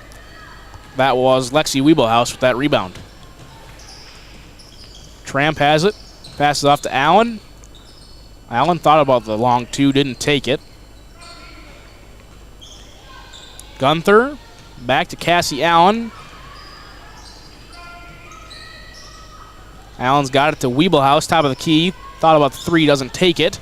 10 seconds to shoot. Jordan, and we're going to get a foul called on Western Christian. Number 15, Aubrey Fetters. Her first, team's fourth. So Crofton will get a fresh shot with 48 seconds to go, third quarter. Yeah, that's a tough foul, mainly just because it resets that shot clock. I think that Crofton, is going to try and work this offense a little more. Blair Jordan's layup no good. Rebound will go to Aubrey Fetters. Blick has it. Harbert's, drives right side, no good. Rebound will go to Blair Jordan. 25 to shoot, no need to rush if you want to take the last shot. Up 20. They're not going to wait at all. Layup is good. Ellie Tramp. Give her 11 points. Now Crofton has 3 players in double figures. Harberts has it. Harberts layup, no good. Rebound, and she's going to take a hard fall. Down on that end. You're going to get a foul called on Western Christian. 3.2 seconds left. Yeah, it's always dangerous to see a player go down like that, especially with Harberts there. You always want to watch the head, but it looks like she's okay, so that's good to see. Probably just a kind of flat on the back fall, but we heard it through our headphones up here. That was a tough one. That we did. Foul was on, I believe, Stella Winterfeld, her third. Crofton's got it. 3.2 seconds to go. They're going to roll it. Stolen away by Harberts. Pass out of bounds. And that will be the end of the third quarter. Your third quarter score, Crofton 47, Western Christian 25. We'll be back to the Sanford Coyote Sports Center in a minute.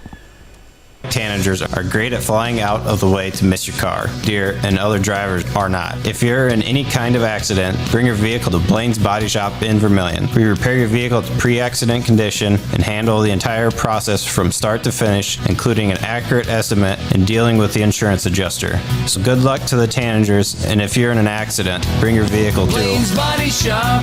Blaine's Body Shop. Automotive collision repair. Let's be real. You work. You worry. You wait. You wonder. These are the challenges of life on the farm. As a community bank, First Bank and Trust understands this rural reality. They're big enough to help ag producers grow for the future and small enough to get to know you right now. Our ag bankers have ag backgrounds, which means we'll help you work through the tough years and make the most of the great ones. First Bank and Trust. Real banking, real easy.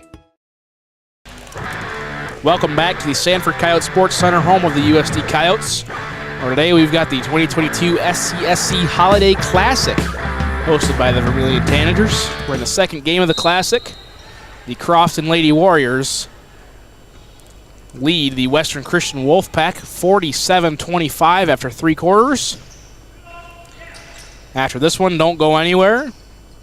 Cole Larsch joined by Spencer Bewley. I'll be switching with Heath Nimke after this game. And Heath and Spencer will bring you all of the Tanager action yet to come tonight. Tanager boys take on Crofton in the next game. And then immediately following that, the Tanager girls will take on Worthington, Minnesota. Layup, Sammy Allen, no good. Rebound and putback is good. That was Caitlin Gunther. Her 6th point extends the lead to 24.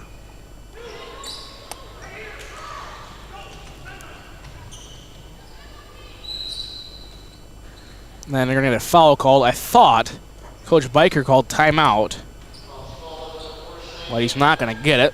Foul called on Sammy Allen, her 4th personal, 6th team foul.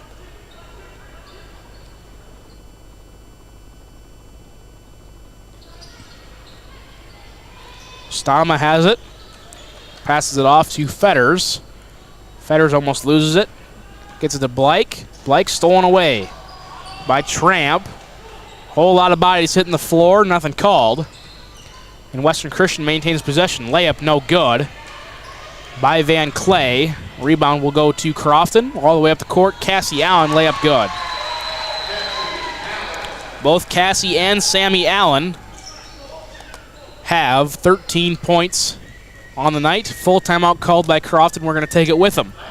We'll be back to the SCSC in a minute on Vermillion Tanagers Live and Live Ticket TV.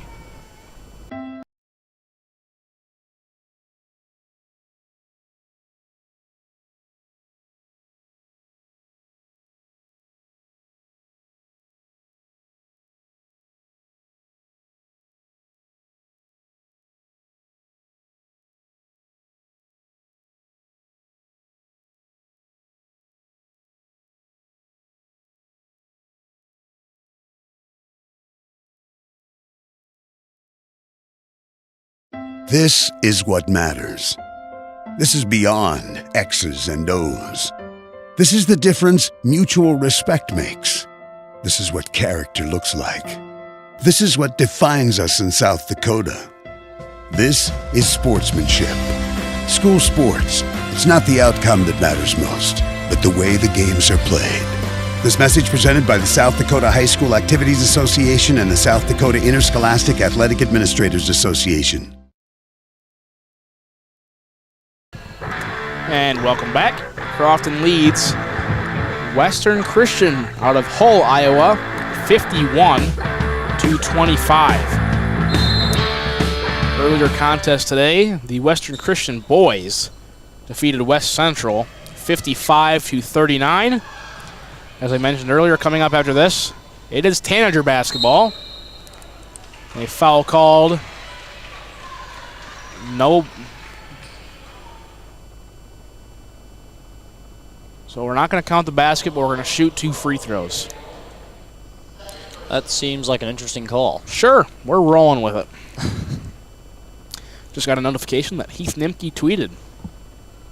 First free throw, no good by Aubrey Fetters. Fetters a 62% free throw shooter. No points for Aubrey Fetters yet this game. Second free throw, no good. Rebound will be tipped out of bounds by Sprackle of Crofton.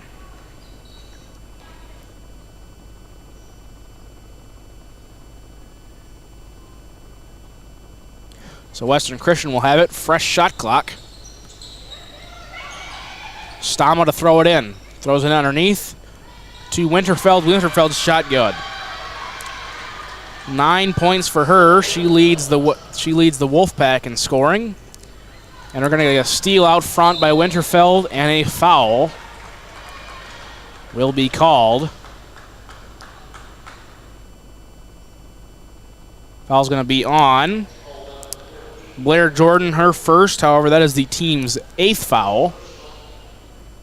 Looked like she just caught her from behind. Just kind of like, looks like Winterfeld, excuse me, just kind of slowing down with the ball, almost losing control of it, and then Jordan just couldn't control her speed coming up behind her, just kind of ran right into the back of her. So Winterfeld's first free throw good. She averages 10.4 points per game, and she has 10 tonight. She leads all Western Christian scoring with 10. Second free throw also good.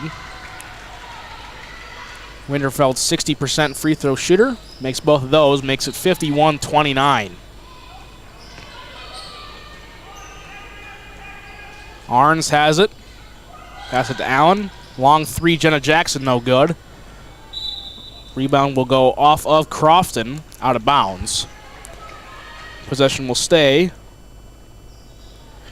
Or excuse me, possession will go to Western Christian. Kind of surprised to see Crofton still taking those long threes. You know, they've got a big lead. I feel like now's the time to kind of settle down, chew some clock, work the offense, but they don't seem to be in any slowdown here in the fourth quarter.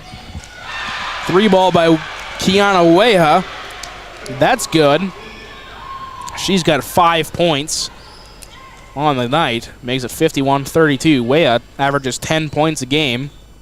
Also her first made three-pointer of the season. She was 0 for 6 up to that point. I think you could hear that in the crowd's reaction too. Lots of energy and excitement when she made that one. Three ball on the way. Jada Allen, no. Rebound off of Western Christian. Possession will stay with Crofton.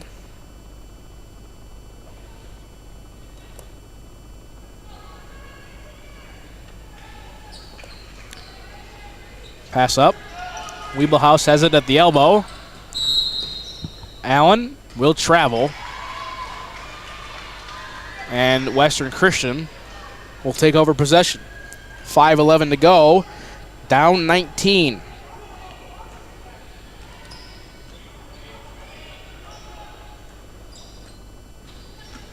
Harberts has it. Three ball on the way. Weah, no good. Rebound goes to Jordan Arns. She was feeling that hot hand there. Tried to go for two. Arns has it. Passed away by Harberts. And we're going to get a jump ball. Western Christian will keep possession. Seen a little bit of fight here from Western Christian. They don't seem like they're ready to go down. Lots of heart here in the end. Bodies flying on the floor. Excitement on the bench, you know. It's good to see. Head coach Maggie Moon of the Crofton Lady Warriors been having conversations with every single referee that's walked past her so far this quarter. Not sure what she's got to talk about. Her team's now up 21 thanks to that Cassie Allen layup. Count the bucket and the foul. Foul's going to be on Pio Harberts, her first. That'll be the team's 6th. And Allen has a chance to increase her lead, and she does. She now leads all scoring with 16 points.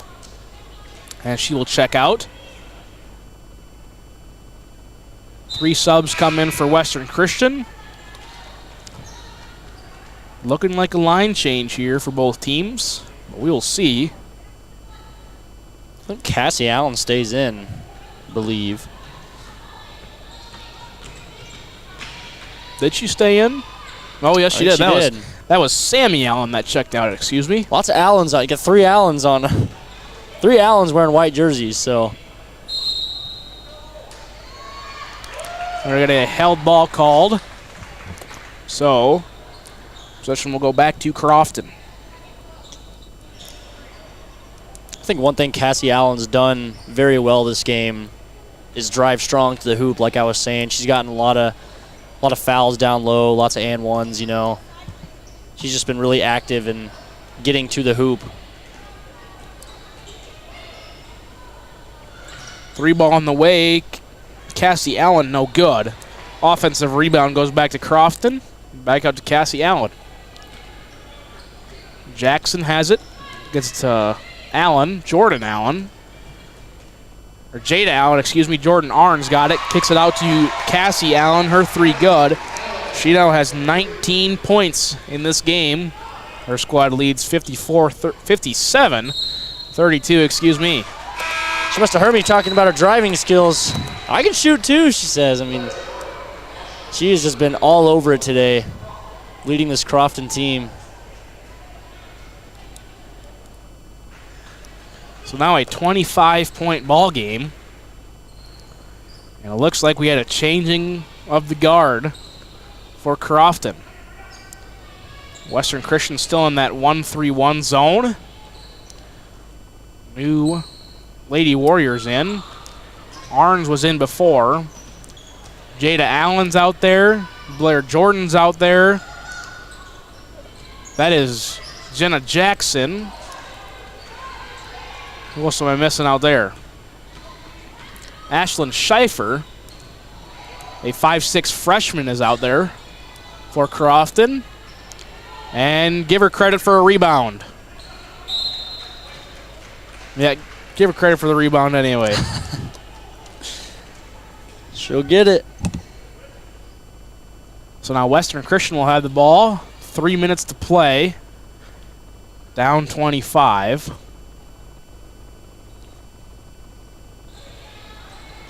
Swinging around up top. Gets the left side, 3 on the way. Quaker, no good. Rebound will go to Jada Allen. And Crofton still wants to push. Blair Jordan stops it. Left side, 3 ball on the way. Jada Allen, and that's good. 5 points for her. Crofton scores 60. Timeout called on the floor. A full timeout. We're going to take it with them. Move back to the SCSC in 1 minute.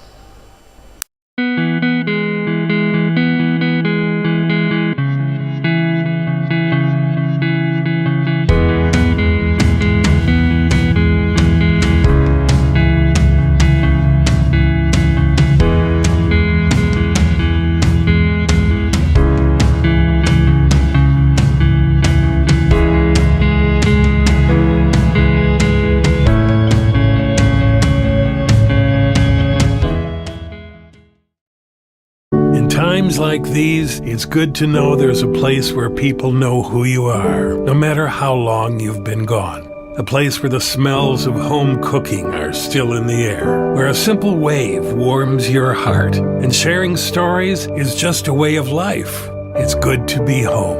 Agraria Insurance Company, protecting what's important in life.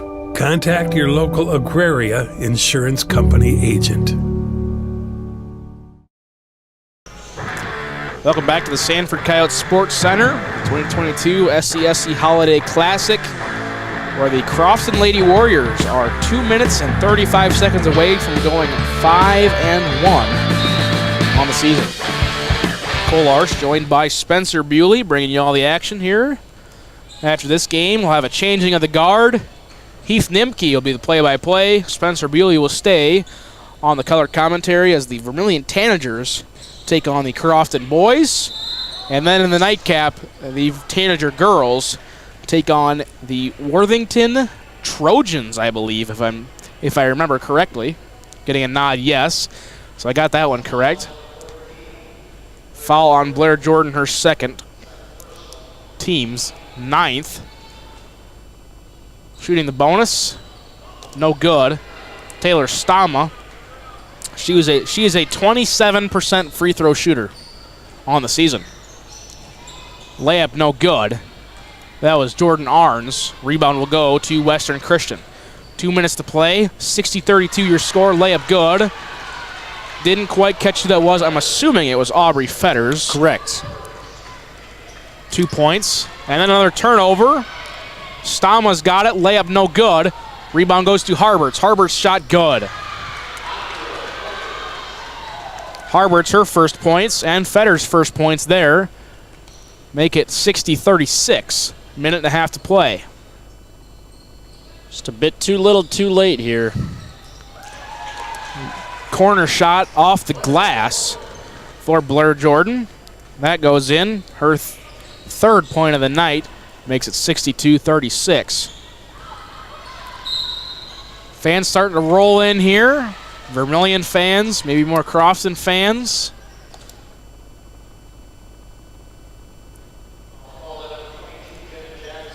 Falls on Jenna Jackson, her first, team's 10th.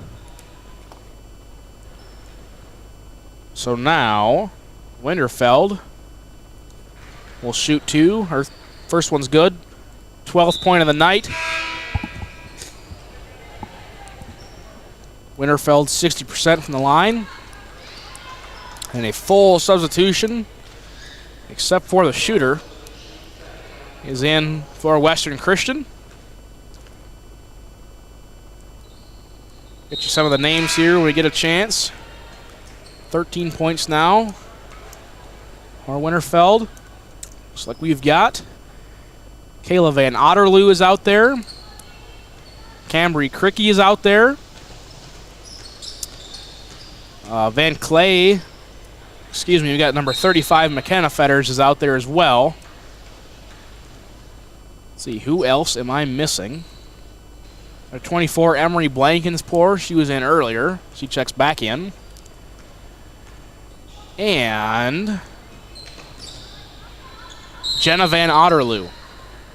Those are the 5 in for Western Christian. Jump ball, minute left, 62-38. Western Christian's going to keep it. College football score, SDSU 28, Montana State 9. 11 minutes to go in the third. Very cold there. Feels like negative 18. But here inside the Sanford Coyote Sports Center, 70 feels like 70.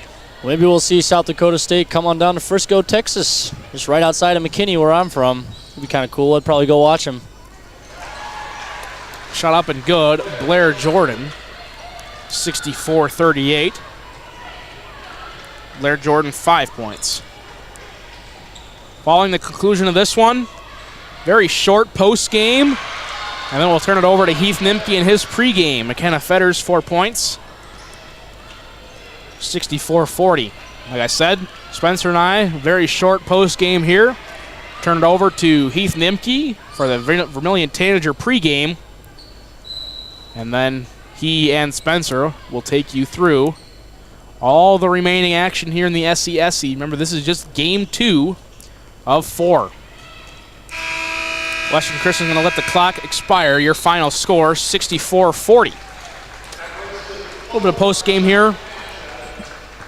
Western Christian, 64 points, led by Stella Winterfeld, 13 points. Bentley Blake, she had 6. Stama and Wea had 5. McKenna Fetters had 4. Van Clay had 3. Aubrey Fetters had 2. And Harberts also had 2. For Crofton, they score 64 points. 64-40 your final. They're led by they're led by Cassie Allen. She finished with 19 points in the night. Sammy Allen, 13 points. Ellie Tramp, 11. Caitlin Gunther, 6. Blair Jordan, Jada Allen had 5. And Lexi Wiebelhaus had 4 for their 64 points. Well, for Cole Larson, Spencer Bewley, we're going to take a break. Do a little change of the guards here for Spencer. and Heath will take over. We'll be back probably, 3 minutes you think? 2, 1? Who knows? We'll find out. We'll be back for Game 3 of the SCSC Holiday Classic after these messages from our lovely sponsors.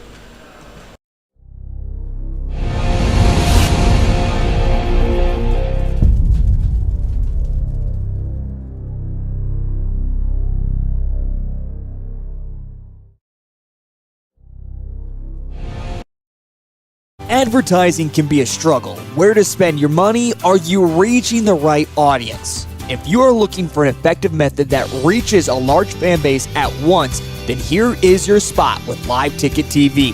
With over 65 schools in the state of South Dakota, we can help you find the right market.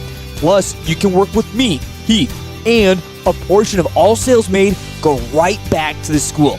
Get a hold of me today and let's get started in helping build your brand with Live Ticket TV. At Northern State University, your future starts with an affordable education that's personalized for you. Experience hands-on learning guided by world-class supportive faculty. You'll also enjoy a full campus life with opportunities to choose from numerous student activities and events, all in a safe, welcoming community. At Northern, you'll find a college that's right for you, a place to belong. Your future starts here. Unleash your potential at Northern. There's no better organization that gives back to the student athletes than the Booster Club. The Vermillion Booster Club is committed to helping all student athletes grow. Join the Tanager faithful today by becoming a member at GoTanagers.com. While you're there, check out Team Apparel for your favorite sports team. Like them on Facebook to stay up to date on all the latest information and sports games. Join the Vermillion Boosters today and go Tanagers!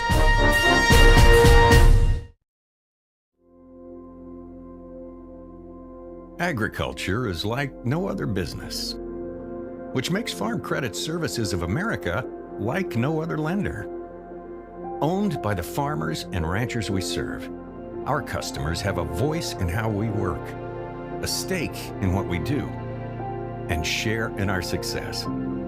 Discover a lender that works for you at Farm Credit Services of America. What seemed like a very straightforward week has been anything but. A lot of blizzards have moved through not only the state of South Dakota, but also the state of Nebraska. And as we get set here on a Saturday afternoon, one thing is for sure, both teams come into this afternoon looking for a much-needed win. And for one team, it's been quite a bit of a long time, but also some well-needed rest after the flu bug went through their system.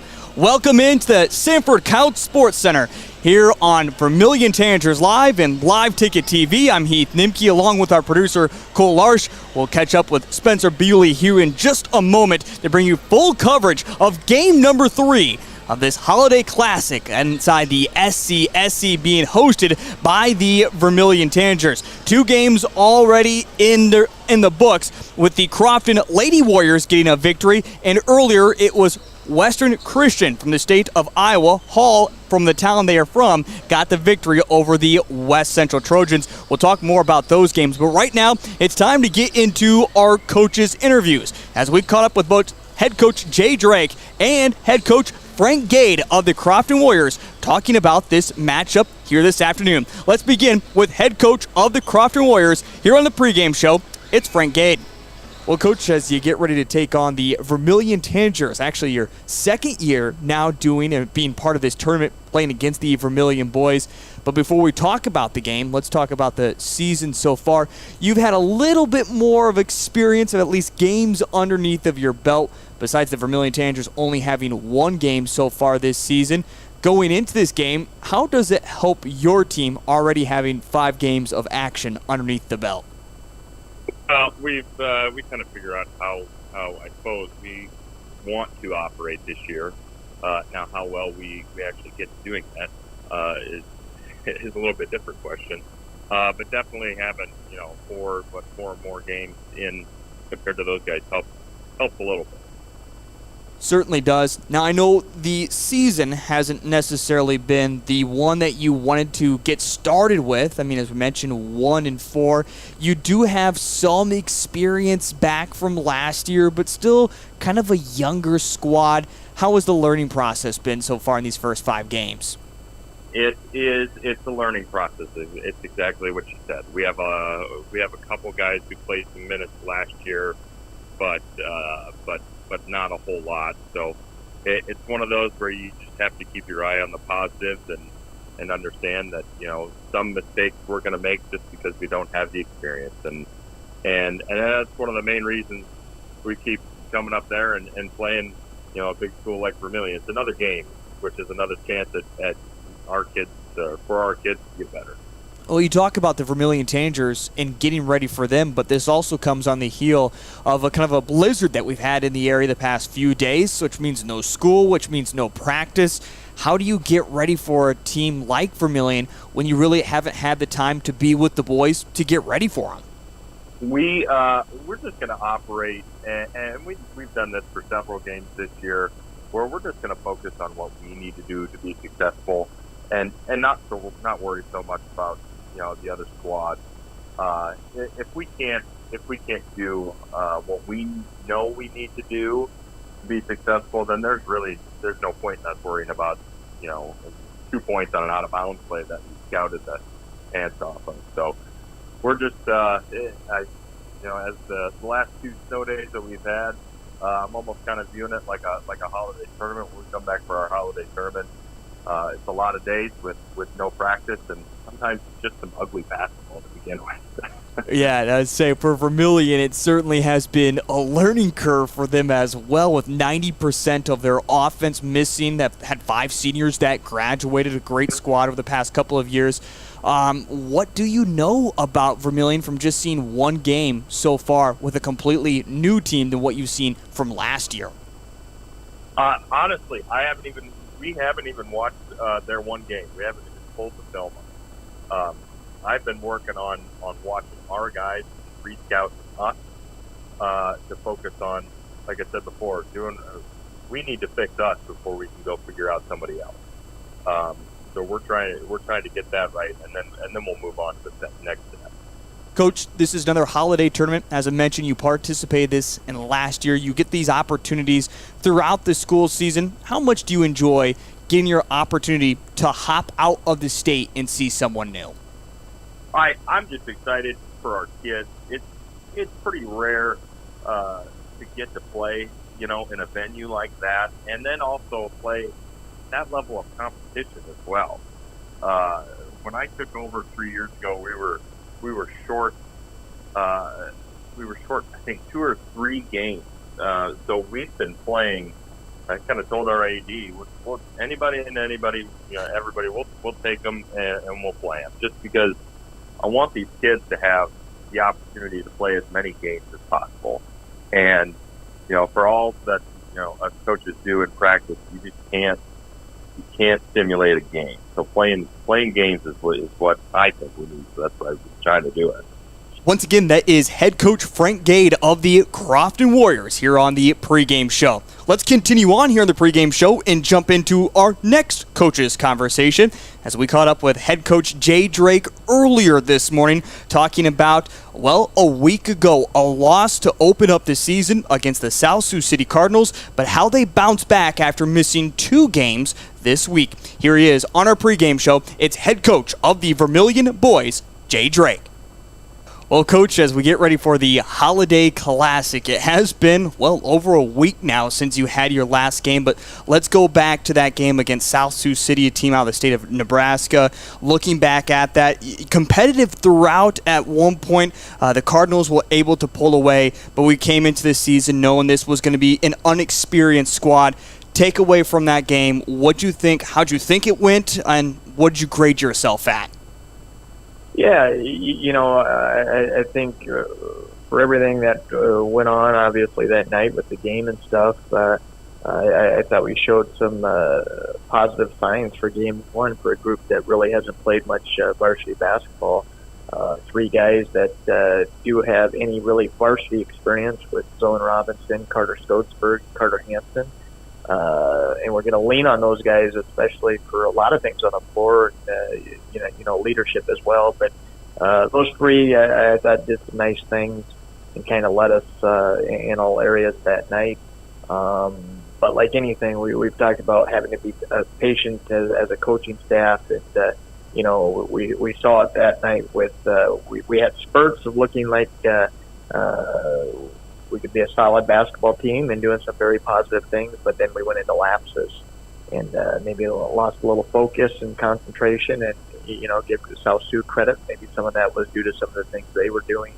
But those are things that we have to get better at moving forward, because I think that was a big part of the game too, especially in the third quarter there, where we took some probably quick, ill-advised, forced some shots on the offensive end that led to easy offense for them, and then we didn't handle their pressure very well. And a 1-point lead at halftime, before you know it, they go on a quick 14-2 run to start the second half, and now they're up 12, 13 points, and you kind of got yourself in a hole. Changes the whole complexion of the game. Saturday guys played hard all night and competed. We need to be more consistent and more fundamentally sound on both ends. Talked to Coach Frank Gade, and he mentioned that he's not focusing on the Vermillion Tanagers. He just needs to continue to focus on his squad, a team that continues to have these lapses, it seems like. They have some great seniors graduate, and then they have that youth that continues to build, and they're still kind of in that transition phase. What can you tell us about the Crofton Warriors and what we should be expecting? Yeah, like you said, a team. We're probably going into the year. They do have two starters back from last year, and they're leaning on those two. And I know number 24, the McFarland kid, has been scoring a lot of points for them. He's a guy that can put it on the floor and shoot it from three. And as a team, they haven't been scoring a lot of points this year. So we really have to key on him, because he's been scoring probably about 35-40% of their points. So we've got to make things tough on him. They got the Foxhoven kid, who's a sophomore and started last year as a freshman inside. And, just looking at the film from this year, he's really progressed from last year. So it starts with those two. They got some guys around them, obviously filling in some roles. And, with our group, I think we're going to have a tough time at times scoring throughout the year. So, it could be a low-scoring affair, and we didn't see any zone the other night against South Sioux. We saw pressure, full court, man-to-man, running and jumping, trapping all over the place. And I think today we may see some zone, and that'll be the first time we see it this year, and to see how we do against it and being ready to attack that are all things that, as a coaching staff, we talked about this week, and we have to prepare for and be ready for. And yet, kind of like their coach said, we're kind of, and I think all the coaches would say this with their teams, especially early in the year, is that the biggest thing is we have to take care of the things we can control, and we just got to be more consistent as a basketball team on both ends of the floor and just stay fundamentally sound. I thought we forced a lot of bad shots a week ago, and we've got to be more efficient with our possessions on the offensive end and keep getting better on the defensive end. You mentioned his name twice. I know it maybe wasn't meant that way, but Zone Robinson had yourself a huge game going back to last Friday, 22 out of the 50 points. I think that is something we should be expecting from Zone throughout the rest of the season. But going into a game like Crofton and throughout the rest of the season, who's the next man to step up and complement Robinson? Yeah, I think especially early in the year, we're really going to have to lean on Zoe and also Carter Hansen and Carter Skogelsberg, mostly just because those three have the varsity experience, or at least some varsity experience in the past. And, Zoe and Carter Hansen did a nice job the other night trying to handle the pressure. The tough thing with them is neither one is really a true point guard. They should be playing probably more off the ball, and yet with the group we have and losing Ty Hertz to a football injury, we really don't have a true point guard to put out on the floor. So those guys are going to have to handle it, create not only for themselves, but have to kind of try to create and distribute and create, help others find ways to score the basketball. So it starts with those three, but as the year goes on, and for us to be a solid competitive basketball team, we're going to have some guys have to step into the rotation and fill some spots, and lean on other guys trying to help us kind of be a more well-rounded basketball team.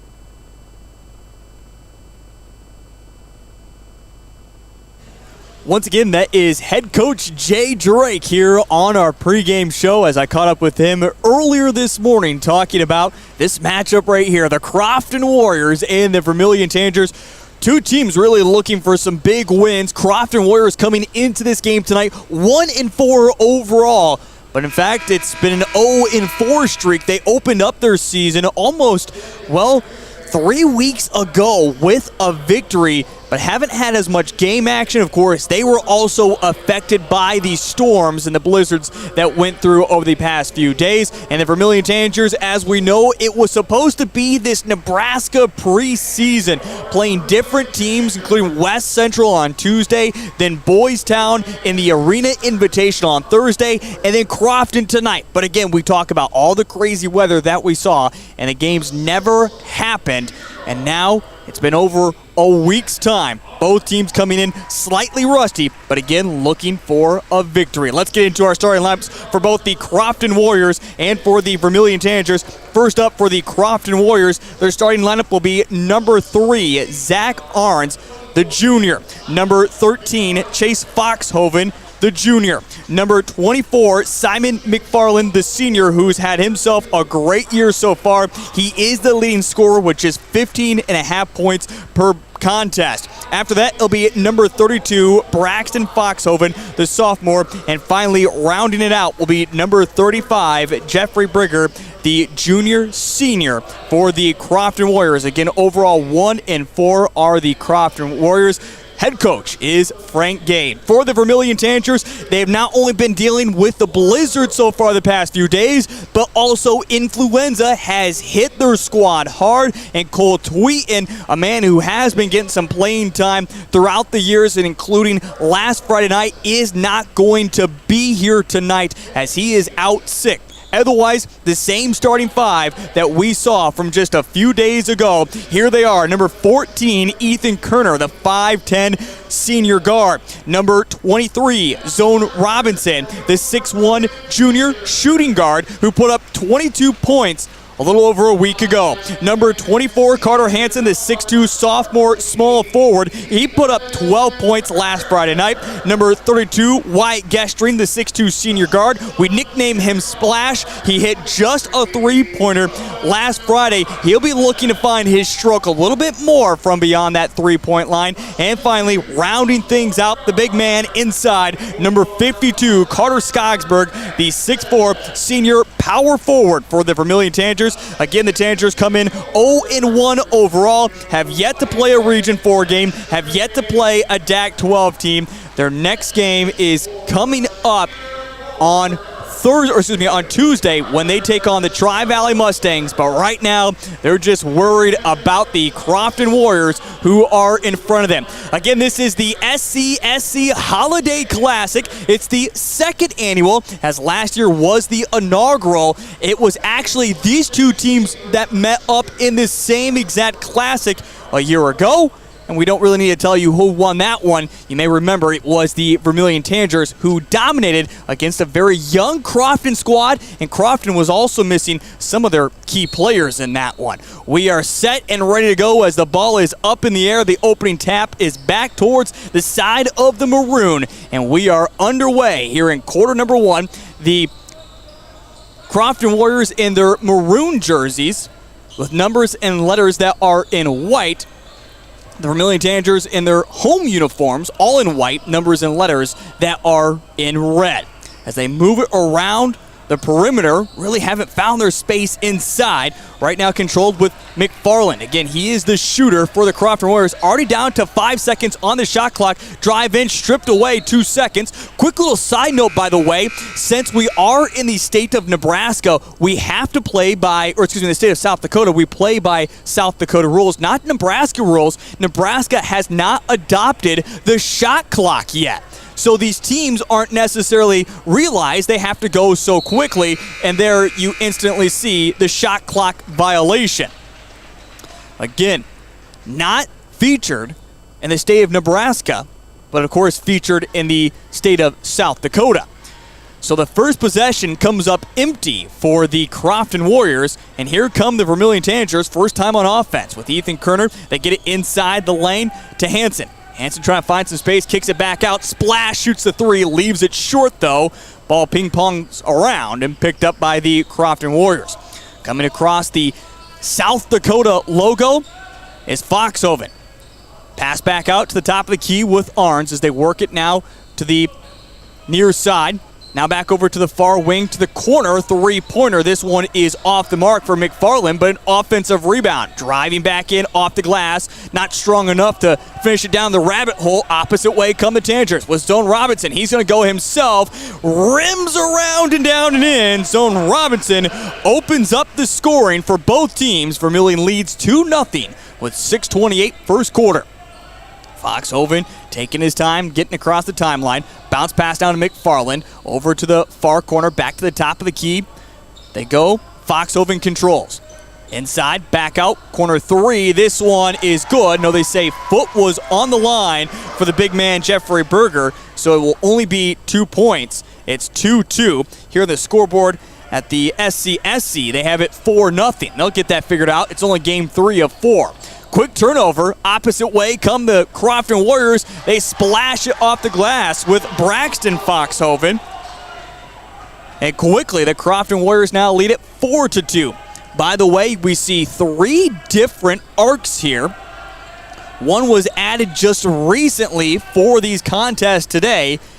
The inner arc is the one we pay attention to here for high school hoops. The other ones are college. Controlled with Ethan Kerner, the first time we've called his name tonight. To Hansen, to Skogsberg, back to Hansen. Hansen has it in the lane. Going to go up through the trees. Knocks it off glass and good for 2. 4-4, 5:17, first quarter. And the backcourt controlled with the Crofton Warriors. As once again it is Foxhoven, Chase that is, tries to get the pass into McFarland. As you can see, they're trying to force it into him, unable to get it there. And this one is going to be a turnover in possession. So it'll be the Vermillion Tanagers who will have possession along the baseline, but first we'll get a substitution. Chase Panning is the normal substitution that we see, as Zach Arns will come out. The Crofton Warriors will go about 2 deep into their bench, a lot like the Vermillion Tanagers. Again, the Tanagers are missing their big junior center today, Cole Tweeton, as he is out with sickness. Kerner inside the lane to Hansen, turnaround jumper for him. This one is off the mark, and they're going to call a rebounding foul against the Vermillion Tanagers. It goes against Carter Skogsberg, picking up his first personal and the first team foul. So the Crofton Warriors, Vermillion Tanagers tied at 4 apiece with 4:50 here in the first quarter. Driving it up quickly, kick it to the corner. Back to the top of the key, they work it with Foxhoven, but he is going to drag. The foot be a turnover, and we'll see the first 2 substitutions. Landon Cerny and Connor Rohrig will check into the ball game. Again, get the great opportunity to call my first Vermillion boys basketball game of the season. Big thank you to Cole and Spencer for picking up the slack for me last Friday as I was out with a wedding. And there's a timeout here on the court. We'll keep it right here. Big thank you to our sponsors, including Northern State University. Our students thrive inside and outside the classroom with hands-on learning opportunities guided by dedicated faculty and a close-knit campus community. Students are set on a path to succeed and make a difference in the world at Northern State University. Well, when it comes to games across the state of South Dakota, a lot are going on, including the L&I tournament. My goodness, how exciting has that been just for them to get all the teams there before this blizzard really hit out there in the West, and they have been able to carry on that tournament without any hiccups, as that has been wrapping up here today. Also, other games that were kind of postponed from earlier this week have now been moved to this weekend. Plenty of action going on. In fact, if you check out the SD Scores app, it's just kind of all over the place right now with all the makeup games. Some are correct and some aren't. And even some games out in the West that were supposed to happen aren't happening because of still heavy snow that is still being moved around. Back in action here, Carter Hansen has as he drives in once again, and Hansen is able to finish it off the bank, cashing in tonight twice already. 4:17 first quarter. Vermillion takes back a 2-point lead. Again, they opened up with a 2-0 lead before Crofton went on a 4-0 modest run. Quick turnover. Robinson goes the opposite way, and Robinson easily lays it up there and in. Hansen and Robinson have all 8 points for the Tanagers, 8-4, as Vermillion takes their biggest lead here in the Holiday Classic. Driving in, McFarland put his head down. Great charge taken by Landon Cerny. No one teaches that better than the Vermillion Tanagers and head coach Jay Drake. The foul went against McFarland. Again, he's the leading scorer. May remember a few years ago when Vermillion had their great run to a state tournament for the first time in 32 years. A lot of charges were taken during that time. Robinson, the college 3, knocks it down. Zone Robinson picking up right where he left off last Friday. Already 7 points here in the ball game, and it's a 7-point lead. A kick ball. Those are always a give and take on that one. As I bring in my broadcast partner for the first time this evening, Spencer Bewley. Spencer, what do you think about those type of calls when you're jumping up in the air, just trying to make a modest play, goes off your foot? You think it should be called a kick ball? I don't know. It's always hard to tell, as you were saying. I mean, a lot of times it's unintentional, but unfortunately, I think by the nature of the rule, they're going to call it every time like that. But, yeah, it's always tough to say. 11-4. Vermillion Tanagers with a 7-point lead. Spencer helped us out in games number 1 and 2, along with our producer, Cole Larsch. We flip-flopped the spots, but it's been a lot of fun having the entire Holiday Classic right here on Live Ticket TV and Vermillion Tanagers Live. Carter Skogsberg got the ball before he was ready, started tripping over his own feet.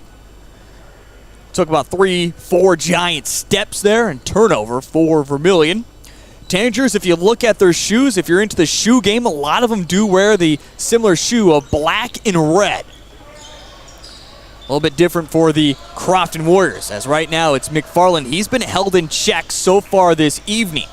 Right now the Vermillion Tanagers play a little bit of zone and trying to drive in, stolen away by Cerny. Opposite way, Robinson steps around a man. Too strong. Carr Skogsberg pulls it down, lost it, gets it back, tries to go up through contact. No, they say the ball went out of bounds. When the whistle came, thought maybe a foul there, but again, instead it says out of bounds. Last touch with the Crofton Warriors with a foot on the line. So it'll be Vermillion basketball with 25 seconds on the shot clock. 2:32 first quarter here. Rorig just tosses it high into Carter Hansen. Bounce pass to Cerny and some contact. And a foul goes against the Crofton Warriors. Warriors have now picked up their second team foul and their first personal foul that will go against Chase Foxhoven. Go against. Blah. Connor Rorig to inbound the basketball. Rorig goes deep to Hansen. Hansen pulls up from the women's 3 and knocks it down. Well, if your name's not Hansen or Robinson, you haven't scored for the Tanagers, as both right now and Hansen and Robinson are having themselves a contest. 7 points apiece. Quick turnover. Here comes Robinson. Finally dishes it up to Rorig. Rorig off the glass, not strong enough. Vermillion tries to get the putback. Ball ping-pongs around. Ball still loose after another shot attempt. Finally pulled down by the Crofton Warriors. Opposite way comes McFarland. McFarland trying to find some space against Carter Hansen. Dishes it back out. Arns with the 3 ball. This one left short. Offensive rebound, but contact inside the lane. Foul against the Crofton Warriors. The foul goes against Braxton Foxhoven, picking up his first personal. And again, the third team foul. We have more basketball coming up as well right here on Vermillion Tanagers Live. Don't need to go anywhere, as we'll have the Vermillion Tanager girls taking on the Worthington Trojans in our final game of the Holiday Classic. That is coming up. Carter Hansen over to Connor Rorig. Rorig to Robinson. Robinson, the deep 3. This one leaves it short. That was from Steph Curry range. That would have been big time if he would have able to hit it. He would have already gotten to double digits. But nonetheless, Chase Foxhoven comes the opposite way, and they're going to say he travels for the second time this evening. And the Crofton Warriors, just what it seems like almost identical from a year ago, they continue to struggle to find offense that I'm talking about when they participated in this Holiday Classic. Again, that is the only matchup that is the same from the inaugural a year ago. Now, also, we've added more teams, as the inaugural just saw Vermillion playing with boys and girls, including a team from Minnesota. For the girls, we'll see that coming up as well. Another 2 points for the Vermillion Tanagers. Good by Carter Hansen, as he now has 9 points. Trying to force a turnover. Ball is loose, picked up by Cerny. Hansen all the way up to Robinson. Trillian there actually caught it instead. Back to Robinson. He'll shoot the three. This one off the mark. Trillian Sorrell will use that wide receiver speed to get it back. Carter Hansen back to Sorrell. Sorrell using his right hand, trying to find some space. Picks up the dribble to Connor Roehrig down underneath to Cerny. Cerny off the glass. Can't get it to fall, but he is fouled, and he'll head to the free throw line. 4th team foul on the Crofton Warriors. I've always said I've had good eyes in my life, but I feel like from this distance, my eyes are being tested when they hold up the numbers for the foul. And it's, a little bit of a high school game, so they don't have all the college stats and numbers that fly up. So it's sometimes hard to see who the foul was on. But nonetheless, that was on Charles Steffen, if anyone was curious. I was eventually getting around to that point. First free throw was off the mark for Cerny. Robinson or Hansen, someone else please score. Thank you, Cerny. As he goes 1 of 2 from the free throw line. Missed the first, hits the second. And with 28 seconds remaining here in this first quarter, we didn't know if we should expect a blowout or not. I was asked, I said expect a good game, but right now Crofton fans starting to cover their eyes just a little bit, already trailing by 13 at the elbow. And another travel, third travel against the Crofton Warriors. Speaking of travel, they didn't have to go too far. About maybe a 30-minute drive. I feel like if you take your time, you'd hit that mark. A little bit quicker, about a 25-minute drive if you have a lead foot. Hansen at the elbow, kicks back out. Cerny, top of the key. This one off the mark. Roehrig saves, but goes right to McFarland. No last-second shot. And that is the end of quarter number 1, where it is nothing but the Vermillion Tanagers. They lead it by 13, 17-4, as we head to the second quarter. That comes up in 60 seconds here on Live Ticket TV and Vermillion Tanagers Live. Hi, this is Kristen Cunningham with Chic Boutique by Kristen & Company in Centerville, South Dakota. We are an all-size inclusive boutique offering sizes small through 3X on many items, including denim jeans and jackets, shackets, pants, skirts, graphic tees and sweatshirts, joggers, school swag, hats and caps, many fashion accessories including purses and lots of jewelry. And we also offer gift items for birthdays and weddings. Get your shopping fix at 636 Broadway Street, Centerville, South Dakota. Open Tuesday through Friday, 10 to 7, and Saturday, 10 to 4. Let's be real. You work. You worry. You wait. You wonder. These are the challenges of life on the farm. As a community bank, First Bank & Trust understands this rural reality. We're big enough to help ag producers grow for the future and small enough to get to know you right now. Our ag bankers have ag backgrounds, which means we'll help you work through the tough years and make the most of the great ones. First Bank & Trust. Real banking, real easy. Member FDIC, Equal Opportunity Lender. As they are playing Jingle Bell Rock here at the SCSC. This is the 2022 Holiday Classic here in Vermillion. A quick steal away. Driving, McFarland puts it off, and are we going to have a stoppage of play? Uh-oh. We knocked off some padding. Zone Robinson went in there to block it away. McFarland laid it up good for 2. His first 2 points of the ball game. And as Robinson went in to go to try to make some contact or block it away, ran into that padding, and it has fallen loose. So we have a stoppage in play to fix the padding. Put on there by First Dakota, and Scooters are the logos.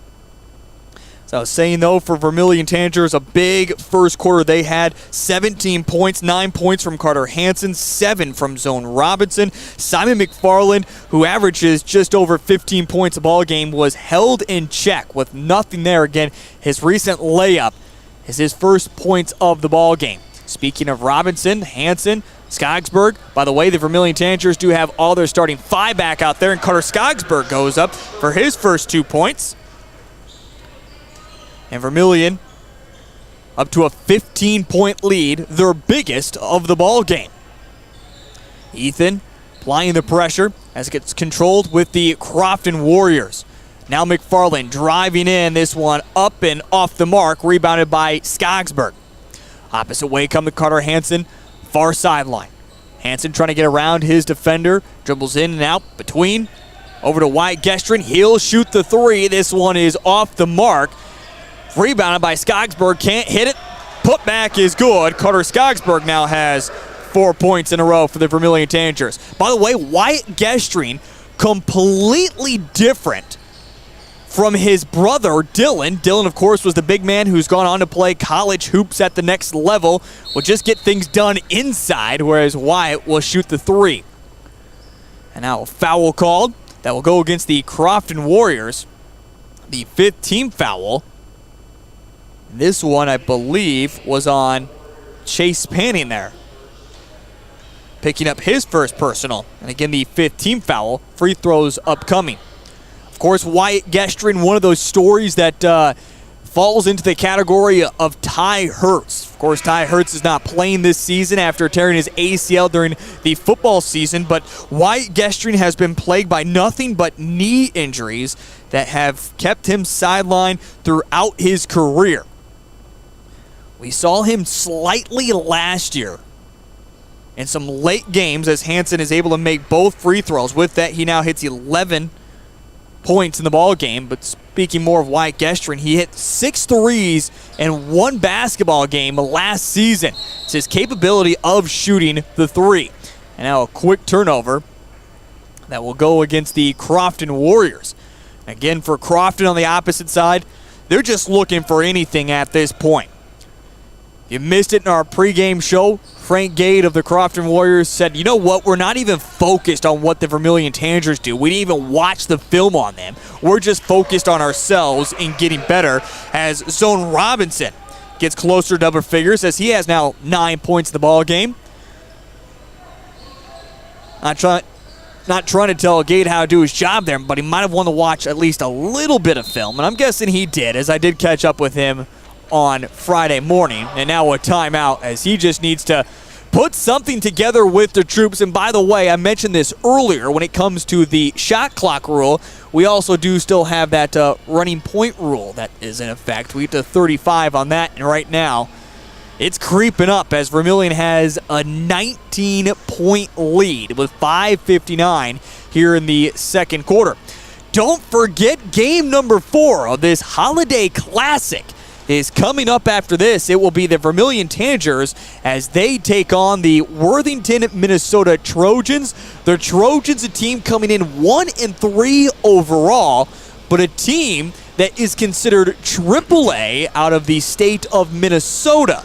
So it'll be interesting to see how they are able to compete. And when I say they, the Vermillion girls able to compete against Worthington. You look at records and say, hey, you know what? We have a really good chance, even though we're 1-0. We look good in game number 1, but you never know about the size. I'm not talking necessarily the length of Worthington, but just the size of school and the talent they're able to pick from. But for the Trojans, yes, size is also a factor. They have some pretty lengthy girls that will be big impact players coming up in game number 4. Again, that is right here on Live Ticket TV. Don't even need to click away from our link this evening. You can just watch it straight right here. It will be controlled with the Vermillion Tanagers and Ethan Kerner, as he has the dribble in between the legs, pump fakes the pass, now makes it over to Hansen. All the way back to Robinson at the USD Coyote logo. Driving in, now Kerner will shoot the corner 3. This one off the mark. Rebound by Robinson to Wyatt Gestrin. The fadeaway jumper gets it. Wyatt Gestrin, the senior, his first 2 points of the ball game. Again, just scored 3 last Friday, 27-6. Now a 21-point lead here for the Vermillion Tanagers. Crofton again, not necessarily worried about the comeback at the moment. They're just worried about finding the offense. The shot hangs and falls for McFarland, and he now has 4 points in the ball game, 27-8. 5 minutes remaining here in the first half. Skogsberg, the pass over to Wyatt Gestrin. He'll shoot the three. You can't leave him that wide open. He'll shoot it every single time, and he'll make it every single time when you give him that much. 30-8, 4:43, second quarter. McFarland has it for the Crofton Warriors. Controlled, handoff, miscommunication. It's Foxhoven who has it for the Crofton to McFarland. McFarland is going to pass it off to Panning. He'll put up the jumper. This one off the mark, puts an offensive rebound. Foxhoven the three. This one off the mark. Battle for the rebound. Finally pulled down by the Vermillion Tanagers. A reach and foul will go against Zach Arns, picking up his first personal in the 6th team foul. 30-8, 4:14, second quarter. Feel bad for my broadcast partner, Spencer Bewley. Spencer, I'm just not used to having a broadcast partner, so I'm just used to filling in time. I apologize. It's all good. It's my first time working the camera, so I'm very occupied. You go for it, Heath. Trying to get the pass inside the lane, tipped around, and turnover for the Vermillion Tanagers. The Crofton Warriors come the opposite direction. Bright future, though, coming up for Spencer with the Live Ticket TV family as we continue to expand here in the southeast region of the state of South Dakota. Just this past month, we added Lennox to our system. We're actually supposed to have some guests with us from Lennox who want to take a look at our broadcast and see how we manage everything. But they also had games coming up today that they were not able to come down. Crofton Warriors. A couple substitutions are made by the Vermillion Tanagers. They go deep. It goes to McFarland. He controls top of the key. Make the passes around the perimeter on the near wing. Now back to the top. Three-pointer McFarland. He knew he was going to miss it. He was chasing after it. And then a rebounding foul that will go against the Crofton Warriors and will give the bonus to the Vermillion Tanagers. And Robinson will try to hit double figures as he will toe the charity stripe. He has 9 points in the ball game. Zone Robinson again put up 22 points the other night. From the free throw line, went 11 of 12 against the South Sioux City Cardinals. Looking to add to that tally. 11 of 12. You give me 100, I might make 11. First one, this one falls through. Wow. Everyone was looking at me like I gave him the commentator's curse. I had no doubt about it. Robinson hits double figures now with 10 points here in the ball game. 3:36 remaining until halftime. Second free throw. This one is nothing but nylon. 11 points for Robinson. 32-8. 3:32 remaining before halftime. Crofton, again, put up 4 points in that first quarter. They put up 4 points here in the second. Far three for Arns. This one rattles off the mark. Offensive rebound, though, again. They've been impressive in that mark, but turnover as this one's stolen away by Sorrell. Robinson drives in, throws it off the glass, can't finish it off. Rebounded by the Warriors. Quickly the opposite way comes Crofton. They work it over into the near corner with McFarland. He tries to find his way out, and that is going to be a travel. Good idea by Simon McFarland, but you just got to pass it away. Not able to do so. And again, a turnover for the Crofton Warriors. Carter Hansen will slowly bring it across the timeline. 2:52 before halftime. And a bad pass as Landon Cerny was cutting back towards the outside. Robinson and Cerny were not on the same page. Loose ball there for a moment. Panning will shoot the far jumper. Not on the mark. Rebounded Vermillion. It's Hansen. Now down to Sorrell. Back out to Connor Rohrig. Spin. Jumper at the block. Off the mark. Rebound, though, by Cerny. Back out to Robinson. Robinson drives in and gets the finger roll. Zone Robinson now with 13 points in the ball game. He takes back the lead against Carter Hansen. And again, right now, it's more of a competition on who can get more points. Zone Robinson, Carter Hansen, or the Crofton Warriors. And right now, two Vermillion Tanagers are leading that battle. A quick turnover and it will be Vermillion basketball. By the way, when it comes to size difference for these two schools, you always compare what would it be.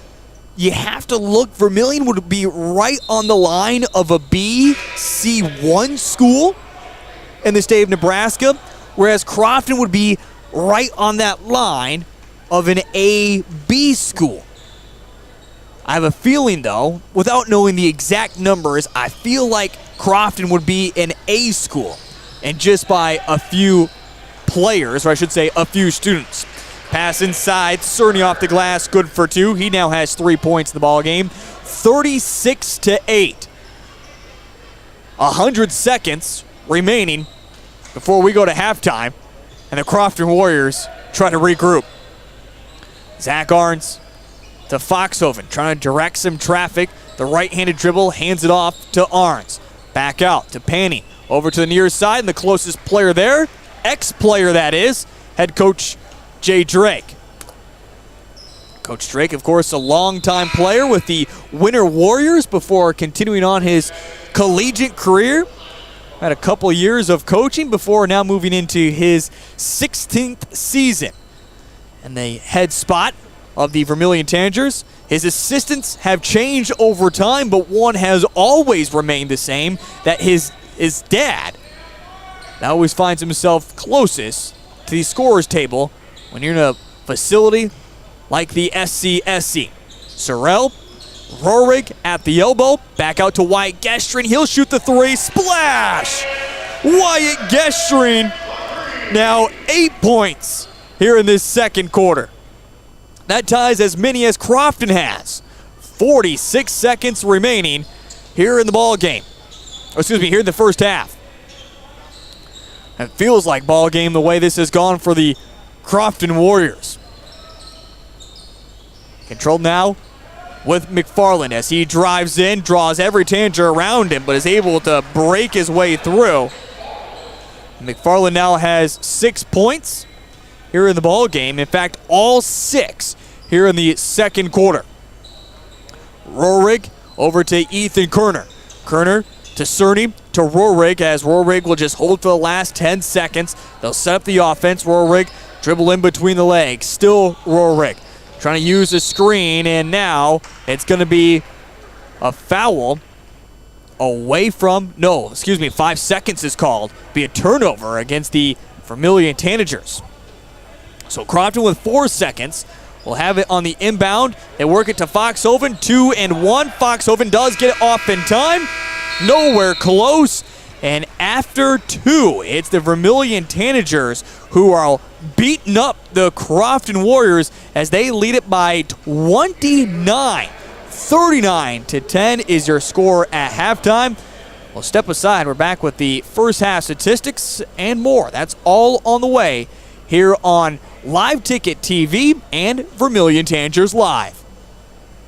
In times like these, it's good to know there's a place where people know who you are, no matter how long you've been gone. A place where the smells of home cooking are still in the air, where a simple wave warms your heart, and sharing stories is just a way of life. It's good to be home. Agraria Insurance Company, protecting what's important in life. Contact your local Agraria Insurance Company agent. Limestone canyons, flowing waterfalls, and pristine beauty make Spearfish a sanctuary for those seeking the ultimate escape. Outdoor enthusiasts will find top-notch sport climbing, mountain biking, and UTV OHV trails. Guests are steps away from peaceful hiking trails and tranquil streams. Relax and rehash your day's adventure at one of our award-winning local breweries. Finding rest is an important part of any adventure. Lodging in Spearfish comes with a variety of choices, from cabins, B&Bs, and campgrounds to the comforts of your popular brand-name hotels. To find your unique adventure in Spearfish, go to visitspearfish.com now. At Northern State University, your future starts with an affordable education that's personalized for you. Experience hands-on learning guided by world-class supportive faculty. You'll also enjoy a full campus life with opportunities to choose from numerous student activities and events, all in a safe, welcoming community. At Northern, you'll find a college that's right for you, a place to belong. Your future starts here. Unleash your potential at Northern. the innocence of youth. Is there anything any better? But soon they'll be in high school and facing all the same challenges you faced. How to make friends, how to fit in, how to be cool. We want our children to have everything they'll need to live fulfilling and productive lives. Make sure the kids in your family are among the more than 57,000 participants here in South Dakota who take part in high school sports or activities.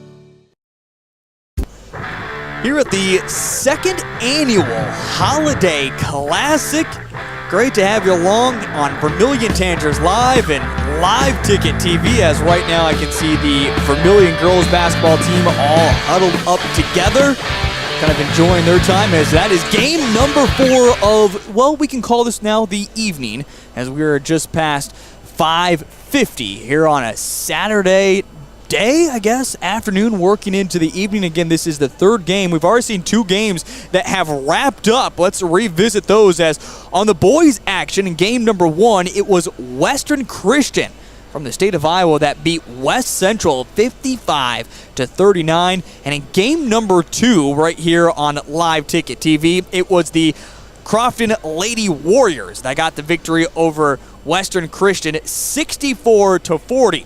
But right now, just as Western Christian did, it looks like Crofton is going to split their game today because, well, you might want to put this one already in a body bag. It's 39-10 at halftime. The Vermillion Tanagers have dominated. In fact, you look at it, it was a quick 2 points by the Vermillion Tanagers before Crofton rattled off 4 straight points, and we said, all right, here we go. We're finally into some basketball action.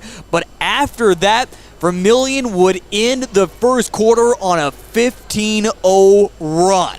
And it hasn't been close since that run. They led it after quarter number 1, 17-4, and again at halftime, 39-10. Vermillion has gotten it done with 2 of their key contributors to points. Zone Robinson leads the way with 13 points here in the ball game. Carter Hansen with 11 points. He put up 9 of those 11 in the first quarter. Otherwise, Wyatt Gestring has 8 points, all coming in the second quarter. Carter Skogsberg has gotten 4. Landon Cerny 3 off the bench. Ethan Kerner, the only starter not to score yet here for the Vermillion Tanagers. On the opposite side, coming into the ball game, we knew all about Simon McFarland and what he was able to do offensively. He comes in averaging just over 15 points a ball game. He put up 6 points, in fact, all 6 points in the second quarter for his only scoring. Otherwise, 2 points apiece for Braxton Foxhoven and also Jeffrey Berger, who got the first 2 points with a foot on the line 3 that didn't count. But again, just 10 points for the Crofton Warriors here at halftime, as they need to certainly figure out, try to get some offense going. We'll see if they can't just get into a little bit of a mojo the second half, along with my broadcast partner, Spencer Bewley, all coming up here in just a moment on Live Ticket TV. Farmers know crop insurance is essential for managing risk. It's also valuable for maximizing revenue. The crop insurance officers at Farm Credit Services of America have proprietary tools and expertise to deliver the personalized crop and revenue protection you need for the peace of mind you want. Nobody delivers crop insurance like this. Discover the difference by calling 800-884-FARM. Agriculture works here. Birds like tanagers are great at flying out of the way to miss your car. Deer and other drivers are not. If you're in any kind of accident, bring your vehicle to Blaine's Body Shop in Vermillion. We repair your vehicle to pre-accident condition and handle the entire process from start to finish, including an accurate estimate and dealing with the insurance adjuster. So good luck to the tanagers, and if you're in an accident, bring your vehicle to Blaine's Body Shop. Blaine's Body Shop. Automotive collision repair. Let's be real. You work. You worry. You wait. You wonder. These are the challenges of life on the farm. As a community bank, First Bank & Trust understands this rural reality. They're big enough to help ag producers grow for the future and small enough to get to know you right now. Our ag bankers have ag backgrounds, which means we'll help you work through the tough years and make the most of the great ones. First Bank & Trust. Real banking, real easy. Welcome back inside the SCSC for the second annual Holiday Classic, where it's been a domination for the Vermillion boys here in their second game of the season, 39-10. And I have the special treat right now to be joined with a young man who was able to see game number one, as I'm joined with my broadcast partner, I should say slightly. I feel like I don't get him in enough, Spencer Bewley here. Spencer, you got your opportunity to see this Vermillion boys team last Friday. Again, it was their first game of the season. We didn't know what to expect. They played against a South Sioux City team much bigger than the Vermillion Tanagers. They competed well, but what has been different coming into this second game that they've been able to find their offensive swing and really make the Crofton Warriors uncomfortable? Well, I think you kind of hit the nail on the head. It was opening night. It was the first game of the season. And, South Sioux City with Manny Paul, he had his way that game. He played incredibly well. He's going to be a guy to watch, all throughout this season. But I thought they looked good that night. It was just, it wasn't their night. They didn't get the win, but I thought they played well. I thought Zone Robinson looked like he was going to emerge as a leader on this team, and I think that's what he's done tonight.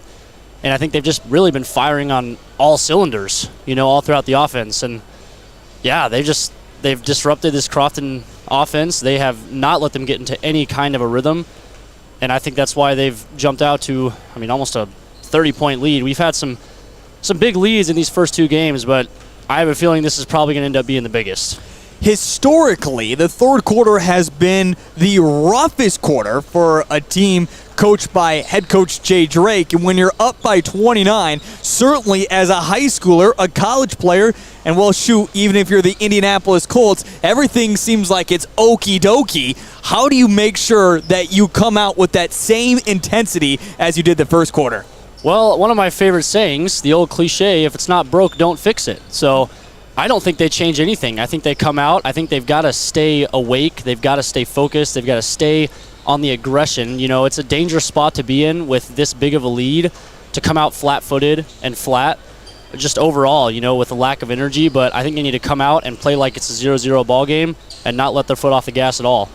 39-10 here at the SCSC. Game number 4 of this Holiday Classic was coming up right here. You don't have to go anywhere. No click away, no do anything else. You can catch all the action right here on a live ticket TV. You know what? No offense, and Spencer, you're absolutely right. The games haven't been 55-39, you look at that and go, okay, 14-point or 16-point game, that doesn't seem too bad. And that was Western Christian throughout. West Central kind of hit some shots down the stretch there to bring it a little bit closer. 24-point victory. I really have a good feeling about that fourth game. I think it's going to be a good one. Again, we look at the Worthington Trojans. They come in 1-3 overall, and probably not the best spot for them. And again, they've also been off because of the blizzard. Vermillion girls, they look great in game number 1. They're 1-0, but I do expect a very close one, especially with the size that the Trojans bring in that game. Well, the buzzer goes off. We are set and ready to go. Back to our starting 5 for both teams. Again, the Crofton Warriors come out with Zach Arns, Chase Foxhoven, Simon McFarland, Braxton Foxhoven, and Jeffrey Berger. The Vermillion Tanagers back out there with their starting 5 as well of Ethan Kerner, Zone Robinson, Carter Hansen, Wyatt Gestring, Carter Skogsberg back out there. The main thing I would love to see, if someone asks my opinion, is one thing in this third quarter and one thing only. Ethan Kerner to score. The starter has yet to get his first points of the season. That's what I'm looking for. Here we go. The Crofton Warriors will open up with the basketball as we are underway for the third quarter. Oh, and if you ask me a second thing, Crofton has scored a lot more points here in this third quarter. Yes, certainly a Vermillion faithful. I have been for quite some time, but I always love a good basketball game. It's controlled, though, with Arns. Berger makes a pass. Cutting inside was Simon McFarland. It will go out of bounds. And, well, it seems like everything that was seen in the first half for the Crofton Warriors immediately seen to start this third quarter. Speaking of Ethan Kerner, my one wish for Christmas, pass inside to Robinson. He has it stripped away. Coming the opposite way, Zach Arns drives in, tries to force up a shot. Instead of pumping the brakes there, Ball is head around a few knees and legs there, goes out of bounds. Now, a big thing with us here on Live Ticket TV, these boys haven't ate yet a whole lot. I think they got themselves a snack in between this third game. We'll make sure we get that taken care of. Gentlemen, you need to be thinking about where you're going to want to go out to eat later on. Everything is on the table. Driving in, put up the shot. This one, though, partially blocked away. Count it in the stat book for Carter Skogsberg, and Vermillion will come across the USD logo. By the way, the Tanagers now working from right to left as you see it on our live stream. Splash, man. No, the foot was on the line, they say. We saw that quite often in game number 1 of Western Christian West Central. A lot of misplacements of where guys are at, and historically, I mentioned it, we see the third quarter come out to a slow start, and that's it. If you don't know head coach Jay Drake, he's over it. He is a man that will burn through his timeouts as soon as something is going bad. He doesn't like to see it. He's going to rip into his guys. It's just his coaching style. He's been that way forever. You either go hard or you get replaced, or a timeout is going to get called. It's always going to be a timeout first. So has the quick 30-second break with, again, a couple quick turnovers by the Vermillion offense. Again, less than 60 seconds into this third quarter. Watch out for the scoreboard up there. It might trick you a little bit, as that one still says the second quarter as well. Foxhoven brings it across the timeline. Will hand it off now as they work it to Panning, to McFarland. McFarland down the low block, kick back out. Berger has it, trying to work the baseline against Wyatt Gestrine. Bounce pass over the corner. McFarland, the 3-ball, this one off the mark. Great up and in rebound there by Panning, his first 2 points of the ball game. And it's 39-12, and it's our first points of this third quarter as well. Took 98 seconds to see that happen. Driving in, shot is off the mark, and a charge taken by Jeffrey Berger there, and the foul will go against Carter Hansen. By the way, Vermillion only picked up 1 team foul in that first half as well. So you talk about as bad as things could have gone for Crofton, it's as good as things could have possibly gone for the Vermillion Tanagers in that first half. McFarland works the round, tries to make the pass, slips through the popcorn fingers for a moment. A Panning controlled once again with now McFarland. Back behind as they work it to Foxhoven. In the lane, move it around the perimeter. Back to Foxhoven. Now it's to Braxton. McFarland to Berger. 6 seconds on the shot clock. It's the college 3. This one is off the mark, but it's a fresh shot clock as Berger gets it back for the Crofton Warriors. McFarland drives in, uses the right hand, away from body, gets it to fall. He's got 8 points in the ball game. 39-14, Crofton Warriors open on a modest 4-0 run to start this second half. It's Hansen. Hansen down to Carter Skogsberg. Skogsberg tries to go through 2, misses his shot, fights for the rebound. It's going to go out of bounds. Great attempt there by Carter, and they say it went last off of a Crofton Warrior. So Carter's hustle doesn't go unnoticed, and Vermillion will have it along the baseline offensively. And in all the confusion, an injured Warrior as McFarland's going to have to come out of the ball game. They say he's got blood on his hand. Zach Arns will come back in. Robinson inbound, trying to get to Carter Hansen, and it was out of bounds. They do say, finally, well, delayed whistle there, but it will stay in the coffin corner as Hansen to inbound the basketball. Will go deep to zone Robinson. Wow, a mixture of arms there as the defender that time. Panning wasn't paying attention. Robinson was still able to catch it. Drove in, eventually a foul called against the Vermillion Tanagers. And it's against Zone Robinson. First personal, the second team foul. Well, Spencer, this has been ugly of a third quarter for the Vermillion Tanagers right now. Right, neither team really finding the rhythm. I mean, I guess Crofton, you mentioned that little 4-0 run better than what they had in the first half. But no, to your point, neither team really finding a rhythm here early. Ethan Kerner to Carter Hansen. Hansen keeping the ball away from the body and along with keeping it away from Foxhoven. To Hansen. Pump fakes the pass. Now we'll make it down to Skogsberg. Contact underneath. Foul is called. It'll be the first one against the Crofton Warriors of this second half. And the foul will go against Braxton Foxhoven, picking up his second personal. And it'll be Zone Robinson to inbound the basketball for the Vermillion Tanagers, as we'll see a quick substitution as Berger is out. And after getting some tape on the forearm is what they called the blood for, Simon McFarland is back into the ball game. Shot up and off the mark, rebounded though offensively for Carter Skogsberg, and he now has 6 points here for the Vermillion Tanagers. Again, put up 8 days ago. Panning, trying to find his way down to the low block, trying to make a pass, and yep, good call there by the official. Takes his third step. Tonight's broadcast is brought to you by Blaine's Body Shop. Blaine's has expanded. Now with more room than ever before, Blaine's is your trusted source for auto body repair, minor dents and scratches to full restoration. Blaine's can take care of it. Even the insurance. If you need work done with your car, take it to Blaine's Body Shop here in Vermillion. Pass goes out of bounds, and again, Vermillion continues to struggle to find offense here in this third quarter. Only 2 points so far. And now Wyatt Gestring, Ethan Kerner will come out. Landon Cerny and Roehrig will check back into the ball game. 41-14. You flip the numbers around, they're identical. Foxhoven now with Arns. Hands it off to Panning.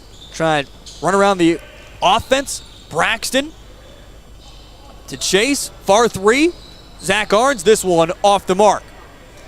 Robinson quickly up to Carter Hansen. Hansen will glide in and lay it off the glass. Carter Hansen with 13 points in the ball game. Again, Robinson and Hansen 13 apiece. 14 total for the Crofton Warriors. Driving in is Panning. Back out, far three for McFarland off the mark. Robinson, slow dribble. Will pick up the defense at the halfway line. Over to Carter Hansen. He'll shoot the three. Bingo! Carter Hansen. 5 straight points for him. 7 straight points for Vermillion Tanagers. And they're back up to a 30-plus lead. 31 if you're keeping track at home. Or excuse me, 32. Clearly I'm not keeping track of my scoreboard. And now a travel call. Well, Vermillion makes another three. And it should be a running clock, or they're already running the clock already. So it looks like we've gotten themselves, is it 30? When did they change that rule? It's 35 in the past. Well, 30 it is. Zone Robinson misses the floater. That's why we have our producer, Cole Larch, next to me to keep me straight. Spencer, what is it? Oh, man, I am not the one to ask that question, unfortunately. I have lived in the Midwest for just over a year. Second year at USD. Spencer running, I shouldn't say running track and field, should I? I think it's, I don't know the proper term. What do you call a pole vaulter? I don't know, because you do have to run in that. Right. I guess you call it a jump. A jumper, maybe? Jumping and I don't even know. You participate in the field side of it, though, right? Yes. It's the field. It definitely isn't track. I guess you just, I don't know. But you have to have just track call it skills? pole vaulting again. Oh, yeah. I mean. Oh, no. Nobody ever starts as a pole vaulter. That always just, it always goes, one day you're just trying to get out of running, so you wander over to the pole vault pit. Hey, coach, can I try? And happen to be good at it. Exactly. That is probably 90% of the stories you'll hear from pole vaulters. Trillian Sorrell has it for the Vermillion Tanagers with now 90 seconds remaining here in the third quarter. Hansen, Roehrig dribbling between the legs. Now trying to make the pass. It goes all the way through to Cerny, to Roehrig. Roehrig will shoot the three. Splash! Connor Roehrig has his first 3 points off the bench. And Vermillion continues to add to their lead, 49-14, 1:05, third quarter. It's controlled, trying to drive in as Crofton has dipped a little bit more deeper into their bench as well, kind of getting some first-time Jackson Lundy playing for the Crofton Warriors. He had it just a moment ago. And over to the corner, three ball. This one is off the mark. Offensive rebound, back up. Braxton Foxhoven has his first point since the first quarter, 4 for the ball game, 49-16. 38 seconds and rolling. It is 9 seconds that separate the shot clock from the game clock. Sorrell puts up 2 points, his first points of the ball game. And Vermillion just continues to pour it on. And again, about the first 4 minutes, though, of this third quarter, it looked bad. Not by any means that it was going to be a comeback by the Crofton Warriors, but they just couldn't find any of their offense. It's Foxhoven trying to hold on for the last second shot. And now it's going to be a call against the Crofton Warriors. And Vermillion will get it the last possession here of this third quarter. And they're not even going to worry about it because of the running clock. It does wrap up the third quarter. Vermillion leads 51-16 as just, again, another 6 points put up by the Crofton Warriors in that third quarter. We're back in just a moment here on Live Ticket TV and Vermillion Tanagers Live.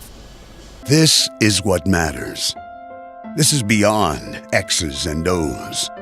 This is the difference mutual respect makes.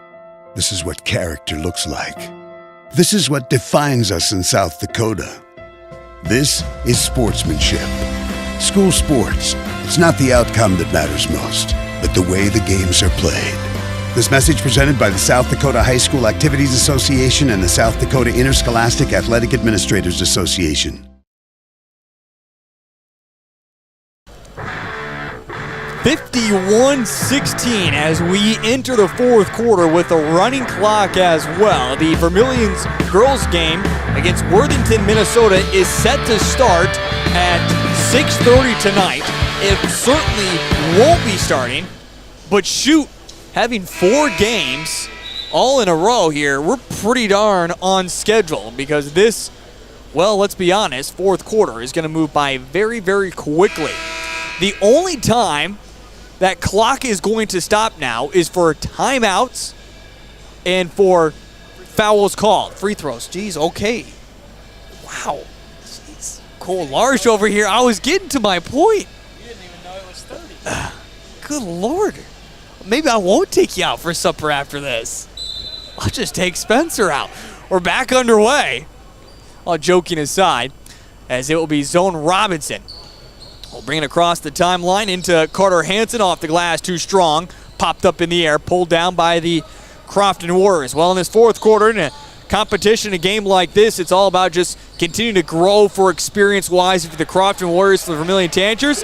Keep out their starting 5 out there for just a little bit of time before we see the backup start to come in. And a quick foul that is given. It will go against Panning, picking up his second personal and the third team foul now. So again, Vermillion leading it 51-18. The fourth and final game here on Live Ticket TV and the Holiday Classic coming up. Worthington, Minnesota taking on the Vermillion Tanager girls.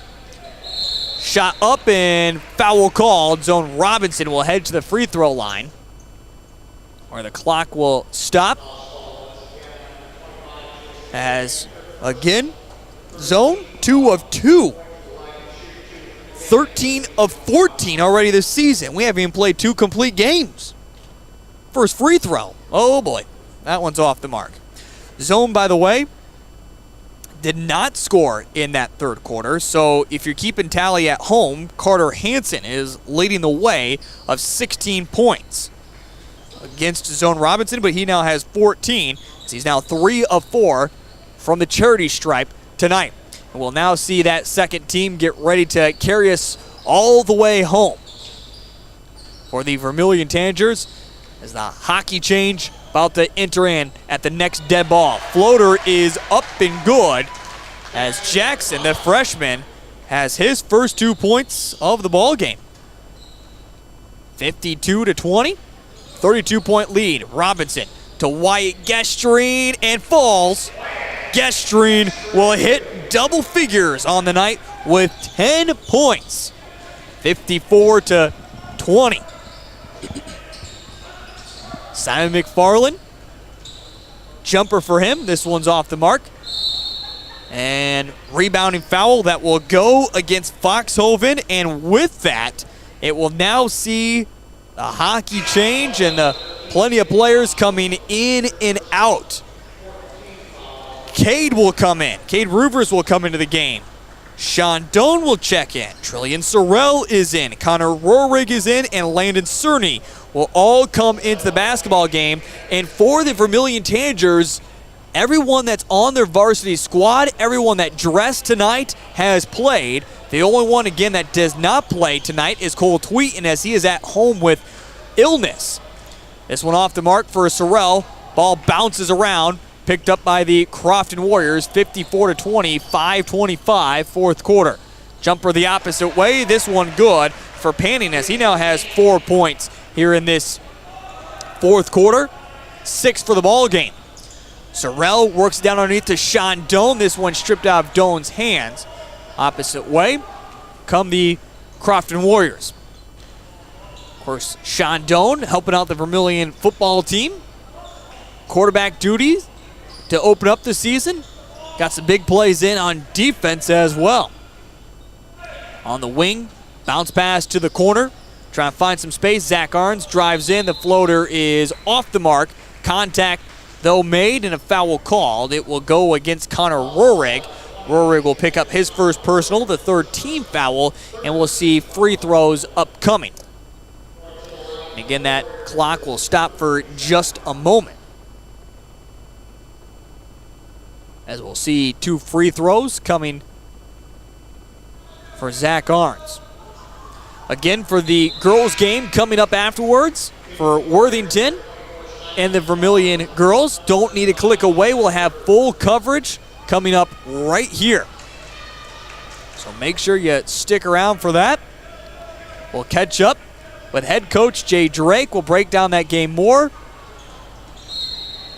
and get you set for the fourth and final game of the Holiday Classic, as it's a missed free throw and now a quick timeout by head coach Jay Drake with 4:33 remaining in the ball game. Coach Drake just wants to get his troops gathered together, the JV squad, you can call them. Again, have only played 1 game so far as well, again last Friday. Of course, no JV games when it comes to a Holiday Classic. The crowd here at the SCSC has been light. Haven't necessarily, of course, never going to see a packed house, but not a whole lot of seats being taken up. A lot of the Vermillion faithful have found themselves within the Core Trust Club, moving in and around. I have found Mr. Gestreen, which means the president of the University of South Dakota is here on hand as well, watching her son. I guess I should have probably guessed at where she would be sitting at, right there in the middle of the Core Trust Club. Turnover for the Crofton Warriors. It is Trillian Sorrell who has it. Connor Rohrig will bring it across the timeline. Back to Sorrell. Sorrell tries to use his right hand. Landon Cerny back out. When talking about Trillian Sorrell with head coach Jay Drake, he said a lot of raw talent. Certainly football is Sorrell's main sport, but he has a lot of great growing to grow on the basketball court. Three-pointer misses everything. Might have taken a deflection on its way through for Cade Ruvers, the sophomore guard. Opposite way, the Crofton Warriors with now under 4 minutes remaining here in the ball game. For Crofton, it's all about the regroup process and continue to build on their season, as they will get ready for a few more games before the new year. For the Vermillion Tanagers, a makeup game this past Tuesday will be played during the Christmas break. That'll be the only action, but we do have another game coming up on the road on Tuesday at Tri-Valley. Of course, we'll have all the coverage right here on Live Ticket TV. Jumper for Rohrig is off the mark. Opposite way. No. Sorrell gets the rebound, trying to corral it in. Now popped up in the air, and finally a jump ball is called with 3:13 remaining in the ball game. Well, I feel like the Crofton Warriors here in this Holiday Classic will be participating again next year. I have a feeling, though, they might ask to request somebody new, as they'll go 0-2 against the Vermillion Tanagers here in this Holiday Classic. Again, this is a matchup from a year ago. Roerig, pass over to Roovers. Cade drives in, pump fakes one defender, puts up the floater, can't get that one to fall, and it's going to be rebounded by the Crofton Warriors. Opposite way, Foxhoven again for the Warriors. Basically, their starting five is still out there. Makes sense for them. Again, a team that does not go deep into their bench. In fact, they only dressed 11 guys.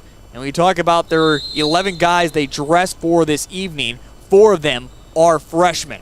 And now a timeout is going to be called with 2:19 remaining here in the ball game. Tonight's broadcast is brought to you by Kristen & Company. Treat Kristen's Closet like your own. Enjoy refreshments while shopping and relaxing with your gal pals.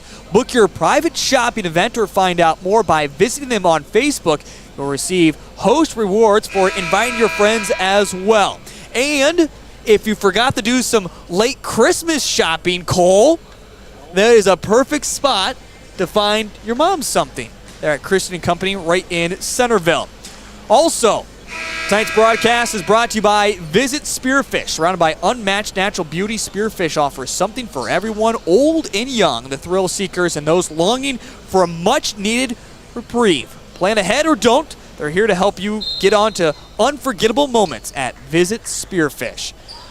If you're a big fan of the snow, you would certainly love Spearfish right now. They are covered in it.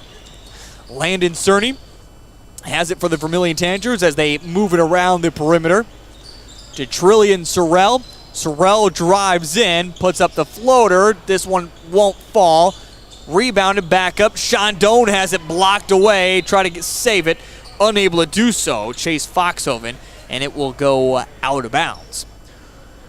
So we approach 107 seconds remaining here in game number 3 of the Holiday Classic. Inbound just kicked back out. As this one will continue the clock rolling along. The Crofton Warriors, again, a regrouping process for them. The Vermillion Tanagers can go into close to the Christmas break, at least into that Tri-Valley game, back on a first win of their season. Doan, a three-pointer. This one misses everything. Opposite way, Crofton Warriors tipped up in the air. Floater missed. Underneath, corralled by Sorrell. Quickly opposite way comes Cerny. Sorrell. Now underneath they work it to Cade. Cade. Belt high pass to Cerny. Back over to Cade with 18 seconds on the shot clock. Moving around the perimeter. Sorrell to Roovers. Roovers puts down the right-handed dribble. Now to Landon Cerny as he drives in, puts up the floater. This one is off the mark. In fact, didn't hit anything. 4 seconds separate the shot clock from game clock as Simon McFarland brings it into the front court for the Crofton Warriors. Tries to get the pass underneath. This one rolls around and off the mark, and they're going to call a foul that will go against the Crofton Warriors. Vermillion will inbound it one final time, and that will be the ball game as the Vermillion Tanagers will get the 30-point victory over the Crofton Warriors by the final score of 54-24. We're going to step aside for a quick break, and when we come back, we get you set for game number 4 of this Holiday Classic. The Vermillion girls will take on the Worthington, Minnesota Trojans. We'll also give you some quick numbers of the boys game. That is all on the way in just a moment on Live Ticket TV and Vermillion Tanagers Live.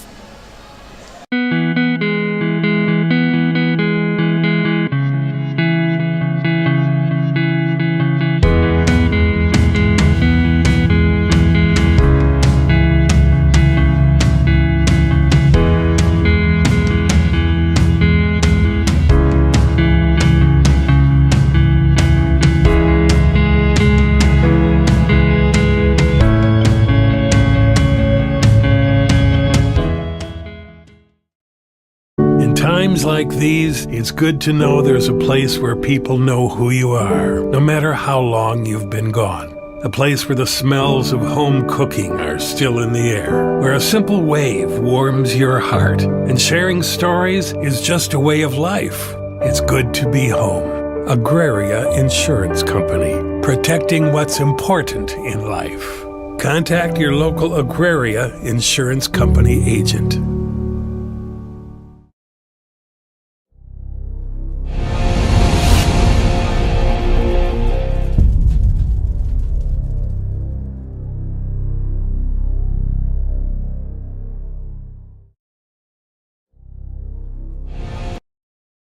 Advertising can be a struggle. Where to spend your money? Are you reaching the right audience? If you are looking for an effective method that reaches a large fan base at once, then here is your spot with Live Ticket TV.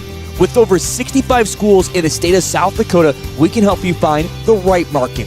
Plus, you can work with me, Heath, and a portion of all sales made go right back to the school. Get a hold of me today and let's get started in helping build your brand with Live Ticket TV. What has been a delay for so long finally comes to an end. I guess you could say for both teams. Welcome back inside the Sanford Coyote Sports Center. If you're just tuning in for the first time this evening, we welcome our fans to the north. And what was, well, at one point, a questionable game. Yes, travel conditions might still play a factor. But finally, the skies have cleared, and Worthington, Minnesota, the Trojans, have made the trip to Vermillion, South Dakota, not to find the home of the Vermillion Tanagers inside the birdcage, but instead the Coyote Den. Here on the campus of the University of South Dakota, it's game number 4 of the Holiday Classic. The Vermillion Tanagers taking on the Worthington Trojans. I'm Heath Nimke, along with our producer Cole Larsch, Spencer Bewley, our cameraman and color for game number 4. And again, what has been, well, an extended period of time. It seems like this has just been, well, let's be honest, forever since the Vermillion girls last played. You could maybe even go as far as say this feels like the season opener after they opened up their season against the Canton Seahawks, and a big victory they were able to get, 62-41, and what a lot of people thought would be an extremely close game, it turned out to be anything but that. Vermillion opened up with a large lead in the first quarter and never looked back, but again, after that, games on the schedule, such important games. This was the measuring stick. How good are the Vermillion girls? You have number 5 West Central who comes into town. Then you get to take on defending state champions, number 3 in the land of Class C2, the Ponca Indians. And then you get a triple A team considered here in the state of South Dakota with the Worthington Trojans.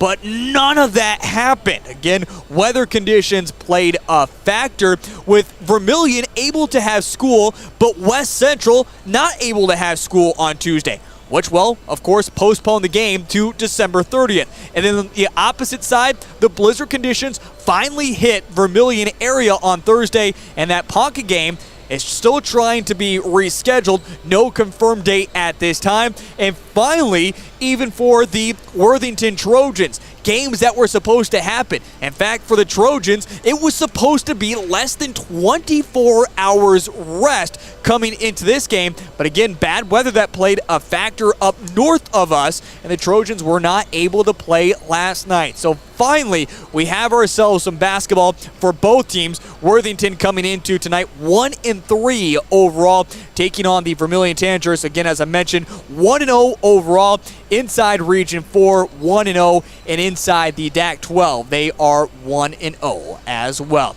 We're going to take our first time out here on Vermillion Tanagers Live, and when we come back, we're going to catch up with head coach John Brooks of the Vermillion girls and talk more about this game and what we should expect from the Worthington Trojans. That is all on the way here on Live Ticket TV. At Northern State University, your future starts with an affordable education that's personalized for you.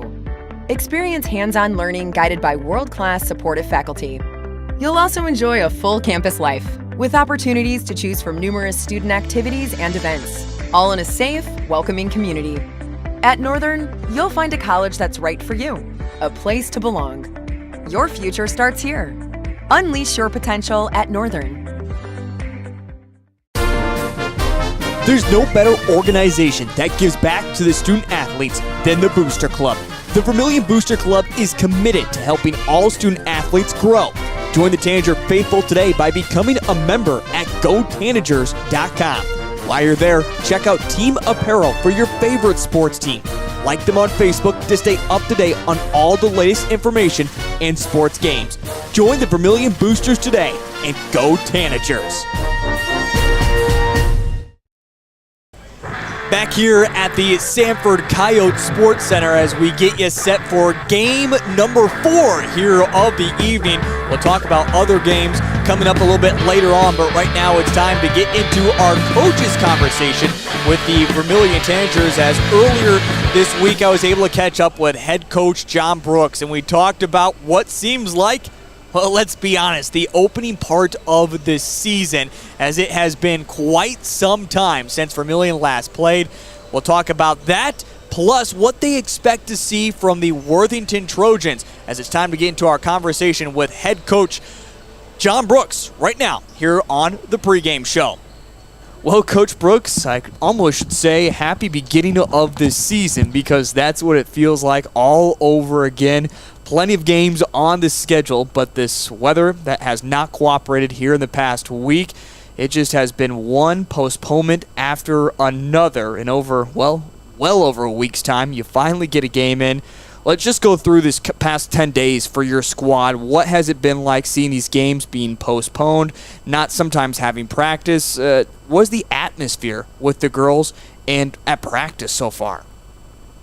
Well, they're tired of practicing, that's for sure. And, it's kind of been a grind there getting through them. But, we played Canton last Monday, and then we knew we had a full 8 days off until West Central, which we thought was a lot of time. And now here we are heading into Saturday, and we didn't get either of our Tuesday or Thursday games in, and it's been tough. I think, I think the hardest part is getting the practices canceled as well. You know, you're on for a day, then you're off for a day, then you're back on for a day, then you're off for a day. And getting those practices canceled is tough. Not only, you're missing maybe scouting and reps like that, but just for the conditioning side of it. We haven't played a game in a long time. As much as we try to replicate that in practice, it's just it's not the same as getting out there and playing in a game. And so our conditioning, we'll see where it's at here for Worthington. Nothing to take away from Worthington and what's still coming up in the schedule, but the 2 games that were postponed with Ponca and West Central, how crucial are those going to be that you missed them? Since they were 2 great teams, I mean, Ponca has a history of just dominating in Nebraska. Of course, what we've seen with West Central, how key is it missing those games? Yeah, and both teams play very similar. They're going to get up and pressure us. They're scrappy. They're physical. Both really, really good programs and really good teams. So to miss out on those are good games to have for us early in the year.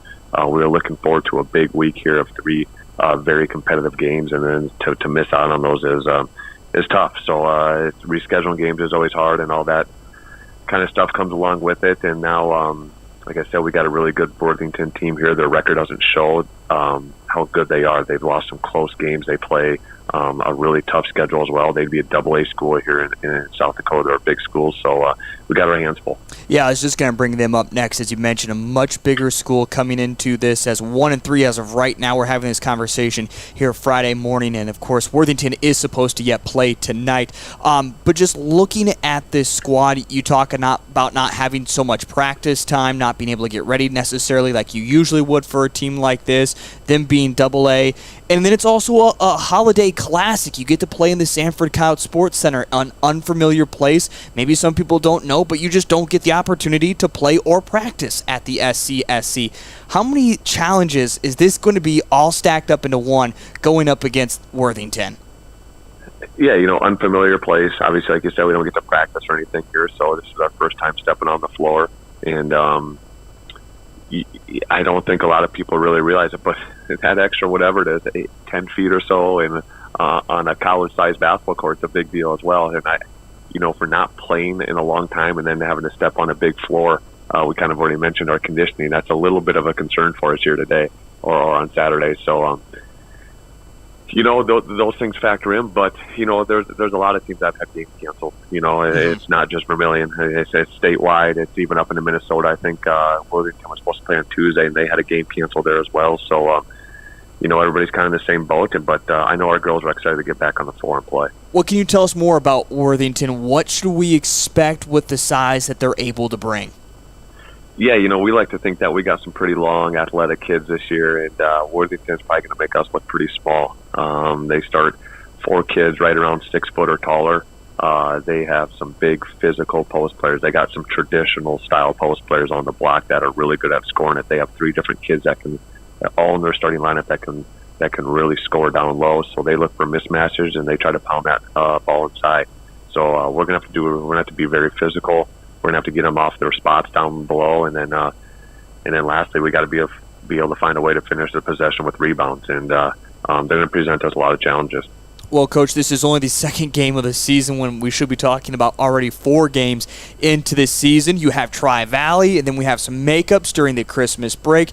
What's your big takeaway from a Worthington team that you want to make sure your girls are heading in the right direction and not taking a step back after game 1?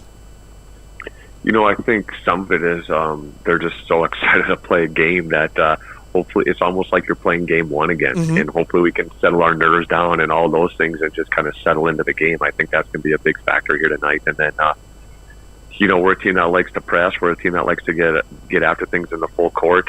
We have, like we said, we have a really good bench. We have 8 kids in our rotation that can all play, and that's going to be a key for us against Worthington. We got to get the ball up and down the floor. We got to make their bigs run. We got to turn this into a track meet, so to speak, and hopefully play fast. Once again, that is head coach John Brooks with our John Brooks interview. A big thank you as well to Mrs. Lori Flynn Larson for giving us all the graphics and images throughout the season that we'll be using more and more as we move along. She, of course, takes all the pictures with both boys and girls basketball teams, but you heard it there from head coach John Brooks. This is an amazing Worthington Trojans team that you just look at what they're able to bring with their size. There's a lot of great talent to pick from. Again, it's always that kind of comparison. When you go out of state, what do they look like? Who do you compare them to? In a Worthington team that is compared to a AAA team. Now, what type of size would you say? Maybe a Yankton. You could even go through the size of maybe a little bit of a Mitchell as well. Not as big as what you would see, considering wise when it comes to like a Sioux Falls, but kind of right in that category, or even I guess I should say in basketball, a AA. So when this also comes along, we talked about the schedule earlier for Vermillion, how this was such an intense week with taking on West Central number 5, according to the media. Ponca defending state champions out of the state of Nebraska, number 3 as well.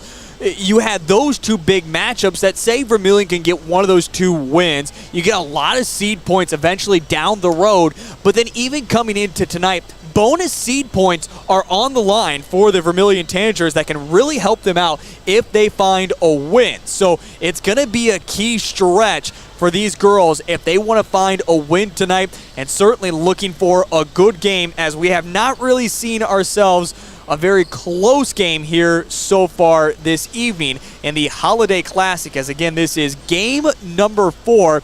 Other action as wrapping up just a little bit ago, the Vermillion boys won 54-24 over the Crofton Warriors. In game number 1 of the Holiday Classic right here on Live Ticket TV, Western Christian beat West Central, Iowa versus South Dakota, 55-39 in boys basketball action. And in game number 2, it was the Crofton Lady Warriors, the state of Nebraska, taking down the state of Iowa, beating Western Christian 64-40.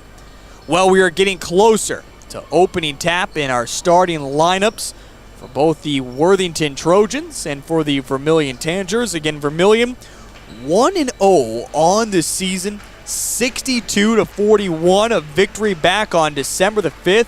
So, I mean, we're talking 12 days ago was the last time the Vermillion girls were seen on the court. They look phenomenal as well, and they'll be certainly trying to continue to carry that here into this game. Now, we also mentioned it earlier in the broadcast with the Vermillion boys, as the boys have been battling a lot of sickness, but we have not seen that flu bug go through as much with the Vermillion girls, as they have remained relatively healthy here at the moment, and they will all be featured here this evening. Let's take a look now at our starting lineups as we get them in here for the first time this evening for the Worthington Trojans. The starting five will be looking a little bit like this. It'll be number 10, Madison Heisa, the 5'7" shooting forward. Number 30, Maya Chattel-Taylor, the shooting guard. Number 32, Carissa Bickett, the senior center. Number 34, Ellie Weg, the senior center. And number 54, Ajaya Zadia, the senior center as well. So again, you talk about the size that the Worthington Trojans are able to bring. They're certainly going to bring that power tonight against the Vermillion Tanagers. And you just look at the size of Worthington, it doesn't really match up the best against the Vermillion Tanagers. Certainly the length is the favorite for the Worthington Trojans. Again, Worthington coming in 1-3 here on the season. A game that was supposed to happen last night was postponed due to weather. Worthington at one point didn't know if they were even able to make this trip, but things cleared up early this morning and made for nice conditions with a little bit of sun out there today, but certainly a very, very cold one. All right, now let's get to our Vermillion starting five. Nothing changes from 12 days ago. Again, we call them the starting five, but we can't really consider them because Vermillion goes so deep and well into their bench. He'll be number 1, Casey Hansen, the 5'8" sophomore guard. Number 3, Livy Regneris, the 5'5" senior guard. The size, at least for Vermillion, comes in the way of number 15, Leah Herbster, the 6'1" senior center, followed by the strength inside of number 22, Chandler Cleveland, the 5'8" junior guard, and finally a little bit more size as she continues to grow into her sophomore body. That's number 33, Brooke Jensen, the 6'1" sophomore guard.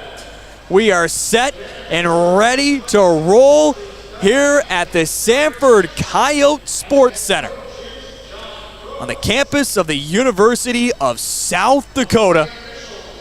Vermillion looking for their second win of the season. The Worthington Trojans trying to get back into the winning column as they have dropped their last two. And it is also the fourth and final game here of the Holiday Classic, as meeting inside the center circle, Ellie Weg and Leah Herbster.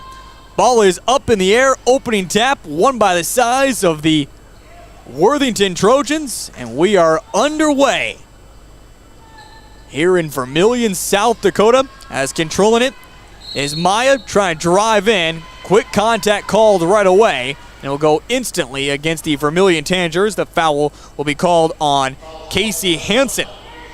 Hansen put up 12 points the other night against the Canton Seahawks, as Vermillion had 4 different girls that got into double figures. Drive it in, Maya can't finish it off there at the glass as she had the speed against Hansen. Quickly opposite way, Jensen trying to make a pass to Cleveland, kind of took a deflection on its way through.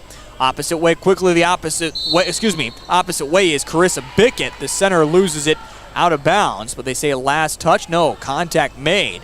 Another foul quickly against the Vermillion Tanagers. This one comes against Chandler Cleveland, picking up her first personal foul. Second team foul.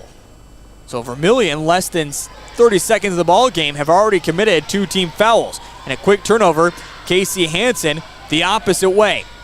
Hansen kicks over to Cleveland. Cleveland holding above her head. To Jensen. She'll shoot the three. Swish!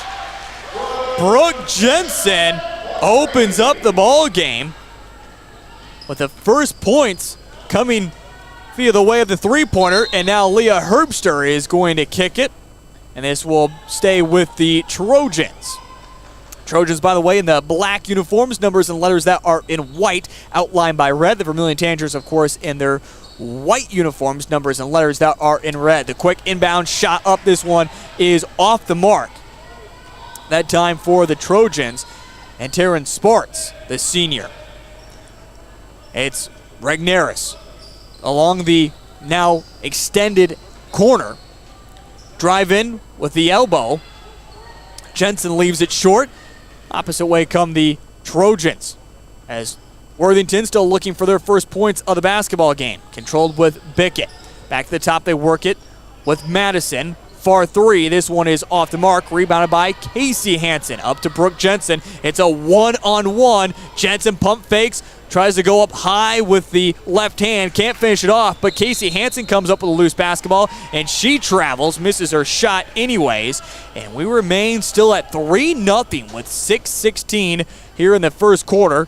Very well, nothing offensively, as both teams kind of trying to find that mojo. Olivia Regneris applying the full court press right now, along with Brooke Jensen, controlling the backcourt with Sparts. She finally gets it, continues to have it driving all the way in. Shot blocked away, goes out of bounds.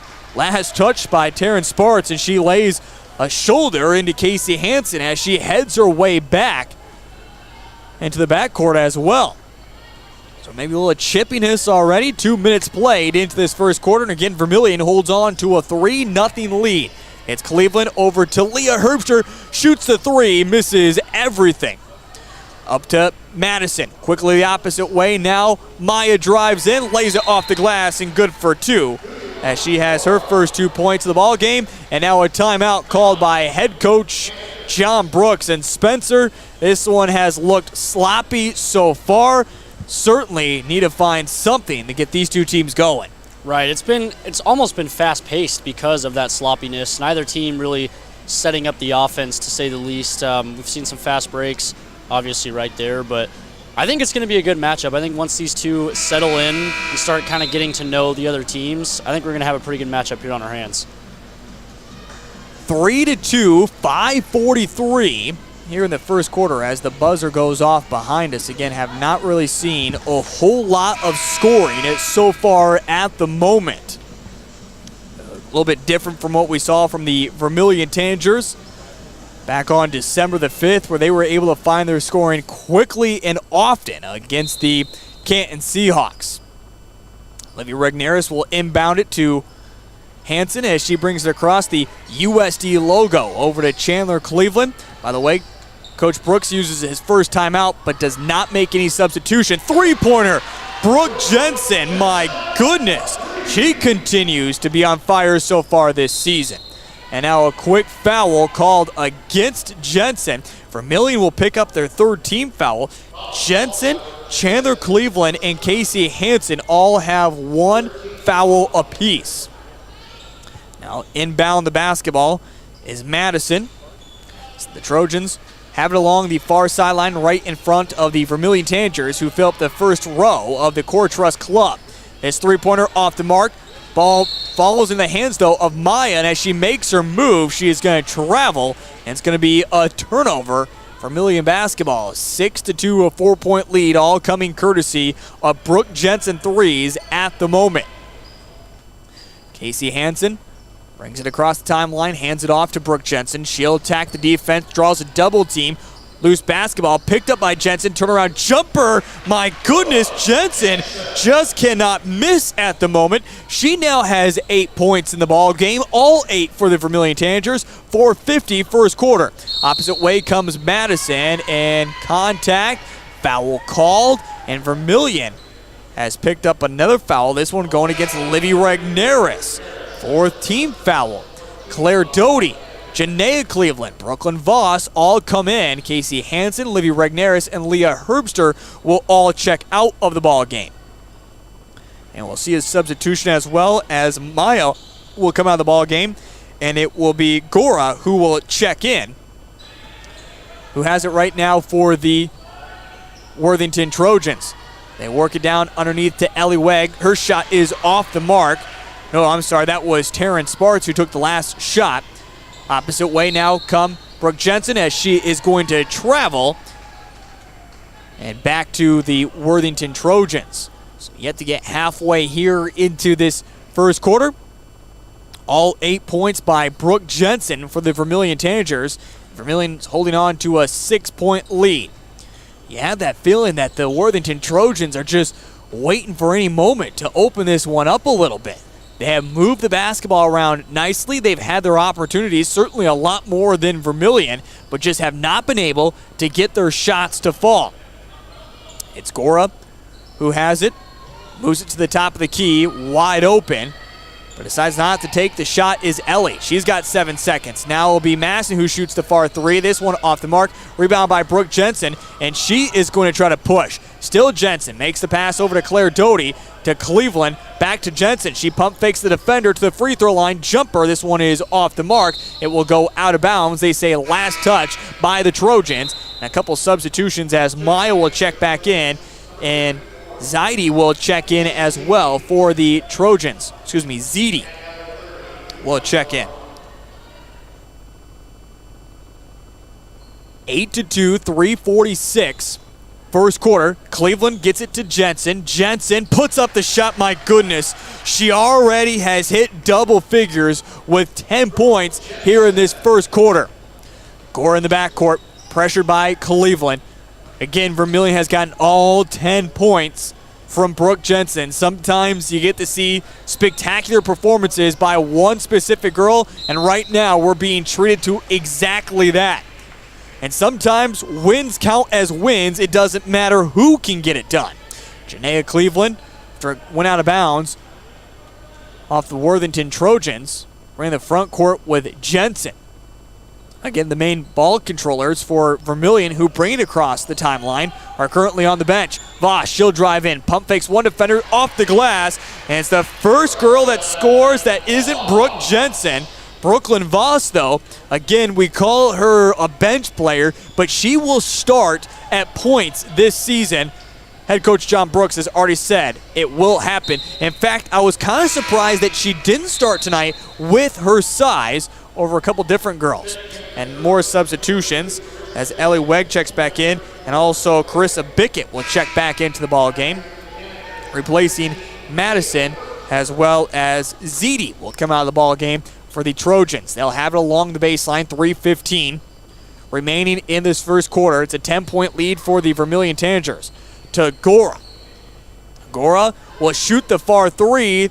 Bank's not open at 6:52 in the evening. Janaea Cleveland the opposite way. Cleveland, the free throw line extended. Now Voss, she drives in off the glass. Too strong.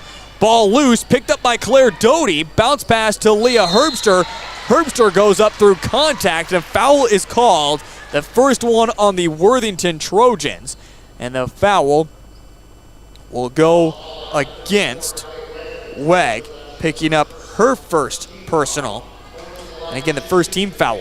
If you like my knee slapper there, Cole Larsh, I come up with good jokes every once in a while. First free throw by Leah Herbster is off the mark. Again, she was able to hit double figures back against the Canton Seahawks. She misses her first free throw. Chandler Cleveland will come out of the ball game, replaced by Casey Hansen. Second free throw upcoming for Leah Herbster, and this one is also off the mark. So Leah, in a place you could say her dad built, comes up empty at the charity stripe. Of course, Dad, athletic director here at the University of South Dakota. Janaea Cleveland now over to Leah Herbster. To Casey Hansen. Hansen moves around to Voss. Voss back out to Claire Doty. Doty takes the spot in the lane to Janaea Cleveland, and Cleveland is going to travel. They just kept attacking the lane, making the back pass. But again, eventually a turnover ends that movement from the Vermillion Tanagers. 12-2, 2:27 remaining And by the way, it was Worthington who scored the first point. So Vermillion's actually on a 12-0 run, make it a 14-0 run. An inbound steal by Janaea Cleveland. And Vermillion, 14-0 run. Lead it by 12 with 2:22 remaining in this first quarter. Spencer, is it me? Or does this one still have that slow pace to it? It still does. I mean, Vermillion's got 14 points, but I think it's definitely, it's kind of got that slow pace, like you're saying. Just kind of been inconsistent, I guess is the word. There's not really a set flow to this ball game right now. Still kind of on the same path, and neither teams have really gotten into a rhythm. I mean, it's just kind of been all over the place. Exhibit A is that inbound steal right there. It's just stuff you don't see very often, and a little bit choppy start here. 14-2, 2:22 remaining in this first quarter. As after the inbound steal points from Janaea Cleveland, the Trojans will control the basketball and they will just immediately throw it away. Wow. And by the way, it was not touched by anyone. So Vermillion will get not where it went out of bounds, but instead will have it along the baseline, last where the Trojans had it. Now Vermillion is running their offense. Someone has to come inbound the basketball. Thank you, Claire Doty. Claire will have it as she looks for Brooklyn Voss, and it will be a foul called away from the ball. It will go against Leah Herbster. So all starters have not scored, but all starters have picked up a foul. 5 team fouls. So yes, every starter has picked up just one. 2:21 here in the first quarter. Inbound stolen away by Janaea Cleveland to Leah Herbster, who was cherry picking but took a large step. Oh my goodness. Vermillion, you have to score here. You can't keep stealing it away and not coming up with anything. They got the one, but yeah, that's 3. That's 3 in a row. 2 missed opportunities. Right now, John Brooks just continues to remain standing with his hands crossed. That's, I guess, his usual stance. Gora make the pass over to Madison. Madison work it down inside the lane. Shot wildly off the mark. Contact made, and the ball is now going to be called for a jump ball as possession arrow will point the way of Vermillion. Casey Hansen might have wanted a foul there as she got pushed over. She's been quiet so far here in the ball game, has yet to score.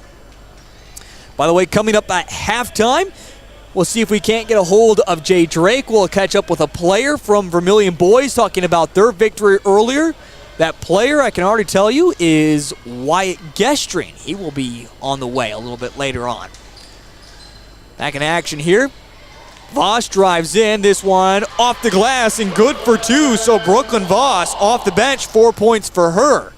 16-2. Again, Vermillion on a 16-0 run. With now 90 seconds. Contact, oh my goodness. We're going to call contact one way, but not the other, it seems like. Casey Hansen will pick up her second, the 6th team foul. And I can only get away with that comment because it has been lopsided on the fouls so far. The number points to it, 6-1.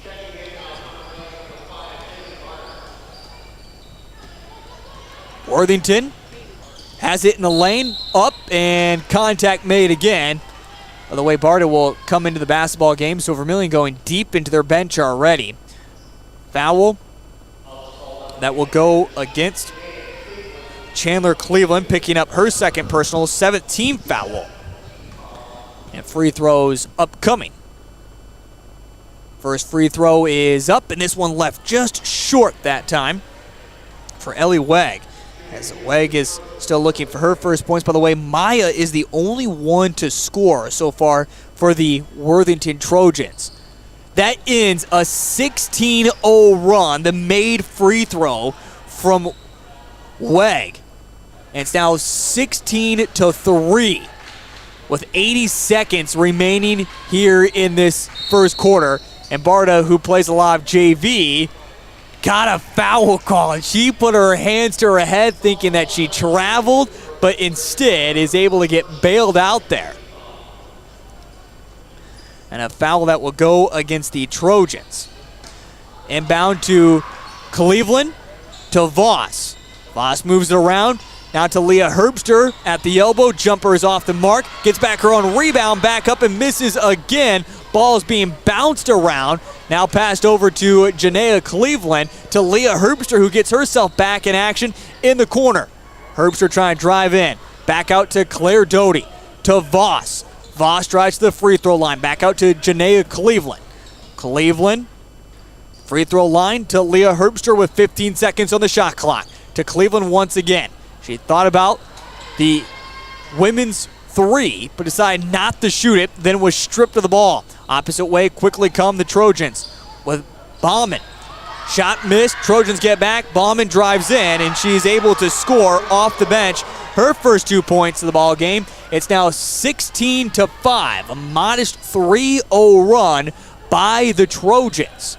And with 14 seconds remaining, Janaea Cleveland and the Vermillion Tanagers are just going to hold for the last second shot. Cleveland to Voss, three-pointer. Woof, that was strong by Voss. It was all those Doritos that she was eating earlier for her pregame snack. The power of orange, sometime a little too strong. 16-5.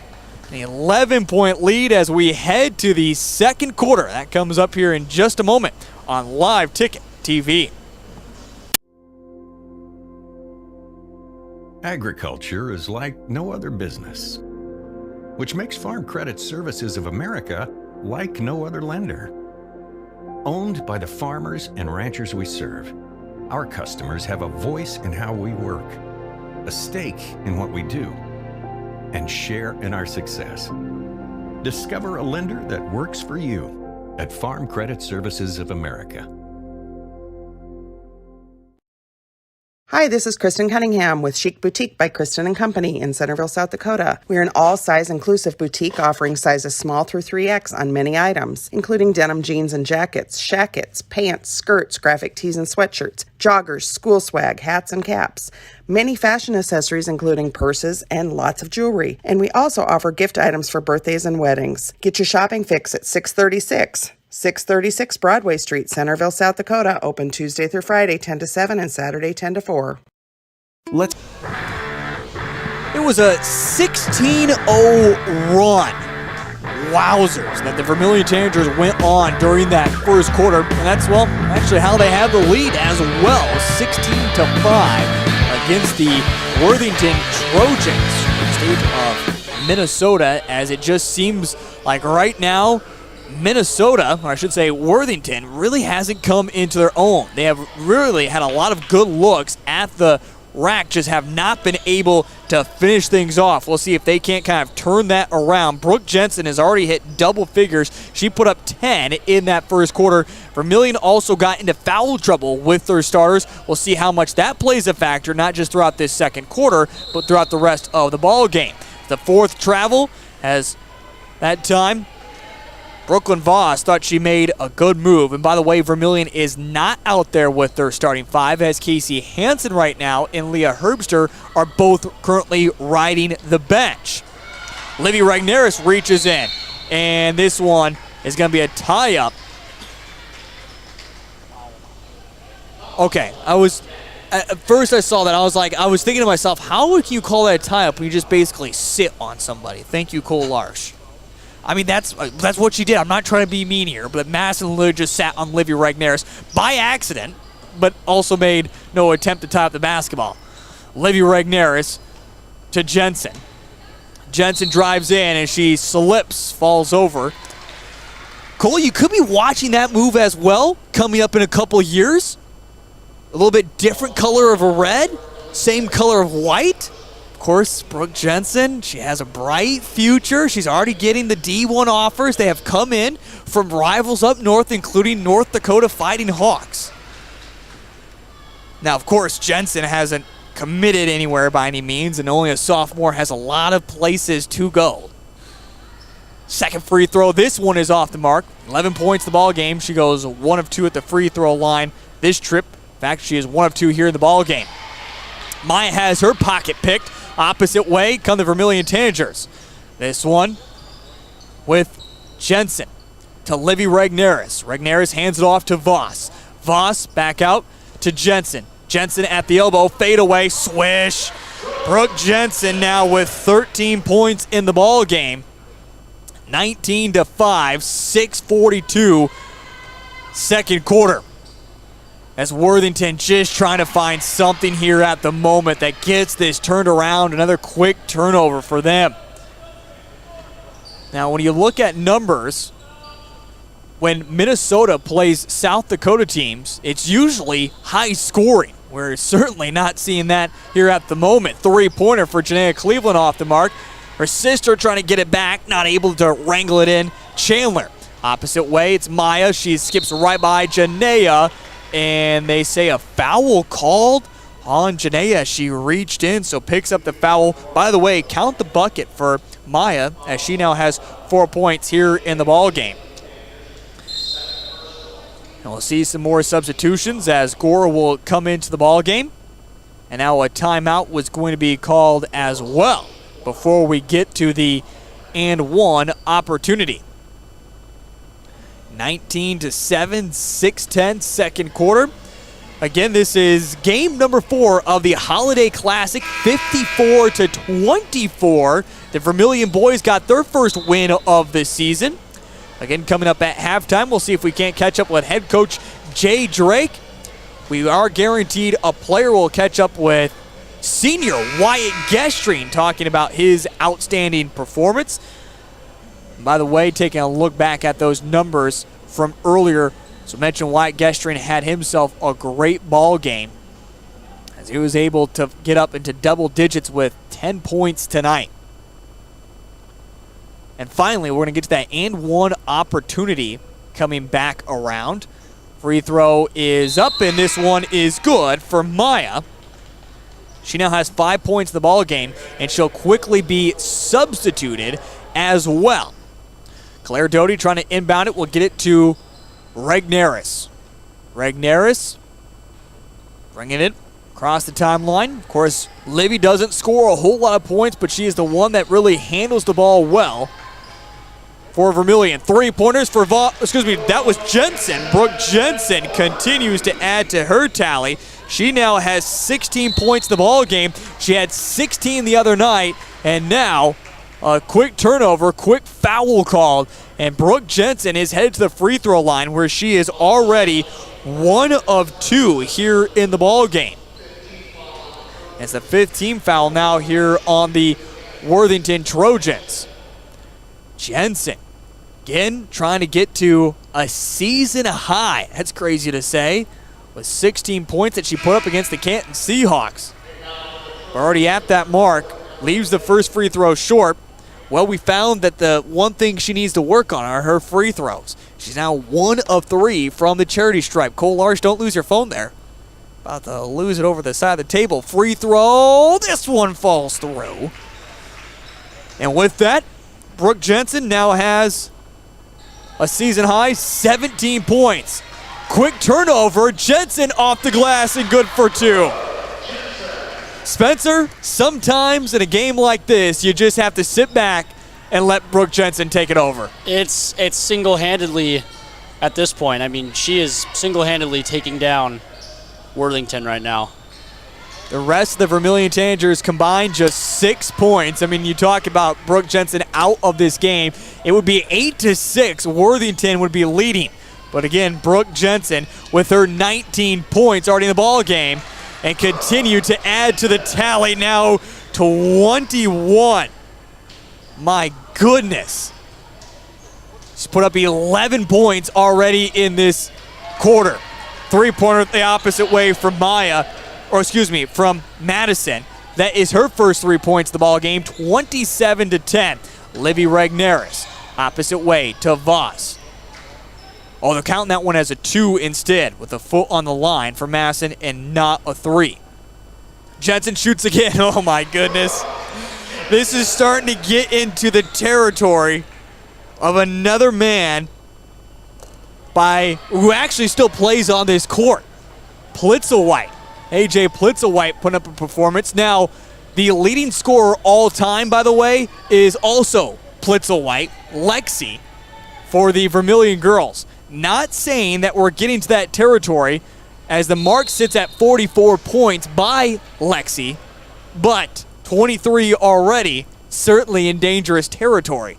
In this one, 19 points, but again, I'm not convinced yet. Nothing against Vermillion, but I just feel like we haven't seen Worthington fully yet. And again, Vermillion has gotten themselves in plenty of foul trouble, as now Cleveland has to come out of the ball game.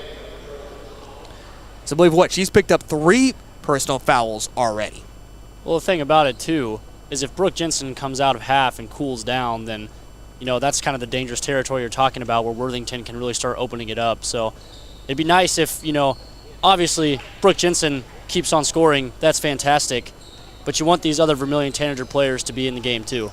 And by the way, for anyone who doesn't know the official number for Plitza White, she did it in a double overtime victory against Dakota Valley 2 years ago on February 14th. It was Valentine's Day, and it just happened to be the only game of the basketball season that I did not have my voice for, and the game sounded really bad.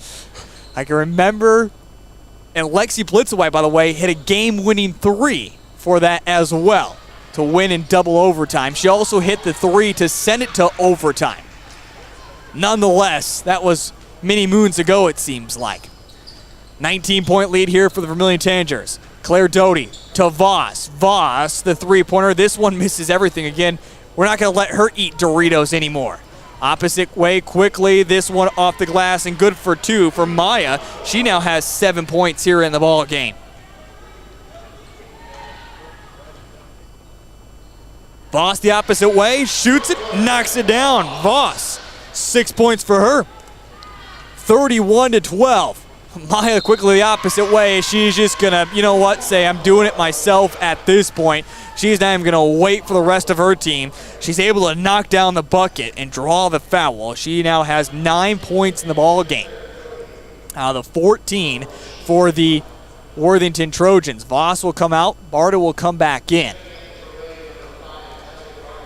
So again, we see some key role players, including Regneris and Cleveland, right now on the bench. Free throw is upcoming for Maya. She tries to hit double figures. This free throw is off the mark. Can't do so. An opposite way come the Tanagers. 31-14, a 17-point lead. Jensen skips by one defender. Jumpers off the mark. Casey Hansen able to finish it off. It's her first points of the ball game as well. Casey Hansen, really that spark of offense. You talk about Brooke Jensen. Brooke Jensen led Vermillion Tanagers in scoring just by 6 points last year, right next to Casey Hansen. It was really those two who got done offensively, and again, both of them are sophomores. Inbounds pass, jumper is good from Madison, as she now has 4 points here in this second quarter. 33-16, 2:40 before halftime. Worthington starting to find a little bit more of offense, but they can't trade buckets with the Vermillion Tanagers, not in this big of a deficit. To Leah Herbster trying to work it into Jensen. Ball tips back out to Claire Doty. They work it back to Jensen. She drives down and in. Jumper just before the block is off the right side of the rim and will be a foul called. 1-1 opportunity. This one coming up against Tally, I believe, picking up her first. No, it is Casey Hansen. Casey Hansen will pick up her third personal foul. And it will be 1-1 upcoming for Madison. Yeah, I know it's my internet. Calm down there, son. My phone's freaking out about my hotspot. That's what happens when you watch college and NFL football games all day while you're doing basketball. So first free throw is off the mark for Madison. Second free throw is up, and this one is good. She now has 5 points in the ball game. 33-17. You could plug that in. I mean, that'd be a miracle. I don't know if you can or not. Casey Hansen to Livy Regneris. Barta, or excuse me, that was Livy Regneris who had the pass. Move it around. Back to Barta. Regneris. All the way with the rainbow pass to the near side. Back rainbow pass, opposite side. Regneris, she'll shoot it off the mark, but underneath Leah Herbster was able there to collect. Why did we not plug this in a long time ago? And Leah Herbster will be shooting 2 free throws. Thank you, Cole Larsh. Appreciate that little hookup there. Now we got disconnected from my phone. Boom, just like that. Everything should get a little bit faster from my computer again. First free throw is up and good for Leah Herbster. And the building her dad made, she gets her first points. She's now 1 of 3 from the free throw line tonight. Second free throw, this one is off the mark. So she is 1 of 4 so far this evening. Opposite way, shot is blocked that time by Leah Herbster, goes out of bounds. They say last touch that time by, Sparks. So it goes out of bounds off Worthington. 34-17. Vermillion has doubled up the Worthington Trojans, and right now just cruising here at the moment. It's Livy Regneris at the top of the key. Over to Claire Doty. That's Vermillion moving around the perimeter. Ross wants it. She keeps shouting for it on the inside. Ball is loose. Picked back up by Livy Regneris. She's double teamed, but able to dribble her way out of it. Pass over to Barta. Back to Livy Regneris with 10 seconds on the shot clock. To the elbow they go with Voss. Back out to Claire Doty. Pump fakes the 3 to Livy Regneris. Somebody has to shoot. 5 seconds. It's to Voss. Voss tries to dribble drive. It's loose ball. Picked up by the Vermillion Tanagers. They never said Worthington had possession of the basketball. Shot clock violation. And a turnover on the Vermillion Tanagers. Some could argue that maybe Worthington did actually have the basketball, and that should be a fresh shot clock to Vermillion. Nonetheless, at a 17-point lead, you're not going to argue too much. It's controlled with Sparks. Guarded closely right there at the hip of Leah Herbster. Herbster is reaching in, trying to make things difficult. Pokes it away again. Leah just chasing after it. Loose basketball. Tally is not going to get there in time. And now we're going to get a technical as there's some late pushing and shoving. A technical that will go against Sparks and the Worthington Trojans. Wow. And Leah Herbster will be shooting 2 free throws. Upcoming. So again, oh wow. We're watching the instant replay here. And Sparks, before Leah could even get up, just pushed and shoved her away. And by no means even close to a basketball move. Leah continues to struggle at the free throw line here. And she's now 1 of 5. Free throw is up, and this one is good. So Leah has 2 points in the ball game, both coming from the charity stripe. And again, Vermillion, with the technical, will get the basketball back as well, 35-17. So Livy Regneris will bring it across the timeline. It's a modest 15 seconds that separate the shot clock from the game clock. Voss just turnaround jumper. She had the space, missed shot. Leah knocks it back out to Claire Doty. Bingo! Hello, Claire Doty. She specializes in volleyball. Has her first points here of the evening. Vermillion extends it to a 21-point lead, and now contact. Claire Doty will pick up the foul. And it will be bonus 1-1 upcoming. As it will be Madison who will be shooting the free throws once again, where she has struggled a little bit as well so far this evening. On the double bonus, first free throw is up and good. Madison now has 6 points here in the ball game. Claire Doty will be substituted as Brooke Jensen with 23 points in the ball game is back in. Second free throw, this one is good as well for Madison. She's got all 7 of her points here in this second quarter. 38-19. It is Livy Regneris who has the press on in the backcourt. Has a little bit of time, able to get it across the timeline here. And now Worthington just going to lay off, let Vermillion take this last second shot with 10 seconds. Livy Regneris still has it. Still Regneris picks up her dribble to Brooke Jensen. Turnaround jumper at the free throw line, off the mark. Barta tries to save it underneath. She's unable to do so. Goes out of bounds. Worthington will have 3 seconds to operate. It will be Ziti to inbound the basketball for the Trojans. Vermillion bringing the press. Don't want to give anything easy. It's Masson who has it with one. The half-court heave is off the mark, and that is the end of the first half. It's 38-19, a 19-point lead for the Vermillion girls as they lead it right now at halftime over the Worthington Trojans. We're going to step aside. We're back here in just a moment here on Live Ticket TV. Let's be real. You work, you worry, you wait, you wonder. These are the challenges of life on the farm. As a community bank, First Bank and Trust understands this rural reality. We're big enough to help ag producers grow for the future and small enough to get to know you right now. Our ag bankers have ag backgrounds, which means we'll help you work through the tough years and make the most of the great ones. First Bank and Trust. Real banking, real easy. Member FDIC, Equal Opportunity Lender. In times like these, it's good to know there's a place where people know who you are, no matter how long you've been gone. A place where the smells of home cooking are still in the air, where a simple wave warms your heart, and sharing stories is just a way of life. It's good to be home. Agraria Insurance Company, protecting what's important in life. Contact your local Agraria Insurance Company agent.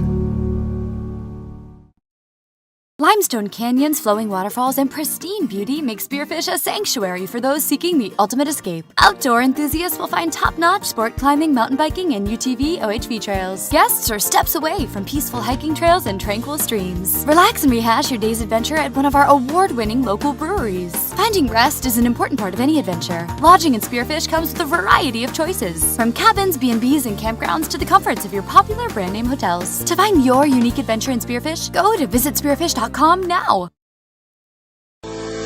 At Northern State University, your future starts with an affordable education that's personalized for you. Experience hands-on learning guided by world-class supportive faculty. You'll also enjoy a full campus life with opportunities to choose from numerous student activities and events, all in a safe, welcoming community. At Northern, you'll find a college that's right for you, a place to belong. Your future starts here.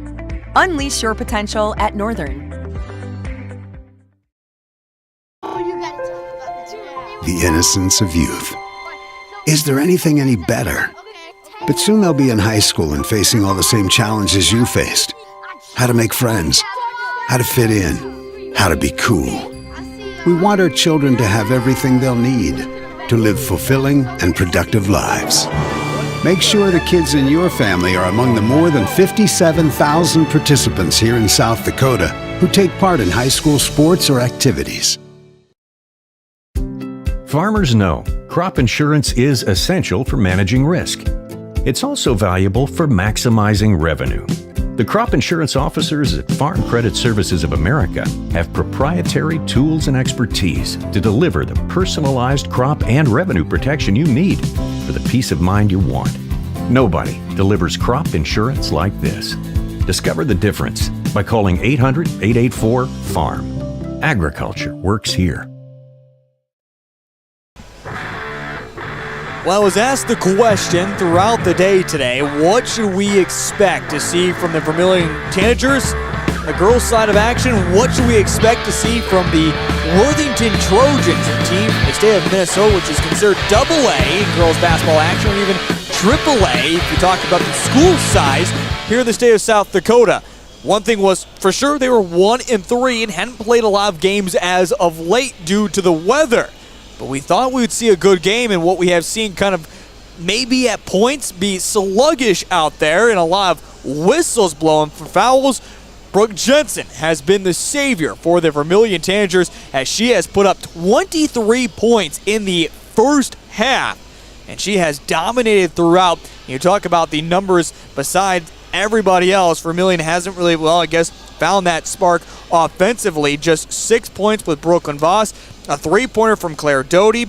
Leah Herbster has made 2 free throws. Casey Hansen has made a bucket. Shania Cleveland has made a bucket. Foul trouble has really gotten the Vermillion Tanagers in trouble, but again, it has been the arms of Brooke Jensen who has gotten it done so far this evening, as she has had 23 points in the ball game. On the opposite side, it's kind of been that story as well for the Worthington Trojans, as right now Maya Shitty Taylor has 9 points, and also Madison Heisman has 7 points here in the ball game. Otherwise, just a free throw for Weg, and also 2 points off the bench there for Steffi Buckman, and that has been it for the Worthington Trojans. Again, it's really been 2 players that have gotten a little scoring done so far from them, 38-19 here at halftime. Earlier, I caught up with Wyatt Gestring, but at the moment, we've had a little bit of technical difficulties on actually, sounds like Coach John Brooks. So we're going to take a quick timeout and see if we can't get Wyatt Gestring here at halftime. That's on the way next on Live Ticket TV. Birds like tanagers are great at flying out of the way to miss your car. Deer and other drivers are not. If you're in any kind of accident, bring your vehicle to Blaine's Body Shop in Vermillion. We repair your vehicle to pre-accident condition and handle the entire process from start to finish, including an accurate estimate and dealing with the insurance adjuster. So good luck to the tanagers, and if you're in an accident, bring your vehicle to Blaine's Body Shop. Blaine's Body Shop. Automotive collision repair. Let's be real. You work. You worry. You wait. You wonder. These are the challenges of life on the farm. As a community bank, First Bank and Trust understands this rural reality. They're big enough to help ag producers grow for the future and small enough to get to know you right now. Our ag bankers have ag backgrounds, which means we'll help you work through the tough years and make the most of the great ones. First Bank and Trust. Real banking, real easy. There's an old adage saying that you learn something new every single day. Well, luckily for us here at Live Ticket TV, we are given so much advanced equipment that everything just ties in together. Basically, all these computers think alike and just tie in together with one another. And during that process of my interview with Wyatt Gestring, it also was in the process of doing an interview with head coach John Brooks. And they both got recorded at the same time through my cell phone, which I wasn't even near the computer system. Wowzers. Tell me if you can figure that one out. I learned something new. I didn't even know that was possible. Nonetheless, 38-19. Bring in Spencer once again. Spencer, we saw both games now. Wyatt Gestring got 10 points in that ball game. Not just Wyatt Gestring, but the Vermillion boys in a total of getting the victory earlier against the Crofton Warriors, 54-24. What'd you think of their outcome from game 1 to game 2? Yeah, for the boys. There we go. No, I thought that, the Vermillion boys just kind of picked up where they left off, but they didn't have to face a guy like Manny Paul. So I think that they just kind of fired on all cylinders, and they were hitting their shots. They were playing great defense. They were disrupting the rhythm of Crofton, and I think that's what got them the win there. We have not seen head coach Jay Drake come up either. We were hoping to maybe catch up with him. Yeah, you talk about just their performance as well. Zone Robinson, Wyatt Gestring, Carter Hansen, all able to hit double figures. Did it feel like a little bit more of a balanced offense from what we saw in game 1? Yes. I thought that in game 1, Zone Robinson was kind of clearly taking control as their lead scorer, whereas this game, as you mentioned, you had Wyatt Gestring involved to help out Zone Robinson. A couple other Vermillion Tanager players that, also played really well, had a lot of points. I felt like the ball was spread out more, and when you scored as much as they did, it's hard not for the ball to be spread out. But I think that game is a great, confidence booster and team builder overall, knowing that they're not just going to be relying on Zone Robinson and that they're going to be able to spread the ball and make buckets outside of just one guy. By the way, I'm going to have to make a huge apology to Keith Gestring and President Gestring later on that her son's interview wasn't completely recorded correctly. I'm nervous about that apology. Luckily, I've already got my diploma signed from the University of South Dakota, so I don't think Sheila can take that back, but I don't want to cross her at all. That could still be a possibility out there. We get set for the second half, 38-19 here at halftime. Well, Spencer, before we go into the second half, what are we going to see from Worthington? As I mentioned, it seemed like so many different times they had opportunities.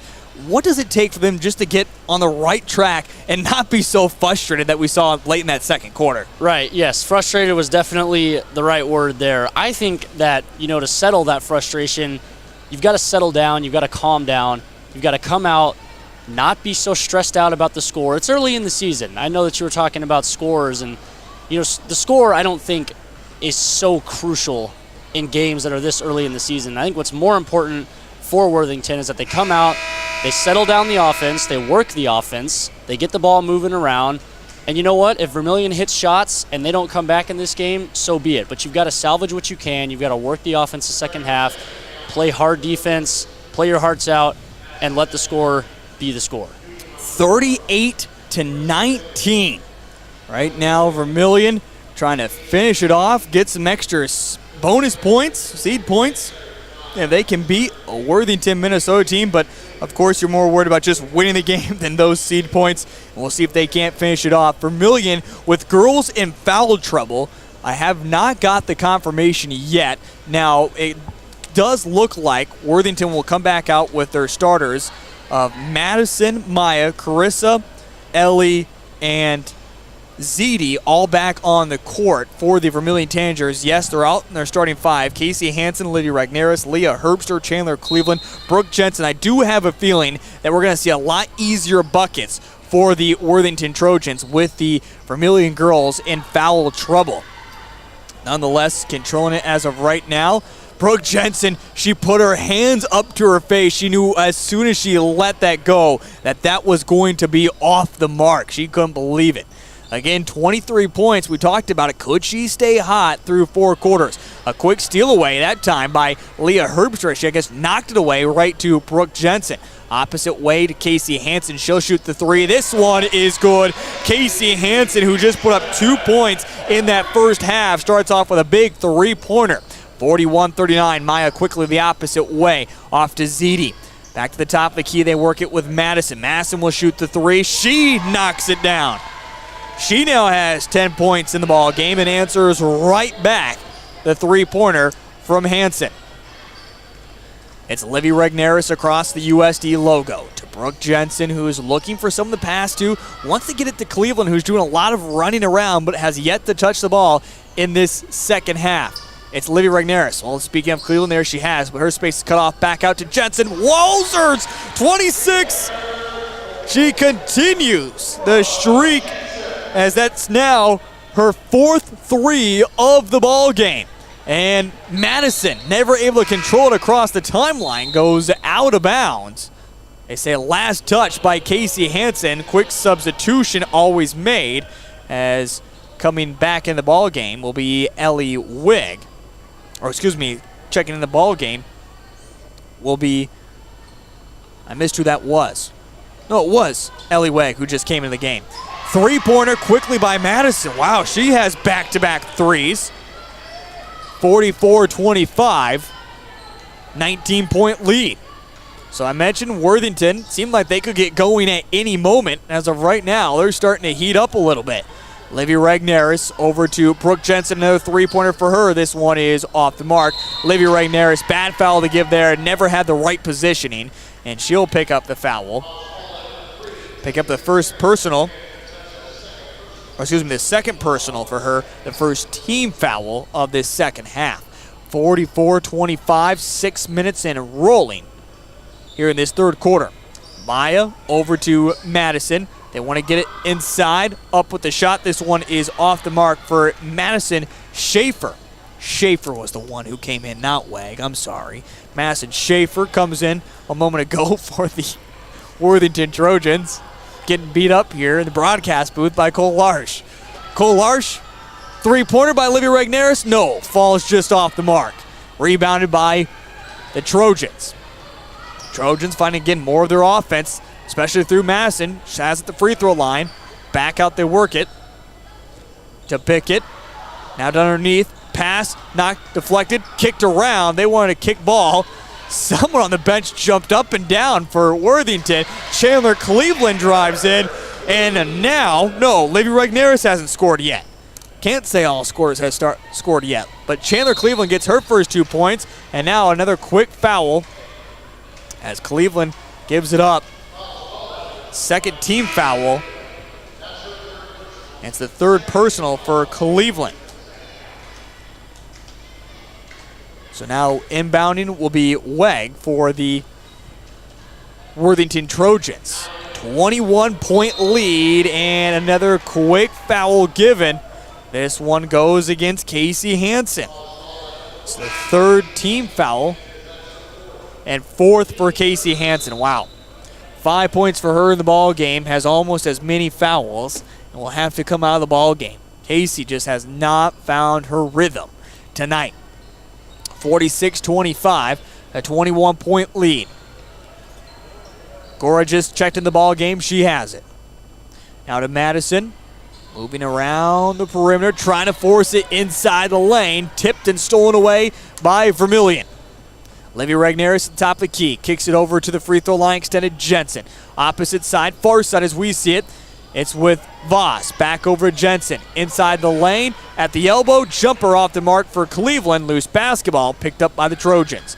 4:25 all the way up to Maya off the glass and good for two. Maya with that now has 11 points in the ball game. Up to Brooke Jensen, 46-27. Vermillion maintaining that 19-point lead. In fact, Worthington has never got it below that mark yet here in this second half. Jensen to Leah Herbster, back out to Jensen. Jensen all the way across to Voss. Jumper for her. This one is good.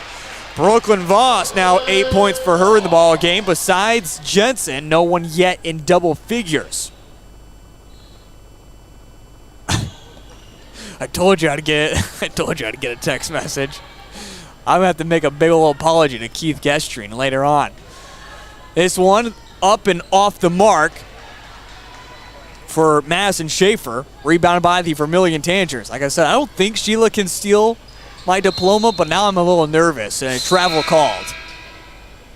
Go against the Vermillion Tanagers. 3 substitutions oncoming for the Trojans as checking in the ball game include Taryn Sparks, who did pick up a technical there in that second quarter. Ziti is also onto the court, and back in is Steffi for the Trojans. It's with Madison. Madison picks up her dribble. Over to the free throw line, extended. Step back, good. For Steffi, as she now has 4 points in the ball game. Off the bench. Janaea Cleveland to Barta to Voss. Voss bounce pass into Jensen. She leaves her shot off the mark, so Jensen, again, after putting up 23 points in that first half, has certainly been a little bit more inconsistent here in this third quarter. 48-29, trying to get it back under 19. Again, the Trojans just have not been able to get past that mark. Bounce pass went off the foot of Janaea Cleveland, picked up by the Vermillion Tanagers coming the opposite way. It's Cleveland to Jensen. Jensen to Voss. Bounce pass inside to Jensen. My goodness, this has looked bad. Spencer, someone needs to help her out now. Right. Well, I mean, you can tell the confidence is there, but she almost just looks a little too antsy, kind of like she's rushing these shots. I mean, she had all kinds of daylight right in front of her there, but it was just like she didn't really take the time to, gather her footing, set up the shot, and put it in. She's just kind of rushing a little bit. 48-29, again, a 19-point lead. That was our lead at halftime into Jensen. The jumper off the back of the iron, rebounded by the Trojans as they continue to try to find some type of spark late in this third quarter to get momentum swinging their way in the fourth. Again, if you're a Vermillion Tanager fan, you certainly at this moment don't feel comfortable yet. With now 10:04, though, remaining in regulation, confidence does build a little bit. As the SD score gets updated by Cole Larshier, our producer for the evening. Again, Spencer on color commentating in our camera. I don't know if I can really call him color commentating, as I really haven't gotten him in much this evening.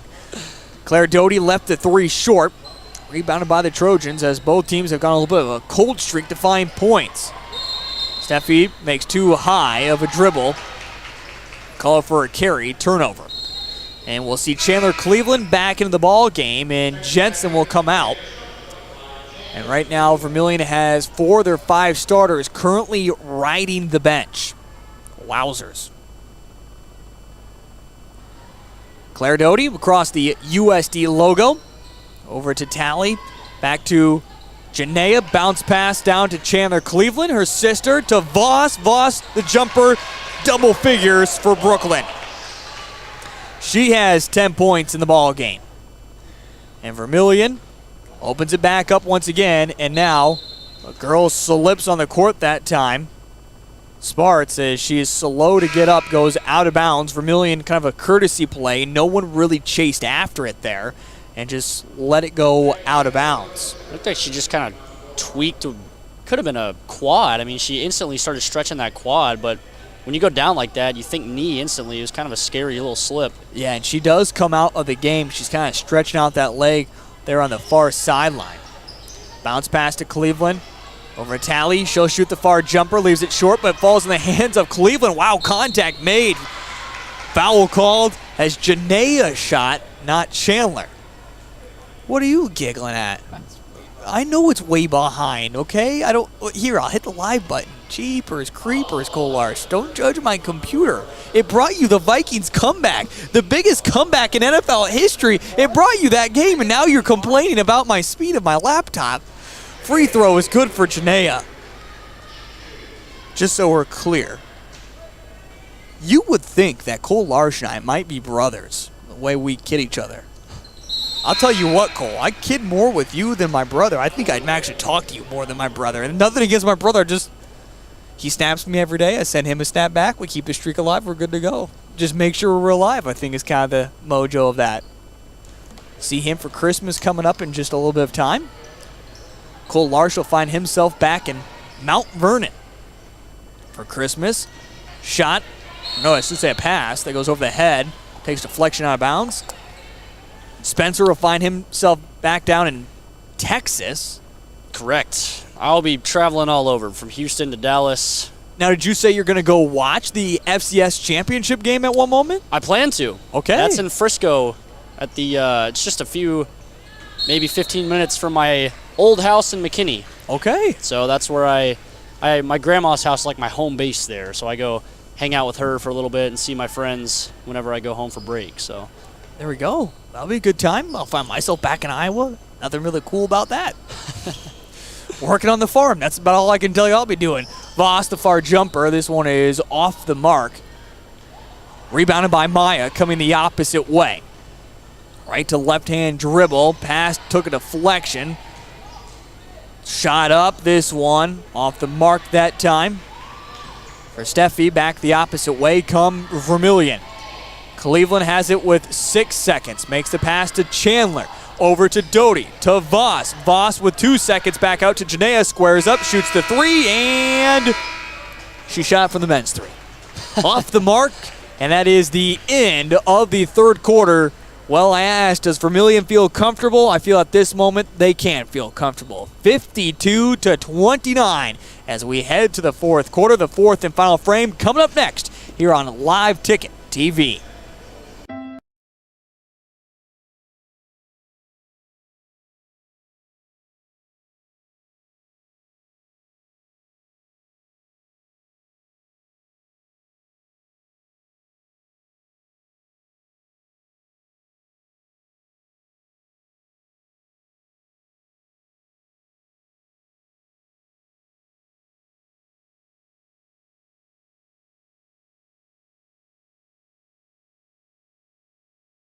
This is what matters.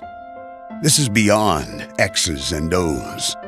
This is the difference mutual respect makes. This is what character looks like. This is what defines us in South Dakota. This is sportsmanship. School sports, it's not the outcome that matters most, but the way the games are played. This message presented by the South Dakota High School Activities Association and the South Dakota Interscholastic Athletic Administrators Association.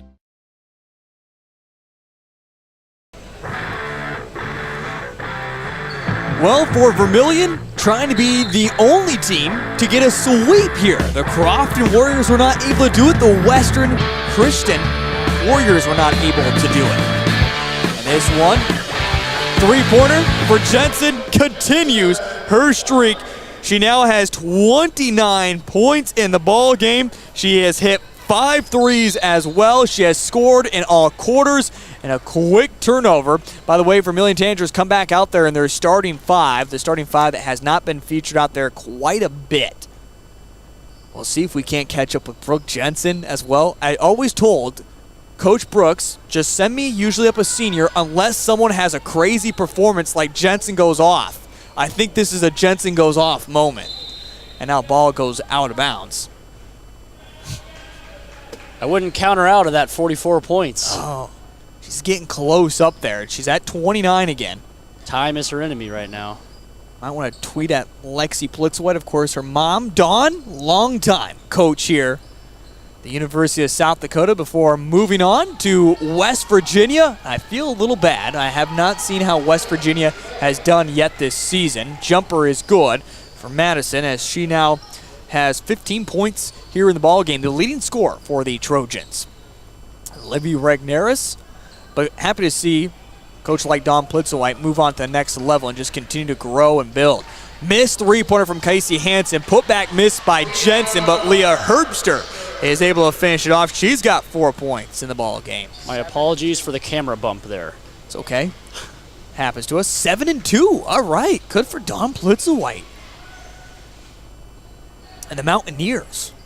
Unique nickname there. Of course, the Trojans, maybe not a unique nickname. Tanagers, certainly, yeah. Was always, what is a tanager? Jensen over to Livy Regneris. Regneris moves it around the perimeter. Bounce pass to Brooke Jensen. Now over to Livy Regneris, trying to work it down to Leah Herbster. Stolen away, though, by Maya. Opposite way comes Worthington, drives in, puts it off the glass. Can't get the fall, but she is fouled and will head to the free throw line. Free throw upcoming for Maya. She's got 11 points in the ball game.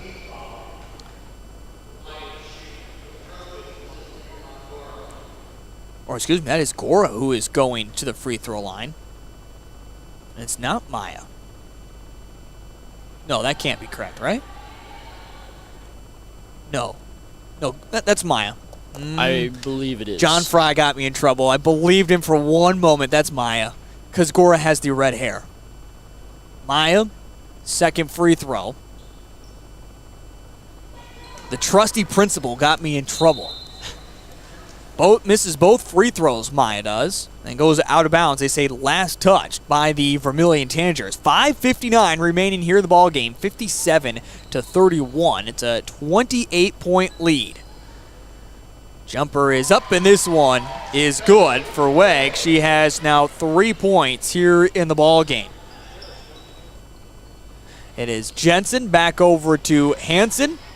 Now down to Cleveland. Cleveland up with the shot. This one well off the mark, but goes out of bounds. Well, unfortunately, gentlemen, we really haven't seen a close game here either today. Western Christian and boys action. First game of the day beat West Central 55-39. In game number 2, it was the Lady Warriors for Crofton that got the victory over Western Christian. It's 64-40.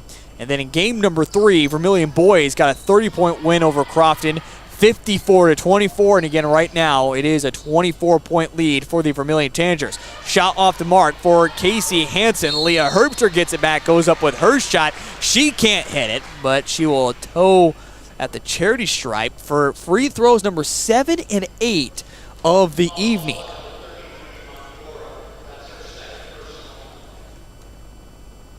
And it will be a foul against Maya. And now, I believe, Calder Gora again. I think Fry just has his numbers mixed up there at the scorer's table. Or at least that's what it says on my sheet. We've been going by that all night long.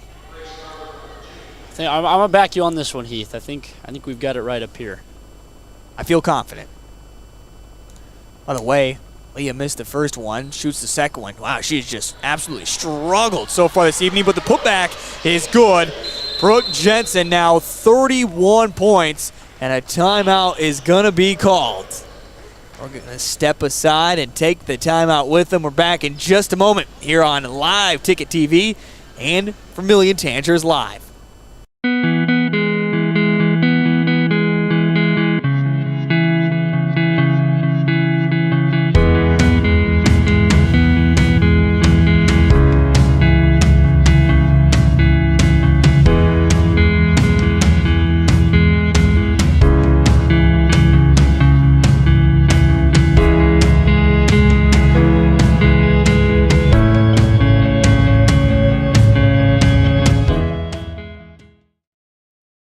Times like these, it's good to know there's a place where people know who you are, no matter how long you've been gone. A place where the smells of home cooking are still in the air, where a simple wave warms your heart, and sharing stories is just a way of life. It's good to be home. Agraria Insurance Company, protecting what's important in life. Contact your local Agraria Insurance Company agent.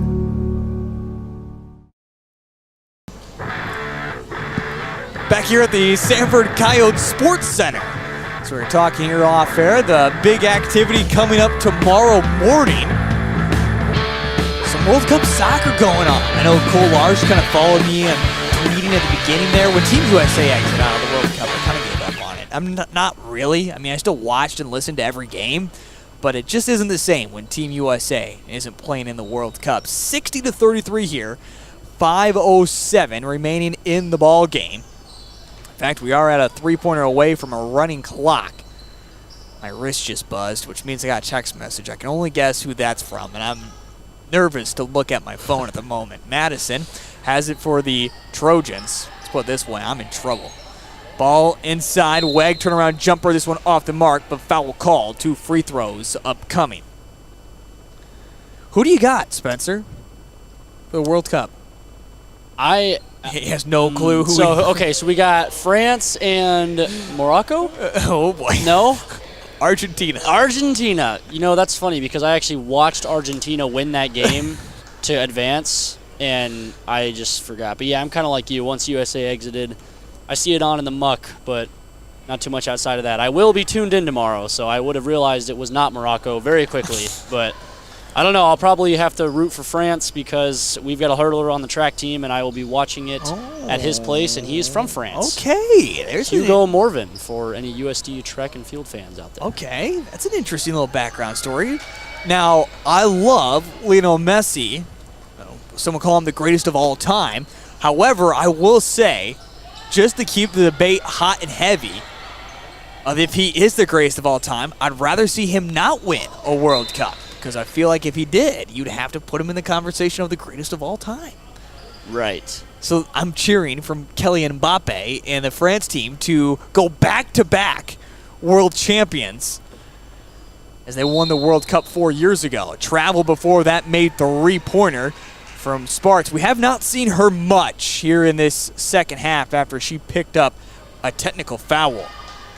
World Cup aside, I also want to apologize to the viewers again for forgetting to pan the camera on that last possession. Oh, boy. Deep in conversation. Got one job. I'm going to get fired after 2 days. Barta has it over to Claire Doty, to Janaea Cleveland. Don't make Spencer talk too much. Barta, this one almost goes out of bounds, and it will. They say, touched by Barta there.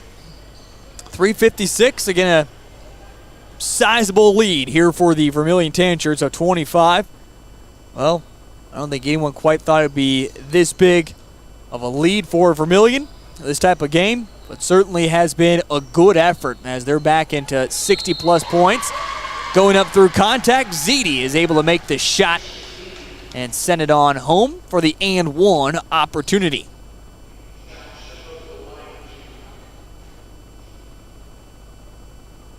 By the way, tonight's broadcast is brought to you by the Vermillion Boosters. Supporting Vermillion, the student athletes, the Vermillion Boosters are always giving back. Check out their online clothing orders. The portion of sales going back to the students. You can find out on how to become a member or shop online today at GoTanagers.com. Tonight's broadcast also possible by Live Ticket TV. It's been fun joining Live Ticket TV. Now in over 70 schools across the state of South Dakota. Lennox has joined with us. Beersford, Canton, all here in the DAC 12, even inside the region as well. Should check on our pal John Kirchner up with Lennox as they had a game as well this evening. Far 3 off the mark for Brooklyn Voss. We'll see if maybe we can't find you some scores as well coming up in our post-game show. We are going to catch up with a player as well. See if we can't catch up with head coach John Brooks. All that and more coming up as Voss steals it away. Opposite way, Voss drives in, goes end-to-end, leaves her shot short.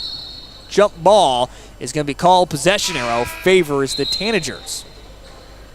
By the way, we talked about Brooke Jensen's performance. I have a feeling that we are not going to see her for the rest of the ball game. So she'll finish with 31 points on the evening. Again, her and Brooklyn Voss, the only ones to hit double figures tonight. Opposite way come the Worthington Trojans after the missed shot as they move it around. Now with Bickett. Bickett over to Sparts again. Didn't know what to expect from the Worthington Trojans, but I don't know if really anyone expected this kind of dominating performance for the Vermillion girls. Now I ask my next question here in just a moment to Spencer, and I'll get the outsider's perspective and give myself a little bit of exposure as well to not being a part of the norm. Brooklyn Voss drives in over to Doty. Casey Hansen, the 3-ball. This one is off the mark and goes out of bounds. Now, according to the media, Vermillion girls did not receive any votes. According to the coaches, they were coming in at number 11 and only trekking up the charts. They're going to be 2-0, beating a worthy opponent. Again, a AA or AAA school as you look at them for Worthington, Minnesota. Dominating wins their first 2 games. What do you think, Spencer? Are these Vermillion girls one that need to be taken seriously by the South Dakota media? Or is this just the early beginnings of still unknown? I think they're absolutely a legit team. And, I feel like they're a little bit young, but I think this is, especially if Brooke Jensen continues her play, I think that they've got a real chance this year to make some noise. No doubt about it, in my opinion. By the way, not that it matters, as Cole Large would make fun of me, especially with the Blizzards.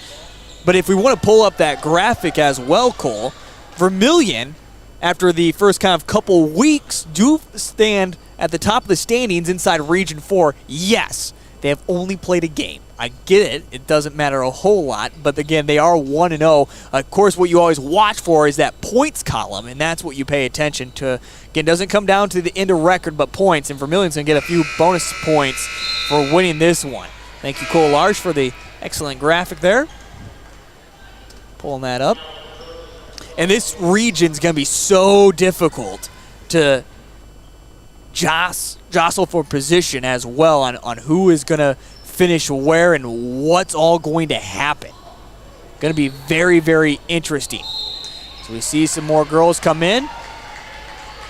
Coming in for tonight already, Caitlin Tracy. Looks like Bailey Baylor is out there getting some playing time as well. We look at Lennox. T area is one of the huge favorites to come out of this region. It's always an exciting matchup. Those two teams are going to meet up here on the 3rd. 3-pointer for Tracy. This one off the mark. Of course, Tracy, TJ, an excellent player last year who graduated. One of the hardest hustling guys out there. And also known as a hero when it came to the baseball season. Playing in the hottest temperatures we saw in the state of South Dakota this year as catcher in back-to-back games as Vermillion went on to win a state title in that day. That was absolutely insane. We were there for all the coverage. It was certainly exciting. Baylor, the breakaway, too strong. Putback, though, is good as it's Wallen, the sophomore guard, who's able to finish it off. It's .6 that separates the shot clock from game clock. Vermillion is sitting comfortable with the victory here this evening. Again, moving to 2-0 on the mark. The shot off the mark Tracy pulls it down, and Vermillion can run out the clock as the Tanagers will get the sweep here in the Holiday Classic. Tied ball. Possession arrow will stay with the Vermillion Tanagers, and at this moment it's just courtesy, as again Vermillion girls will advance to 2-0 on the season after what was an extended break. Vermillion comes out and proves it doesn't matter how long the break is, they can always get it done and have a great performance here tonight. As Sparks has it with 6 seconds. One last opportunity for the Worthington Trojans. The shot is off the mark, and this one is ball game. 62-37 is your final.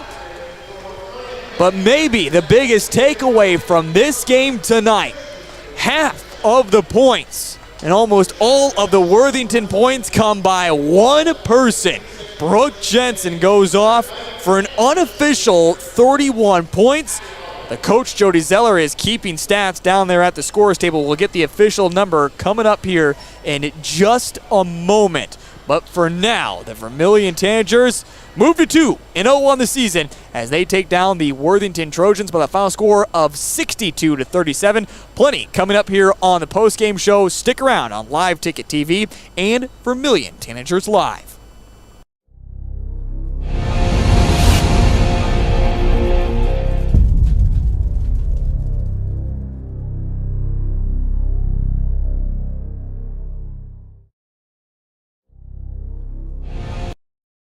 Advertising can be a struggle. Where to spend your money? Are you reaching the right audience? If you are looking for an effective method that reaches a large fan base at once, then here is your spot with Live Ticket TV. With over 65 schools in the state of South Dakota, we can help you find the right market. Plus, you can work with me, Heath, and a portion of all sales made go right back to the school. Get a hold of me today and let's get started in helping build your brand with Live Ticket TV. At Northern State University, your future starts with an affordable education that's personalized for you. Experience hands-on learning guided by world-class supportive faculty. You'll also enjoy a full campus life with opportunities to choose from numerous student activities and events, all in a safe, welcoming community.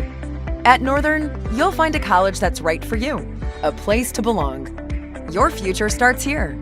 Unleash your potential at Northern. There's no better organization that gives back to the student athletes than the Booster Club. The Vermillion Booster Club is committed to helping all student athletes grow. Join the Tanager faithful today by becoming a member at GoTanagers.com. While you're there, check out team apparel for your favorite sports team.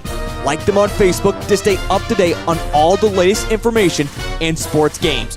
Join the Vermillion Boosters today and go Tanagers!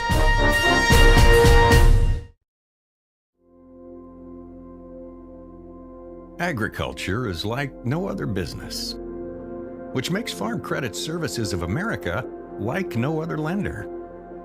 Owned by the farmers and ranchers we serve, our customers have a voice in how we work, a stake in what we do, and share in our success. Discover a lender that works for you at Farm Credit Services of America. Hi, this is Kristen Cunningham with Chic Boutique by Kristen & Company in Centerville, South Dakota. We're an all-size inclusive boutique offering sizes small through 3X on many items, including denim jeans and jackets, shackets, pants, skirts, graphic tees and sweatshirts, joggers, school swag, hats and caps, many fashion accessories including purses and lots of jewelry. And we also offer gift items for birthdays and weddings. Get your shopping fix at 636 Broadway Street, Centerville, South Dakota, open Tuesday through Friday 10 to 7 and Saturday 10 to 4. Let's be real. You work, you worry, you wait, you wonder. These are the challenges of life on the farm. As a community bank, First Bank & Trust understands this rural reality. We're big enough to help ag producers grow for the future and small enough to get to know you right now. Our ag bankers have ag backgrounds, which means we'll help you work through the tough years and make the most of the great ones. First Bank & Trust. Real banking, real easy. Member FDIC. Equal Opportunity Lender. The official numbers have come in. 31 for Brooke Jensen as she dominated. And this performance tonight for the Vermillion Tanagers as Vermillion girls move to 2-0 on the season, getting the victory 62-37 was your final. Again, Brooke Jensen goes off for 31 points tonight. Only one other girl is able to get into double figures tonight. That was Brooke Jensen. Otherwise, for the Vermillion girls, they brought a full plethora of the girls, and everyone got in for this evening. And looking around the scoring, it was kind of just balanced throughout the rest of them, as really no one else jumped out there. In fact, Leah Herbster and Casey Hansen both had 5 points apiece. 4 points for Janaea Cleveland. Again, Claire Doty was able to hit a 3-pointer. Chandler Cleveland hit 2 points from a jumper. Otherwise, Vermillion, again, jumped out early. Worthington scored the first 2 points before Vermillion went on a 16-0 run. Besides Worthington closing out the final 3 points of the first quarter. But again, that 16-0 run opened it up, and they never looked back from there, just continuing to pile it on in a great performance for tonight. As we look through the foul numbers from the field, Vermillion girls go 24 of 61. They go 3 of 19 from the three-point line for 37%, and the free throw shooting was not good by Vermillion tonight, as they go just 7 of 14 for 50%. For the Worthington Trojans on the opposite side, again, 37 points for them. They went 14 of 34 from the field for 41%. 2 of 5 from the three-point line for 40%, and they also went 7 of 14 from the charity stripe. When it came to the Trojans, only 2 girls as well get into double figures, as Madison Beckman finishes with 13 points, and also finishing tonight with 11 points on the evening was Maya. So good performance by those 2 girls. Otherwise, coming off the bench, couple got some shots in, including Sparts, who finished with 4 points on the evening, and also Ellie Wegg finished with 7 points for the Worthington Trojans. But again, a great performance by the Vermillion Tanagers. As we talked with Spencer, we'll bring him back in just a little bit more. You talk about Brooke Jensen and her performance tonight, 31 of the 62 points. How exciting was that for her to just see her kind of put up those kind of numbers and really be huge tonight for Vermillion? Well, it was the story of the game. I mean, she single-handedly almost scored as much as Worthington's entire team did. I mean, that in itself is huge for the Tanagers. You know, it's huge for her confidence. You could tell throughout that whole game her confidence was just building and building, even through some of the misses. You know, she came out of the half a little bit cold, ended up getting into somewhat of a rhythm after those couple missed shots there, a couple that were pretty far off the mark. But, I mean, every single time she got the ball, she was looking straight at the basket. She's a threat to every team, and what that does is it opens up, other players too, because when she's getting the ball, she's ready to shoot. They know that. They're crashing her, so it gets more people involved, and I think it's a huge performance that the Tanagers can continue to build on, and they're excited for it. Well, on the opposite side of that, you have to love that type of performance from Jensen, but otherwise you look at a lot of these role players, especially with Casey Hansen, who is phenomenal.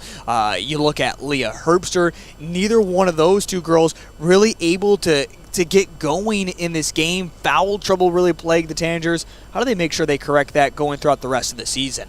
Well, I think it's realizing that even if Brooke Jensen is hot, everyone else has to stay focused in the game. They've got to stay focused on their roles. It's easy when you have a player that's doing that well to kind of fall asleep and kind of lose focus on your assignments. So I think that it's more so just a mentality thing rather than an actual performance thing. It always makes for an interesting, team performance overall when you have a player that is shooting the ball that well and taking that many shots.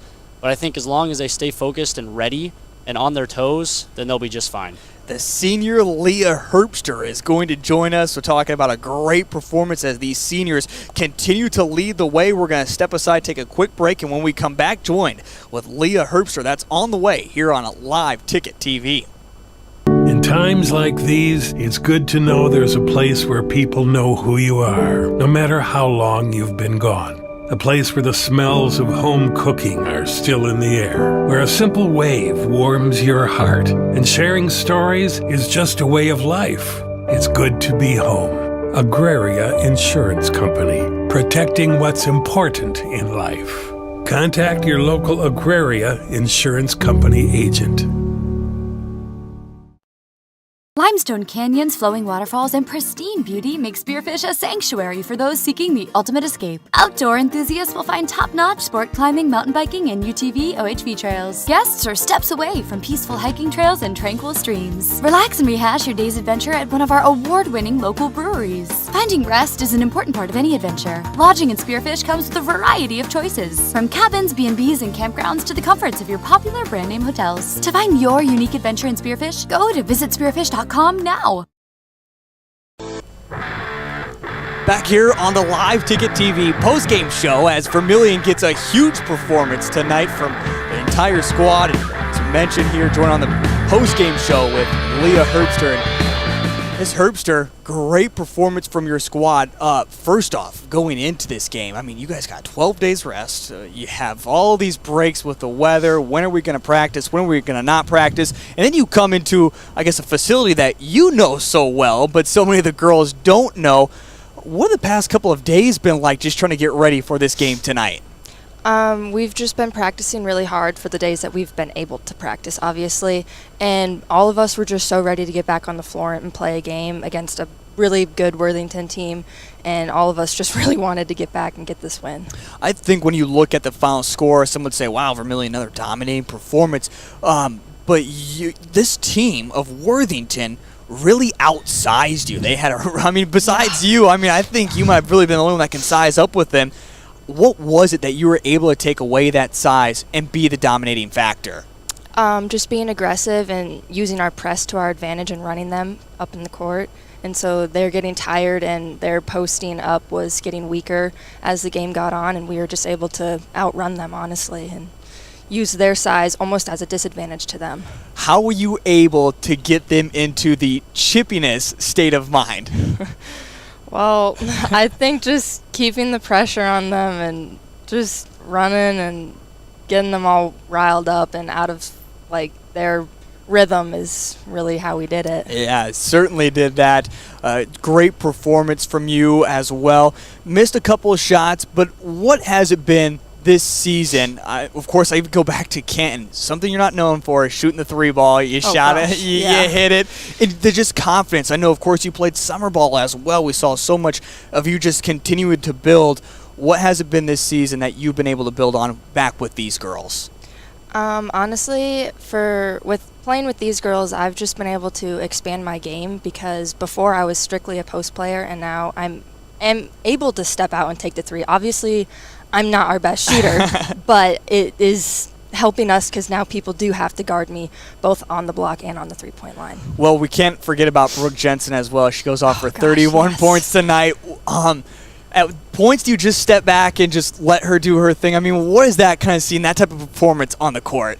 Honestly, it's just fun to watch her play. I love seeing her have a game this good, and it helps our team keep our pressure and our motivation going to keep playing. And getting her the ball isn't our goal, but when it happens and she makes those shots, it definitely helps us keep our motivation and momentum going. Well, now you get ready to take on the Tri-Valley Mustangs with really, there's a day to get ready for the Mustangs. You kind of have Sunday off. All of a sudden, Tri-Valley practice on Monday, game on Tuesday. It's a little bit of a trip as well. How do you get ready for them? Honestly, just scout them, go through our practice, and just get ready to play again. Because this is going to be our third game. We're still ready to get in that grind of game after game. So it'll be a test, that's for sure, just having the only one day to prepare, but I think we can do it really well. Leah Herbster here on the post-game show. We're going to step aside, take a quick break, and when we come back, we'll be joined with John Brooks. That's on the way next here on Live Ticket TV. At Northern State University, your future starts with an affordable education that's personalized for you. Experience hands-on learning guided by world-class supportive faculty. You'll also enjoy a full campus life with opportunities to choose from numerous student activities and events, all in a safe, welcoming community. At Northern, you'll find a college that's right for you, a place to belong. Your future starts here. Unleash your potential at Northern. The innocence of youth. Is there anything any better? But soon they'll be in high school and facing all the same challenges you faced. How to make friends, how to fit in, how to be cool. We want our children to have everything they'll need to live fulfilling and productive lives. Make sure the kids in your family are among the more than 57,000 participants here in South Dakota who take part in high school sports or activities. Farmers know crop insurance is essential for managing risk. It's also valuable for maximizing revenue. The crop insurance officers at Farm Credit Services of America have proprietary tools and expertise to deliver the personalized crop and revenue protection you need for the peace of mind you want. Nobody delivers crop insurance like this. Discover the difference by calling 800-884-FARM. Agriculture works here. Birds like tanagers are great at flying out of the way to miss your car. Deer and other drivers are not. If you're in any kind of accident, bring your vehicle to Blaine's Body Shop in Vermillion. We repair your vehicle to pre-accident condition and handle the entire process from start to finish, including an accurate estimate and dealing with the insurance adjuster. So good luck to the tanagers, and if you're in an accident, bring your vehicle to Blaine's Body Shop. Blaine's Body Shop. Automotive collision repair.